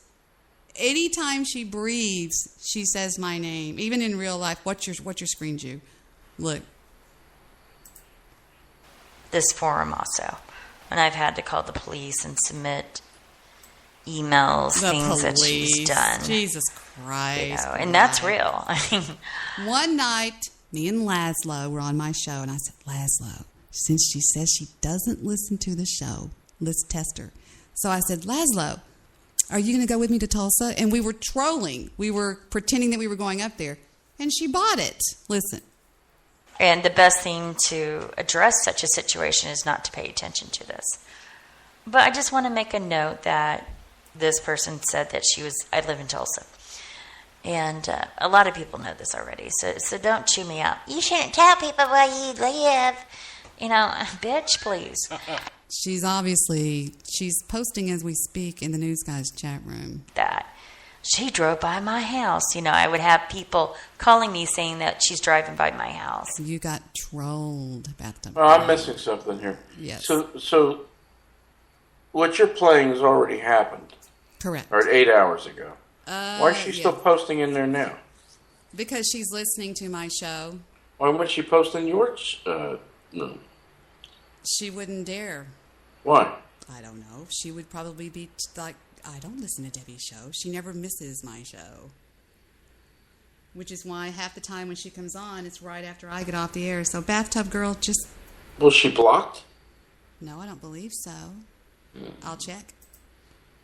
I actually, because I wanted to err on the side of caution, if you can believe this, moved my kids to another city for, I think it was 3 weeks. Because I thought, how crazy is she? She has access to guns. You know, when a person's crazy, they don't know that they're crazy. I mean, this is a known fact. So, guy, on this road trip, if you're not really going to do this, then I don't think this is funny. I don't think it's a good thing to do, to act like you're going to go down there when you're not.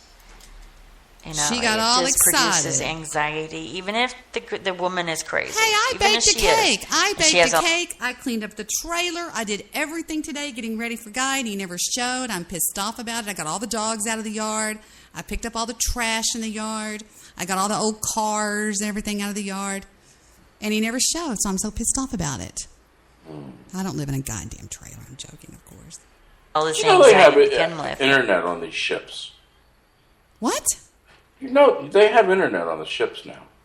I think it cost... I know one time Jake called me from a ship one time and it cost him $60. Well, making a phone call is different, but it's no longer ship to shore. The ships have their own cell towers. So what they do is they hook it into their own ship to shore, but your phone, if you had a Verizon or an AT&T or a T-Mobile phone, it would connect to the ship's. It would connect to the ship, and it would look just like you were roaming to your phone. I don't know what it costs. Jew, watch your screen. I want to show you something hysterical that I watched one night with Jake. Watch this cruise ship, people. Watch. La-dee-dee-dee. Attention, everybody in the main hall. We got some rough... Whoa! I was on a ship like that. Watch Captain Kangaroo over here. But this one chick hits this pole right here. Whoa! To the left we go. And to the right we go. Now watch this one chick. She comes from right over here. This girl right here. Watch her nail this pylon, whatever it is. Kind of amazing what's not nailed down, huh? I know. Here she goes. Watch her right here, this chick. Here she comes. And boom! Did you see that? She got knocked. Just imagine how many people are barking. Can you imagine? I was on a cruise like that.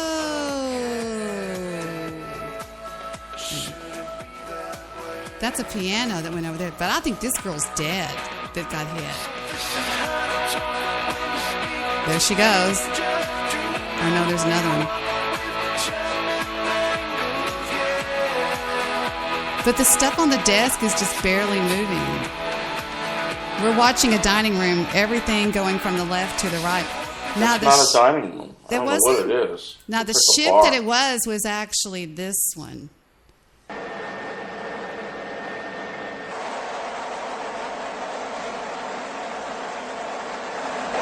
The Coast Guard took a video of it.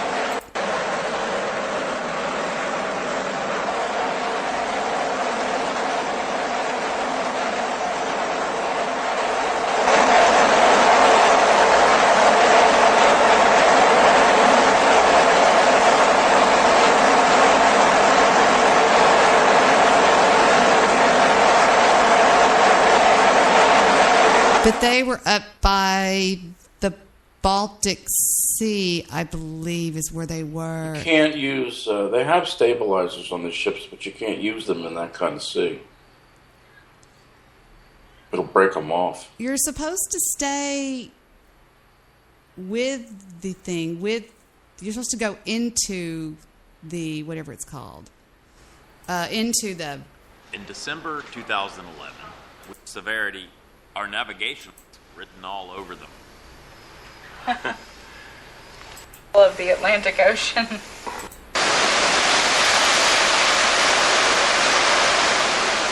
Nevertheless, I decided to step out for some fresh air.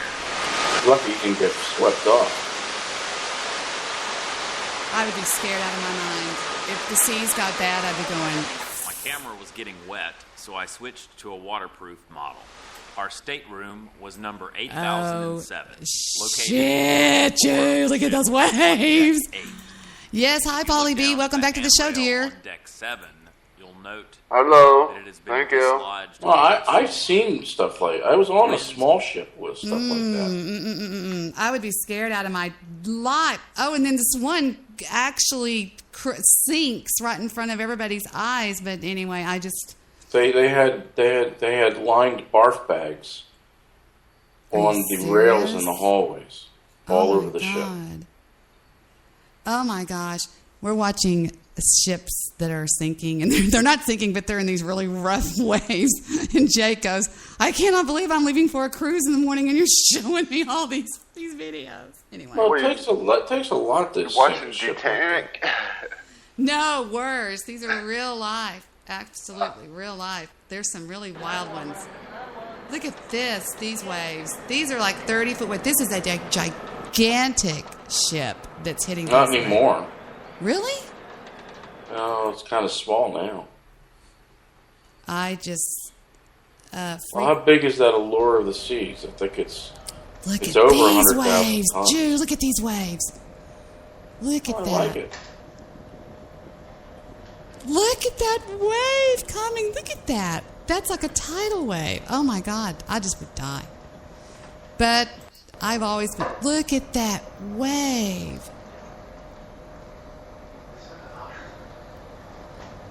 We started watching these one night, and we were just amazed by them. But you know, the things that I love to watch is what I was showing you one time was where you sit in the cockpit of an actual 747, and that's amazing to me. This is a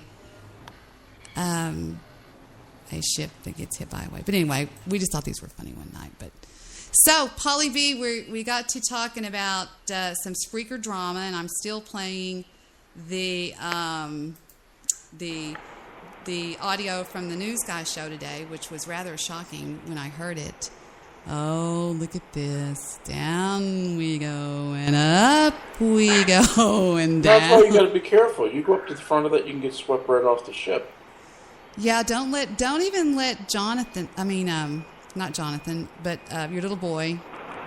Look at that. That's what I mean. You don't want to be on the front of it. They don't let you go out on deck when it's that bad. Wow, what is this one? There's one more I want to see. I get stuck on these things. It's like you see one, then you go, oh, what about this one? And what about this one?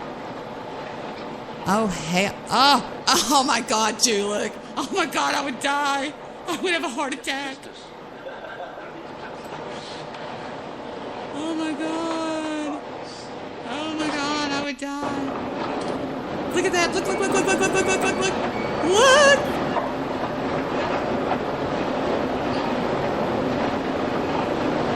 I mean, they know already what is going to be happening out there. I mean, they know. They won't take people out there in weather. They just people out where? On the seas when it's bad. They know. Yeah, they do.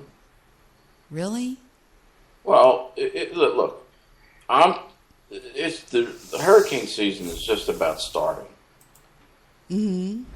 So the itinerary can be changed. I signed up for a certain itinerary. They can change it at any time. So if there was going to be rough seas in Nova Scotia, they could, well, obviously there's not, but if there's going to be rough seas in Nova Scotia, they could go elsewhere. My brother went on a cruise where he left out of Galveston. Oh, man, left out of Galveston. They're up by the bay, by the shore.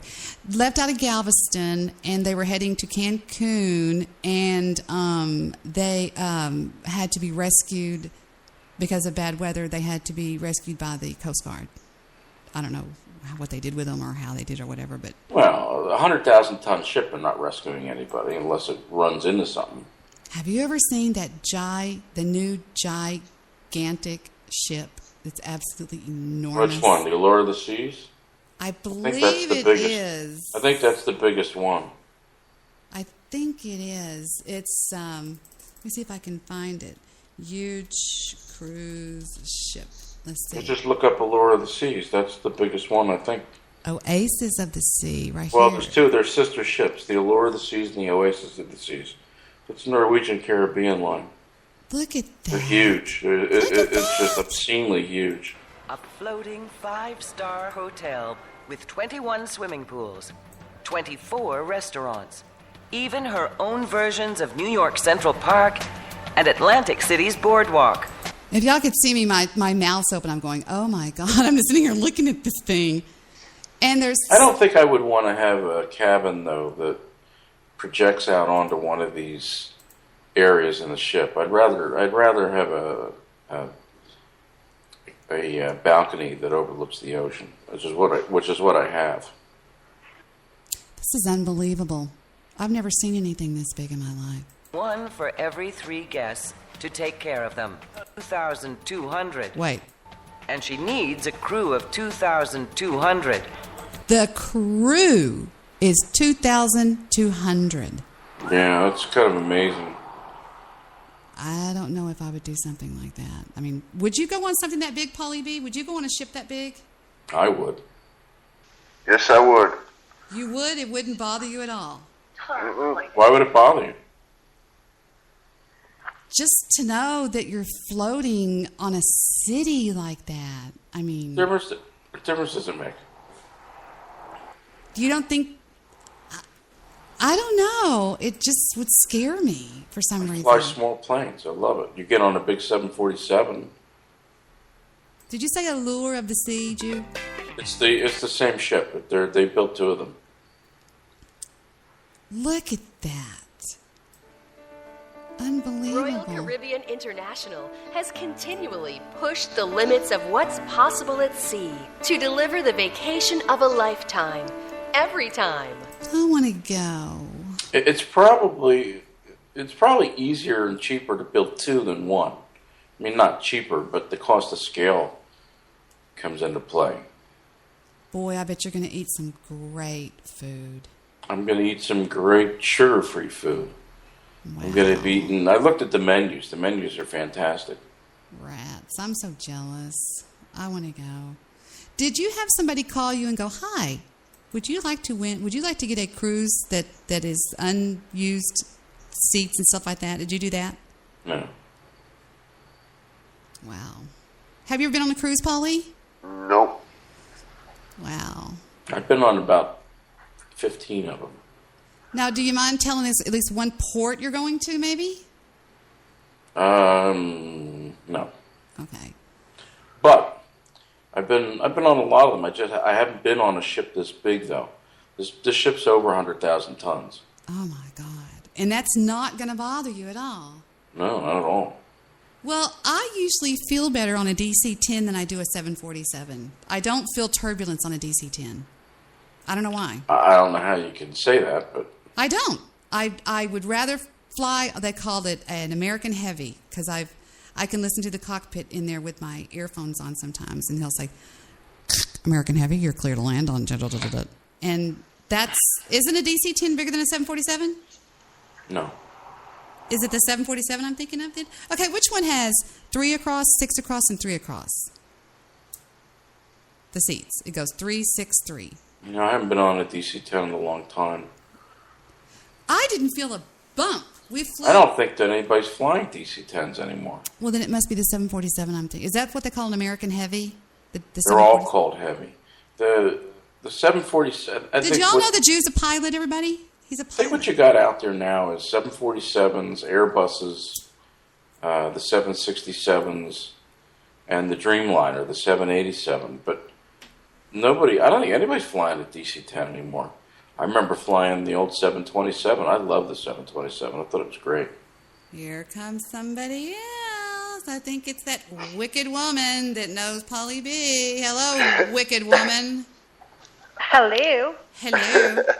I love the way she goes, hello. Now say it again. Say hello. Hello. Hello. I got to get that down. Hello. How are you? I'm still waiting on Guy. I don't see him yet. I cleaned the trailer, got all the old... I got the Why dog. am I the only one with an interesting picture? I don't know, but that's not you. That's horrible. Yeah, everybody says that. Why do they say that? Well, Angela 2.0 says, I just want somebody to love me for the true asshole that I really am. How are you, Angela 2.0? Good, how are you? Never better. Never better. Never. I had an interesting night tonight. And what was that? I don't know. What? Say it. Say it. I suppose it got put in my place tonight. By who? Well, Leanne and Megan, they told me that that they wouldn't even let me explain the situation to them, and then because of the whole thing with Rick constantly. What is the situation? Rick, the one that goes Queen Tard. That one.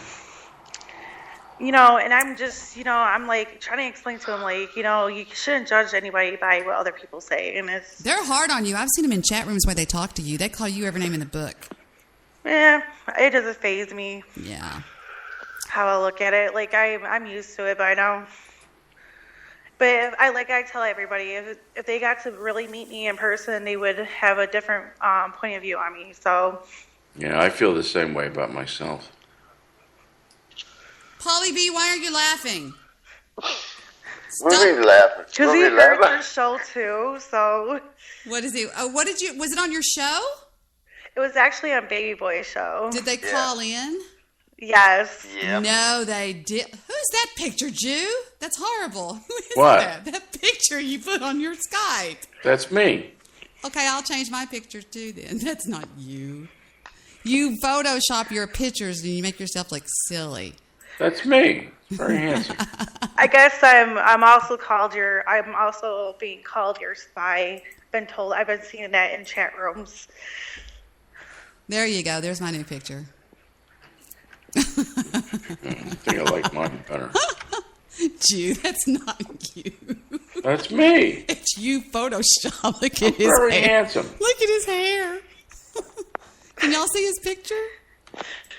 Anyway. Yeah. I want to hear a little bit of this. So they call in and they straighten you up and put you in your place. Is that right? Actually, they were more trying to find out from Baby Boy why he said what he said in his show the other night, and it's because Baby Boy is getting tired of all the They're bullshit. still live. It's called the After Party. Are we live on the air right now? No, we're not linked on there. I'm by myself. So was it on the show before this? No, actually, it was on that show. Damn, it's still live. I can't hear it yet. Well, rats. Let's see what they're saying. Right now, it's music. Right now. Well, I am responsible for that Leanne, whoever she is, changing her picture because she had a fake picture on there. I'm dying to know, what did they say to you? That's horrible. No, it's because, I was trying, because, Baby Boy said apologize for, he's the type of person that's a peacemaker. Me, on the other hand, I like to be the boisterous type. I'm not going to put up with people's bullshit. I have a pacemaker too. I get it. I didn't say pacemaker. I said pacemaker. That was funny. Yeah, he's adorable. We all love him. Go ahead. But it's just he apologized, he was trying to be the better man and blah, blah, blah, blah. And it was they thought I said something. I was like, okay, you misunderstood everything I just said. I was like, I'm basically trying to tell you that I agree with what everybody's saying, but at the same time, you keep talking about the stuff, and then you wonder why I'm coming out the way I am, because I am the aggressive type when it comes to standing up for people. I'm not going to sit there and put up with people's crap. It's just who I am as a person.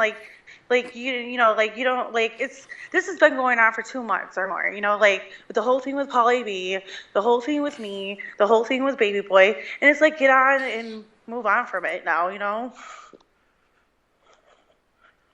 I will talk to whoever I want to talk to, and if nobody doesn't like it, oh well. I talk to you because I'm actually appreciating you, and I've already told you that. And it's everybody is calling me your spy, and you know what? Whatever. They want to call me your spy, whatever. I'll be your spy. Spy? Yeah, I'm your spy now. What would you spy for? I don't know. That's I'm stupid. banned from all the shows, so I don't even know how I can Official. even be their spy. Like I didn't even have to wait for it. I didn't have to sit there and say, yeah, no, let me give it another chance. No, fuck that. That's why I fuck with Nickelback, man. All right. That's baby. DJ Baby Boy. Oh, he's something else. You know, people around here, speaking of the drama, people around here don't like, they draw the lines on their friends. If you are my friend, you cannot be at her show. And I think that is so stupid. I think it's stupid. It is stupid. It's like everybody wants to appreciate, like try to appreciate everybody else's show. And you like, I'm the type of person that will listen to other people's shows. And, I will say, hey, what up? How are you? It's just like, I get, oh, let's get the tards out of here. Why do we have the tards in here? And it's like, okay, well, that's not nice. Well, speaking of tards, again, I'd like to reiterate that I have called Rick out, mano y mano, one-on-one, on an online IQ test between he and I. Anybody, he can pick the IQ test, he can pick the moderator, he can do anything he wants, and I'm ready to go. Ready to go. And he will not, I know he won't do it. And then we'll see who the tard is. But he won't do it. Still waiting for that. He's not going to do it. And I know he's heard me call him out 15 times, but he won't do it. It's like a little chilly out here. I'm outside. Let me go get a jacket. Where is it cold? Here in Rochester. It actually gets a little chilly at night. Not in Dallas. It is hot all day. I got something in my hair. I don't know what it is. And I can't even find my hoodie. Does it get chilly at night, or does it actually get chilly at night? It gets chilly at night. It goes.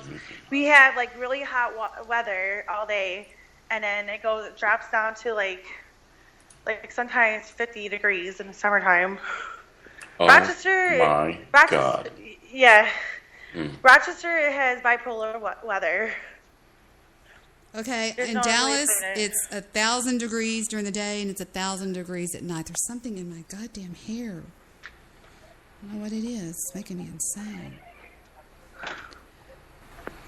So I'm still waiting on the DJ bad guy to show up, and he has not showed up. So we'll see. They can get lost. I just want to know who's believing that, because it's a big troll. I'm putting you on speaker for a minute because I gotta put my hoodie on. Hold on. All right. These people called my show one time, Jew, just out of curiosity. They'd heard people talking about me. And ever since that freaking moment that they called my show, it has been nothing but pure hell for them and other people, too. I don't know who this girl is, but apparently,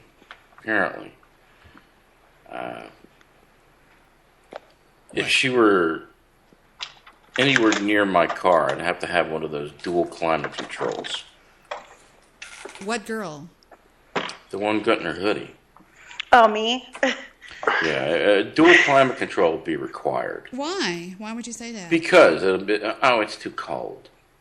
Oh, the I'm air anemic. conditioner's too cold. You're in Rochester, New York. Is that what you said? Yeah, and I'm actually anemic, so like if it gets like cool outside, it affects me. You're a vegetarian, aren't you? No, actually, I eat a lot of meat How can you be anemic? because I was born with low iron. You cook in an iron skillet? Why are you laughing? Because how you said it, no, I have low iron, meaning my iron levels are very low. Yeah, do you cook it with an iron skillet? Just say yes. You should cook with an iron skillet. Yes. Well, why everybody's laughing? It leaches iron. Just take iron It's a pills. natural way to get iron in you. I take iron. I take like iron pills. So. Do you chew on ice? I yeah. Do you like to munch on ice after you have a drink? Because that's a sign of low iron. It is. It's like the sign of low iron.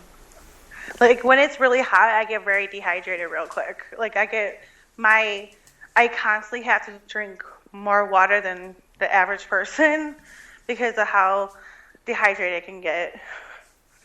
Like I have, I've had this problem ever since I was little. You would never make it in Dallas because it is so goddamn hot down here. You would No, I'd probably be in the hospital. You would sweat to death, probably. It's so hot here. It's unbelievable hot. So let me just ask you, besides the original dumb Angela, not Angela 2.0, is there anybody out there that actually believes the Guy Shay troll that's going on?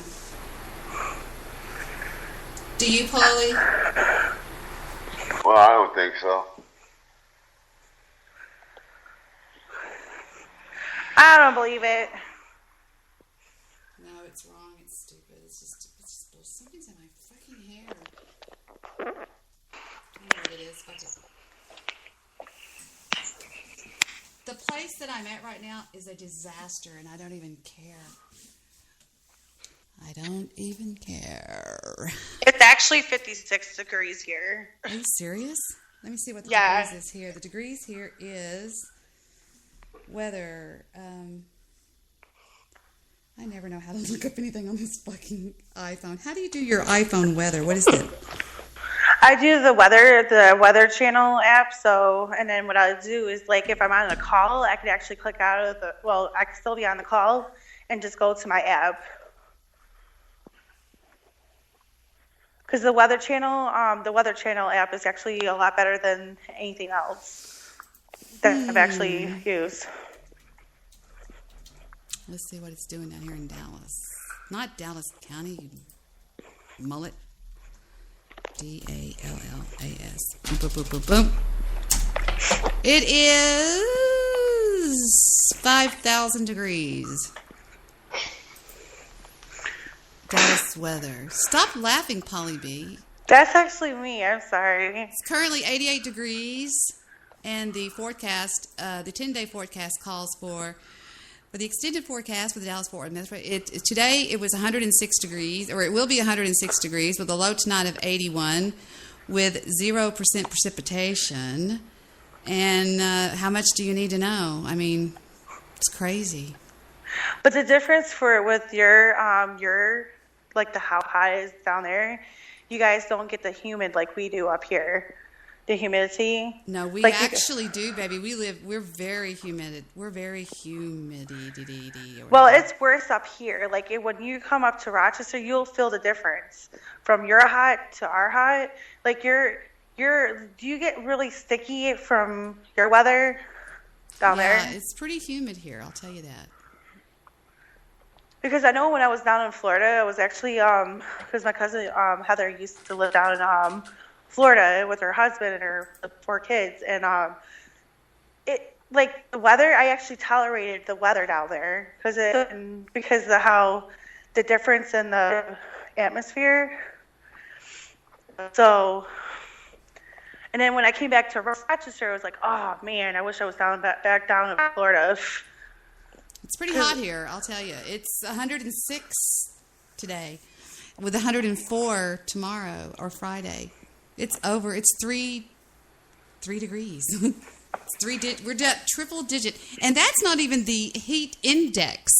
The heat index is higher than that. So, if you take into consideration the Dallas heat index, which is the humidity mixed with the, I don't know how they do it, but they mix the whatever, it gets to, I have no fucking idea. Anyway. 102, 105, 106, 107. It's hot. It is hot as fuck. Excuse me, but it is. Is anybody still with me? I feel like I'm the only one talking here. No, I'm right here. I'm the only one talking. I'm here. Mr. Midnight Movie. Anyway, back to Spreaker drama. Why make it worse? Because, I mean, the woman has issues. She's even admitted to her mental health problems. And wait. Before I hear this, I guarantee she's going to say, she's told me on private Skype chats. To the hospital. She's told me personally. Oh, Jesus Christ. Her best friend, who had to flee Tulsa to get away from this psycho, came to me and said, by any chance, are you the Debbie Daly that knows somebody named Angela in Oklahoma? I said, yes, who are you? And we ended up talking for 2 months, and she came on my show and everything, and she said this woman is just as nuts about me in real life as she is online. So there you go. And even in chat logs, I have it. I have a lot of info, but I choose not to put that info out there. If it pertains to my children, that's different, and I actually do have children. They're not grown adults living with me. There's a difference. I have a senior, and then I have a much younger child. So, and my senior is not pregnant. My senior's on the what do they call that thing? The honor roll, like the best you can be on. Your grandmother's care and custody. The deans, or whatever they call it. And they give the child a test at the beginning and the end of the year. My child scored so high last year, they can't give the test to her again. She cannot score. Well, my bumper sticker says, my child whipped your child's ass. What is it? Right. And her glove compartment has a glass dildo in it. Jesus Christ. Jesus Christ. But watch this is the news guy show we're listening to, by the way. Any higher than she had. Now, do you really believe that? Anybody believe this bullshit that's coming out of this woman's mouth right now? Because at the beginning, I didn't play the part where she's starting off the first 20 minutes of the show, and she's talking about how she's so sick and she's taking all this medicine, and then she's taking all this medicine on the air, and then she's drinking, and she's talking about, oh, today is champagne day. Get a bottle of champagne and drink it with me because I'm getting drunk. So she's taking all these meds, and then she's taking this alcohol on top of it. So she's good and sloshed at this point. So God knows anything that's coming out of this woman's mouth cannot be believed at this point. Saying, look at the fruits of your labor. Just saying. Coming from an unwed mother, she's never been married before. She has 2 illegitimates, and she's talking about my daughter. Are you kidding? This woman is insane. I mean, just... I can't. Yeah, she's been on Rick's show and she's talked about me, and I'm like, lady, you don't even. I talked to her once, and I thought she was crazy. Well, she's definitely a stalker of mine. She just won't let it go. But she invites me to talk to her. It's kind of funny right here. This is the part I want y'all to hear. To your credit, you did not call again, and I made that known. That this was the only known phone call that I knew to my child. So, I mean, before you react. I know you don't like me. I don't like you. Oh, I don't like you. She's talking about me. Oh, was that ever a mistake to co-host on that show? But we're not going to go down. She never co-hosted my show. She was a caller, much like just anybody's a caller, as you can see. Down scary memory lane. All right, so there you have it. Now, in this second clip, this is the big revelation. She says that she might be willing to talk to she who shall not be named. Oh, yeah, there might be some sort of a reunion in the works. Now, this could be some sort of a thing that I would... listen to this.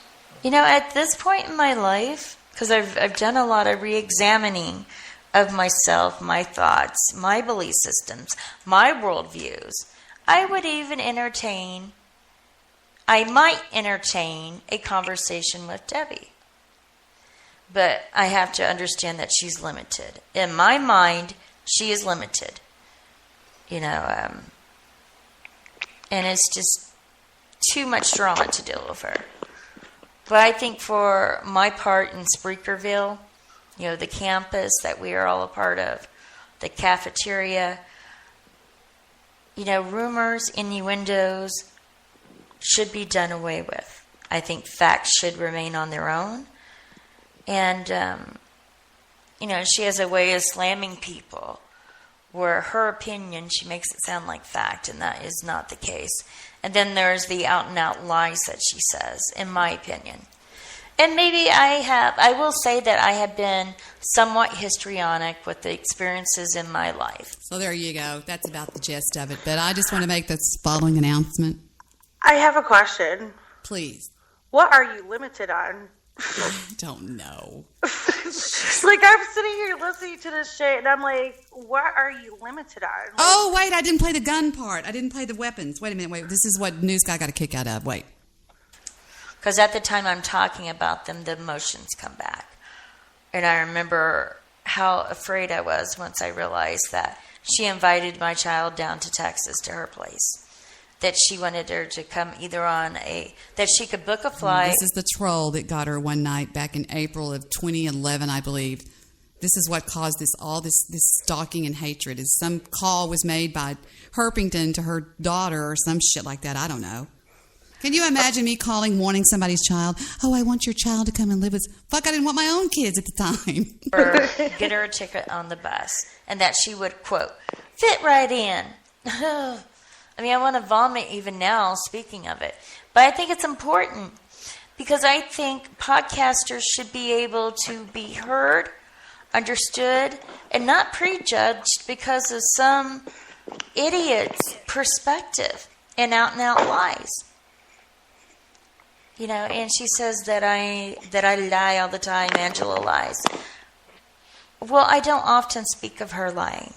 So if she's trying to project something of herself onto me, I think it bears... I got to take a sip of water. Yeah, I wish she would choke in the water. You know, I would just like to... I would like to take Angela... She's in that bathtub. I'd just like to hold her head underneath that water in the bathtub for like 5 minutes. That's all I would like to do, just until the thrashing stops. Oh, God. You know. Anyway, listen to this. I think it's sad that she's had such a painful life. I really do. I have some compassion for that. And for some of the stories that I have not revealed that she told me. Oh, fuck. Come on, please. I'm an open goddamn book. What do you mean I've revealed stories to her in private? I never talked to her in private. Are you kidding me? Fuck. It's almost over, everybody. Hold on. I have a lot of compassion for her. Shit. And I wish that, What? just like What? that one man said, What man? why can't we just get along? Because you're a bitch. You know, you're a and psychotic bitch. DJ Bad Guy, if you're listening to me, What? if you have no intentions of doing that road trip, you need... Then don't tease me, DJ Bad Guy, that you're going to go get the dumpster. Don't tease me. need to come up with it. Because that can be alarming for a female. Bullshit! Don't stop him. Come down, DJ Bad Guy. Don't listen to her. I've got everything all ready. I've got you a room, and I've got one for Pedro, and I've got everything all ready. I've got your toothbrush for your new teeth. I've got everything ready. No, don't stop him. Come on down. Who's got DJ Bad Guy? Fuck. And I'm not defending her line that she always goes to, but I'm a female. You know. What did she just say? Wait a minute. Let me look. Did she say she's not a female? I think she said she's not a female. I'm not going that far. What I'm trying to say is that is alarming. You are a tall man. You are. No, stop. Don't listen to her. Don't listen to her, DJ Bad Guy. Did y'all see the... Did she just call you a tall man? I think she's talking to DJ Bad Guy. Then she says, I would meet with her, but now she does have guns. And then she goes, but let me tell you something, Dumpster. I know how to shoot a gun, too. I was like, what the fuck? What is she talking about? Guns? Like the dog that walks into the saloon that only has 3 legs. He says, I'm looking for the man that shot my paw. No, I'm joking. I'm just like, what the fuck? I think she just went on a psychotic episode last night. Are a strong man. You know, in words and in body. You know, and I will stand up for people that I think are being unduly. No, this is pissing me off. Damn it. She's going to ruin the whole thing. Damn it. Why does the News Guy show say June 5th of 2015? Somebody needs to tell him that it's 8-6. I think he was just like a little high or something. And I love a good bashing of the dumpster, too. I'm sorry. She's taking up for me one moment, and then she's saying, I love a good bashing of the dumpster. Can we say bipolar much? Really? I mean, don't get me wrong. But I have information if you want it, DJ. Fuck! Are you kidding me? I have information if you want. What the fuck could she know about me? Right? I mean, think about it. Are you kidding? Angela 2.0 knows more about me than Angela does. There's nothing to know. If you want it, and it's valid. So there you have it. I don't understand what this information is, DJ Bad Guy, but Angela has it if you want it. He fried her today. I thought it was great. I was at the live show, but of course I'm banned in the chat room. But I forgot my damn sock puppets account. I can't remember what it was. I have a sock account that's Mrs. Midnight Movie. Anyway, just saying. So there you go. So also he did an actual video on the big Come and Meet Debi deal. DJ Bad Guy did a a video. Where is he at now? There he is. He did a video where he talks about how he's on his way, and it goes a little something like this. It's only 43 seconds long. Here we are, DJ Bad Guy. We're on our way. We're on the Alabama-Florida border. Stop number 1. I don't know why I'm whispering because there's no Negroes here. There's a lot of cops, and I think they all have problems with communication. On our way to see the other butter. Don't forget we have another stop coming later. This is a very small car, and I can't believe I hitchhiked because I think they're Jewish people and they'll want money. We're on our way to Dallas and the other butter, utter ground zero. Later on, don't forget, go to Spreaker.com and donate big. Just donate plasma. Don't donate plasma. I don't know what I'm saying. It might be the math.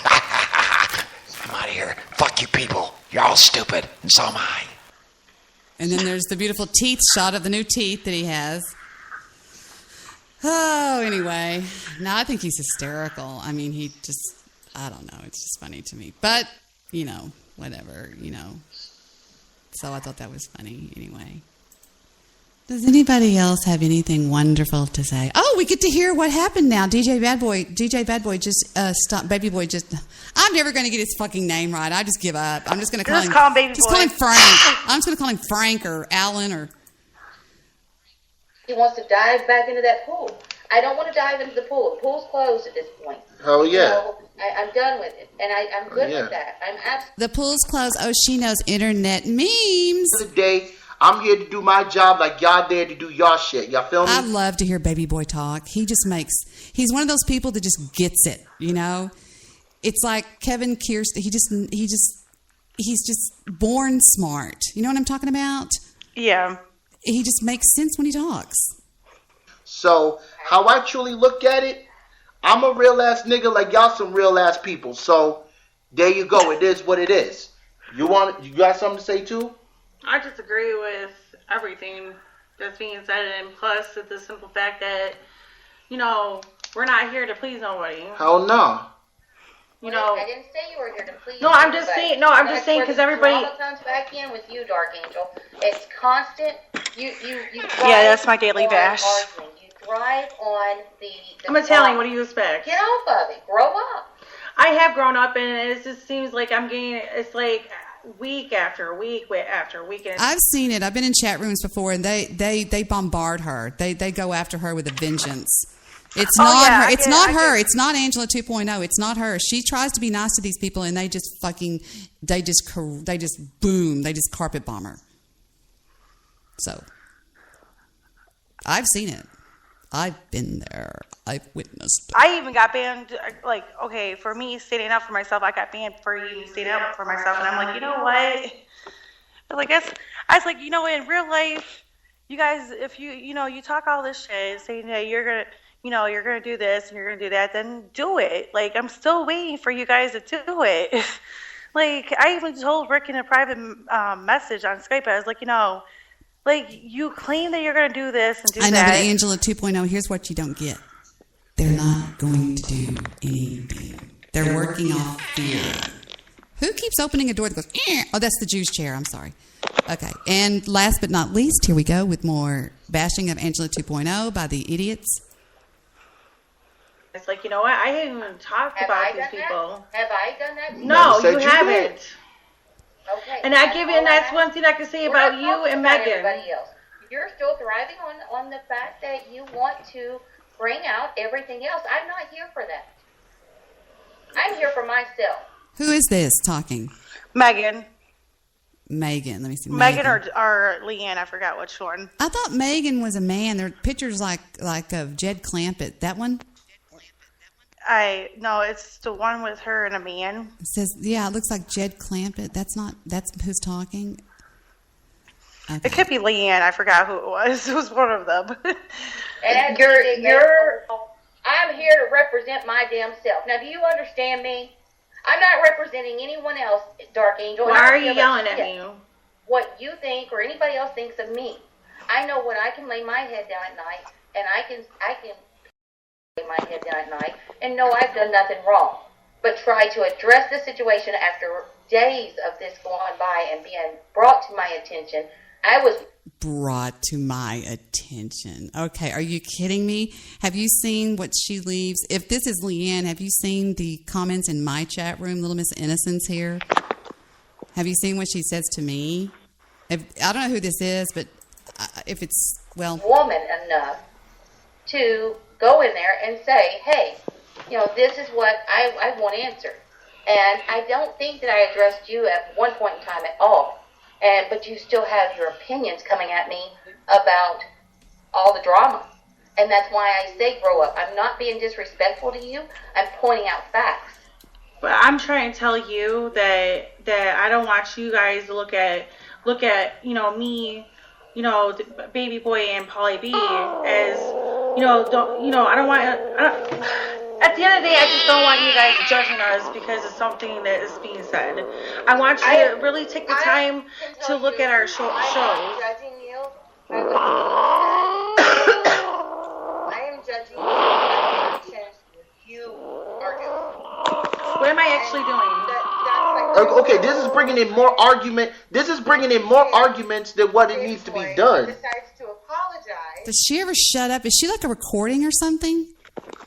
Like, she didn't even let me. She was trying to talk over me, and it was like, dude, are you serious? Like she was trying to yell at me, and I'm like, who the fuck are you yelling at? Like big mistake. Like, don't yell at me, because if you're gonna yell at me, I'm gonna get on defensive mode, and I'm gonna start yelling back. I was sent this tonight from a lovely admirer. Are you joking me? Who does this bitch think she is? Admirer.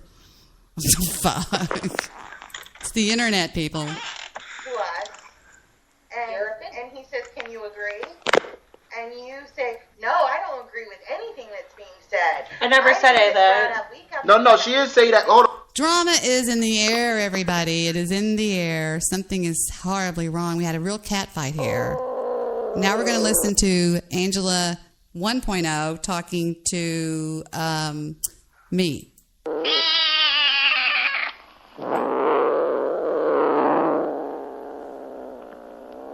That's me. That's me. That's her. There's where it gets good here. I was fixing to kick her, No, I'm joking. This sounds so funny.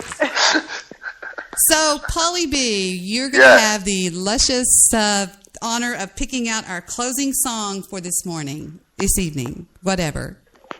I've got money to count. I'm you got joking. money to count? Can I have some? I'm joking. The One Angry Jew's on the line. I love you, One Angry Jew. He'll go. He does. He growls. He goes. Yeah, I heard that. He does it all the time. What is going to be our closing song? And don't make it Metallica. No, go ahead. What? No, I don't want Metallica. What's it? This person, Home Sweet Home. Home Sweet Home. From who? From Motley Crue? Yep. You little What the hell stalkers. is Motley Crue? I don't know. Another 80s rock band. I want to hear some Sergio Mendes. I'm here. Motley. We're going to hear a little bit of Home Sweet Home, and then we'll do Sergio Mendes. Jesus Christ. Just for you, angry Jew. Yeah. Angry Jews killed 5 people this week. The week's not over yet. I'm a dreamer, but my heart's of gold. I had to run away. And there we go with Home Sweet Home. Now we're going to hear some Sergio Mendes. I can hear Baby Boy somewhere fighting somebody. All right, and here we go with the beautiful sounds of Sergio Mendes here on the Debbie Daily Show. This one's called Never Gonna Let You Go. And for DJ Paranormal Dark Lady Angel, for the lovely Polly B, the One Angry Jew, Jewish producer, and my lovely husband, Mr. Midnight Movie, and of course, Chris Nelson, who was on earlier. I am Debbie. Until the next time I do this mad train I wreck. was as wrong as I could be. Nice song. To let you get away from me. Goodbye, guys. Goodbye. Love you. For as long as I'm living. But now that I've come to see the light, all I want to do is make things right. So just say the word and tell me that I'm forgiven.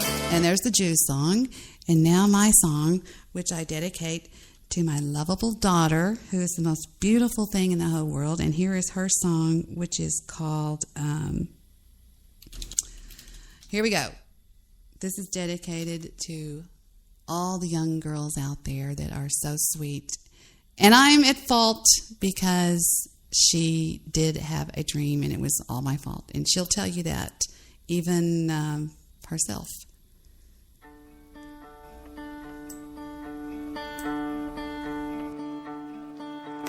I was a little girl alone in my little world who dreamed of a little home for me. I played pretend between the trees and fed my house gas sparking leaves and laughed in my pretty bed of green. I had a dream I could fly from the highest swing. I had a dream.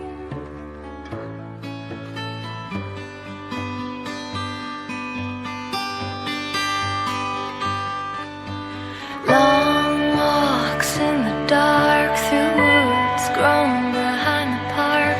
I asked God who I'm supposed to be. The stars smiled down at me. God answered in silent reverie. I said a prayer and fell asleep. Yes, I'm playing with the sound. I had a dream that I could fly from the highest tree. I had a dream.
Now I'm old and feeling gray. I don't know what's left to say about this life I'm willing to leave.